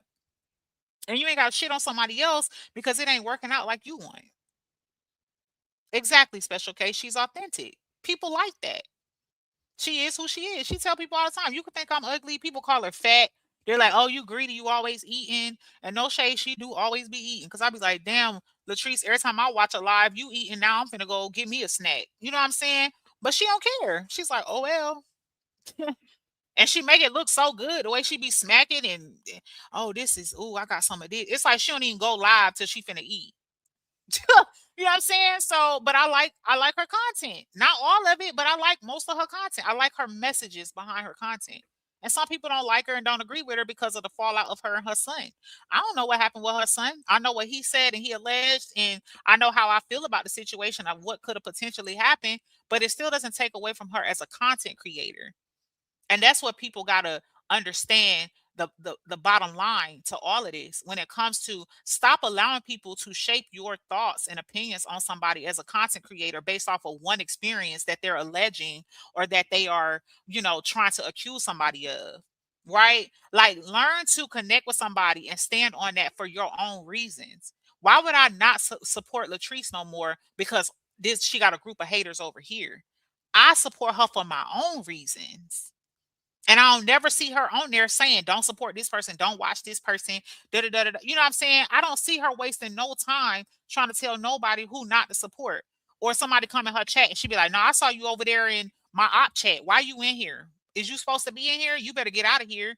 You know what I'm saying? Like, now you're making it all uncomfortable and people feel like they did something wrong because they was in somebody's chat that you don't approve of or whatever. Like, that's petty. We too grown for that. It's crazy.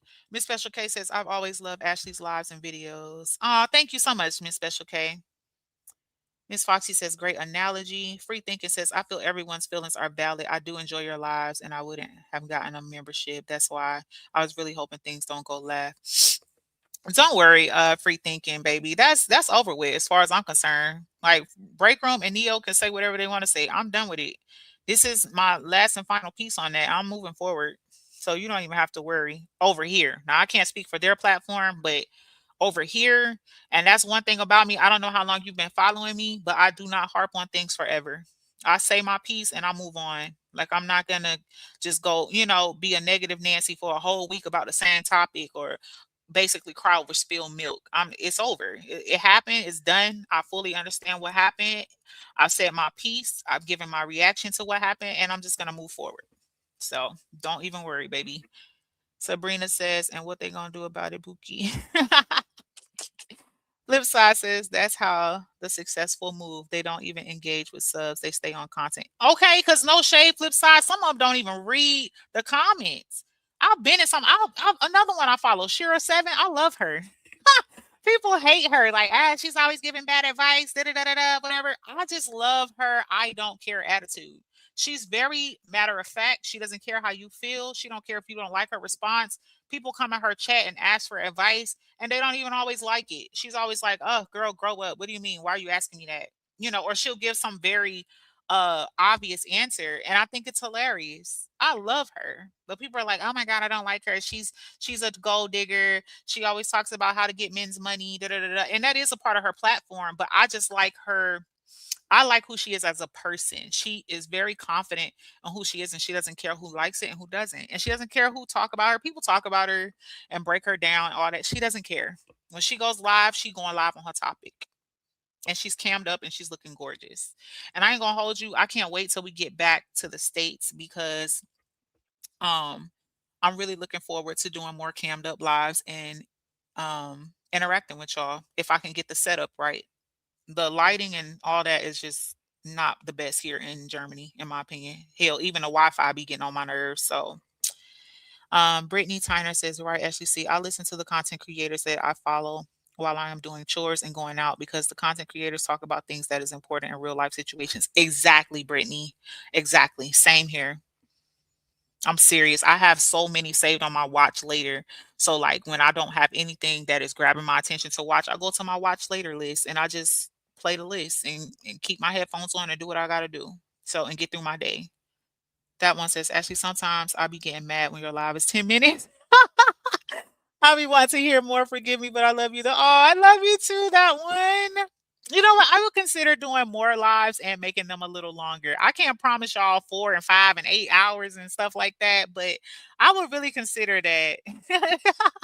People have said that to me, even on our videos. They're like, "Oh, make them longer." So I don't know. I just know that time is valuable. And personally, I don't be having a lot of time all the time. So when I got lucky today, y'all. Remember, I was like, oh, I can't be on here long. I gotta go. And the appointment got rescheduled. So I was like, thank God, because then I didn't have to rush my live. And my husband's probably gonna be looking at me crazy, like, yo, like you've been live for 4 hours, like, cause it's not usual. And he just came home like maybe 30 minutes ago. He peeped his head in here. a little while ago. But thank you for that one. Flip side says the bigger content creators don't have time for the surveillance. Right. That's what I'm saying. Because you're so focused on the success. And I'm gonna be honest with you, I think that's why so many are disgruntled because they are salty because they see other people around them being what they would think in their mind is more successful than them. Like, oh dang, every time they go live, people pull up. Or when they go live, people listen to them and they engage. Or when they go live, they get X amount of super chats and all that. You know what's so crazy? Most of the big content creators don't get a lot of super chats, if any at all. They just go live and they have a lot of numbers and they get a lot of views on their videos. Because if you put in the work and you do get a lot of views on your videos, you will still make a really good check on YouTube. And that's why I don't take some of these content creators serious because the level of talent is not really there. It's not a lot to be offered. That's why you have people reacting to shit all the time or arguing with somebody as content and tearing somebody down or making fun of somebody or what I'm saying, like that's the content because outside of that there's not a lot of talent or things that people are going to be interested in hearing and dialoguing with, right? So I think when people feel like they are in their own lane and they doing their own thing, if the results are not what they want, then they start throwing salt on somebody else, which is so crazy. So that's why I said to try to attack content creators or make a comment like, oh, you got to have thicker skin as a content creator. Trust me, if you are on here and you've been on here any more than 6 months to a year and you didn't fall or you didn't faint, baby, you got some thick skin to an extent, baby, because you got to have thick skin for a number of reasons to be a content creator. Outside of the arguing, the bickering, the attacks, the reports on your channel, all of that type of stuff, like you got to figure out what are you going to talk about? How are you going to hold an audience? How are you going to edit this video? You know what I'm saying? How are you going to like the whole presentation of your channel matters. Your thumbnails, how you edit videos, how long is the videos? What's the sound like? When people do cammed up videos, what's the lighting like? Like there's so much that goes into content creation. You know what I'm saying? So yeah, you naturally have to have thick skin as a content creator if you still showing up and you still being consistent and you still putting out content. But then it boils down to what type of content, what is the quality of what you're putting out? And that's where things get tricky because a lot of people have nothing to offer but breaking down someone else, attacking someone else, making fun of someone else, reporting someone else's stuff. You know what I'm saying? Talking about what someone else did wrong. You know what I'm saying? They can't break down actual stories that are happening in the real world and give some context and or even if you can't break the story down, you can't just have general dialogue and give someone an honest answer, right? Like I'm very confident if one of y'all were to ask me an advice question or just a question in general, I could answer that. Whereas you have some content creators who can't do that. Some people can't even articulate their words right, and that's not even being funny or taking a dig. Some people really cannot engage for real with an audience. It just doesn't come naturally, right? But then you see someone else who can, and then because I'm mad about this, instead of working on myself, right, to be better at engaging, with just kind of studying other people that I admire or that I want to be like, or I feel like they're successful, or whatever your reason is, right? I'd rather just throw salt on her. Or I'd rather drag her down or try to paint her out to be, oh, she's a manipulator. She's still a supporter. She's this, she's that. And that's why y'all see some of the stuff y'all see on the app. February is coming. Did you hear they found alien bodies in Peru? Ooh, I did not. But child, let me see how close Peru is to me, honey. Because what? That one says Latrice Allen getting big as hell too, but she is funny. That one, no shade. She is, girl. Like ooh, honey, she really is. But I'm like, girl, I don't know. Maybe she depressed or something. But I love Latrice. She is funny as shit. Oh my God, she is so funny. Like she's so like she reminds me of them people from down south. Like I have family down south and like they will say anything that comes to mind. And she talks a lot like them. And I think it's hilarious. So flip side says you're a seasoned content creator though, Ashley. Most only became a content creator off of a story and not trying to learn different. Exactly, flip side. And I understand that. And that I feel like that's why I'm a target in some situations, right? Because then you'll hear people say, oh, she's been on here forever. She should be with Tasha K or she should be with this person. What makes you think that? What if my goal wasn't to be Tasha K? You know what I'm saying? What if I just want to be Ashley Chats? Huh? Because when I started my channel, of course I wanted to grow. Ain't nobody starting a channel and not wanting to grow. But I never ever started my channel with like, "Ooh, I want to be like this big one. Oh, I want to be like that big one." No, I don't. I want to get as big as Ashley Chats is supposed to be. To be honest with you, I don't care how big I get. All I care about is my audience. Like if y'all notice, I literally try to read every single one of y'all comments. I kid y'all not. I try to read every comment outside of the ones where y'all talking to each other. I go through all of the comments. Why? Because that's important to me. I want to engage with y'all, and I don't want y'all to feel like, damn, I'll be going to her chat and she never say nothing. I'm typing stuff, she not saying nothing. How you gonna have an interactive live stream, right? What's the point of going live if you're not gonna engage with your audience? And then for some people, that's just not their platform. Maybe they got too much to say. Maybe their audience is too big. You know what I'm saying? Because no shade, the more people you got in your chat, the faster the chat go. I'm not gonna hold you. That would be a struggle for me because if I got 300-400 people in my chat and they all typing and I'm trying to read through all of them, I might, I might have a situation. You know what I'm saying? But that's what matters to me. So yeah, people, yeah, that's true. I am more seasoned as a content creator than others or whatever. But you just got to do the work because at one point I wasn't. I wasn't seasoned as a content creator. There was a lot of things I had to learn. But some people don't want to do the work, but then they want to get mad and point the finger at those who do. So it's easier to just attack somebody else, which is crazy. Flip side is, oh, I read that one. Sabrina says this was a good dialogue and a safe space. So thank you for your time. Absolutely, Sabrina. Miss Foxy says Sabrina every now. Okay, he's talking Sabrina. I felt that not a hating bone in my body because what's for me is for me. And if people don't show up, then they're not for me. Doesn't mean I'm shamed for them. Exactly, Sabrina. Because trust me, you only want people who for you. Like, let's be real here. You know what I'm saying? Why would you want somebody who's not for you? Because then it's going to be fake. And then soon as you say something wrong or that you don't like, boom, they're going to disappear. That's how this goes. So you definitely want people who for you and really genuinely like to hear from you. That one says, I understand though you have a family and a real life, but just an hour would do good for me. Okay. That one. Okay, girl, I understand. Flip side says, I was just about to say that everyone's reason is different for sure. Social media is meant to be social. Right. And girl, no shade. I'm not social in real life, girl. So this is way better for me, girl. That's just like people who work from home, you know? Like you don't mind working, but some people prefer to be in the comfort of their home. Like I want to be social on the app. Shit, I don't want to be social in real life. Like, please get away from me. Like, please, you know? Flip side, it says a big chat will have you just talking, no response. No, for real, flip side. And I probably would. I'm sure it would be different because, like, realistically, you can't keep up with 500 people typing at one time, right? But realistically, right now, like, if you got, I done had 200 people in here at a time and stuff, and I can still keep up with my chat. So that ain't no excuse. But some people, just, I don't know, it's just not their platform. So it is what it is. Good morning, Buttercup baby. Welcome in. Hey, Beverly Phillips.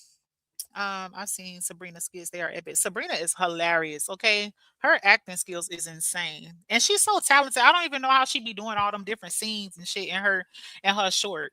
That's why I say everybody got their own thing. Like you, man, please. I ain't seen no shorts like Sabrina's. Respectfully. His special case says, I've been in chats with 30K or more. Your comments or opinions get lost. Oh, for sure. For sure. That's why I said if I did ever get to that level on my platform, I'm sure it would be a way different thing. But I ain't gonna hold y'all. Y'all know me. I'm gonna still try to keep up. I'm gonna read a good bit of those. I couldn't probably read all of them realistically, but I definitely would be very much in the chat. I ain't gonna hold you. Because I'm not ignoring my chat, please.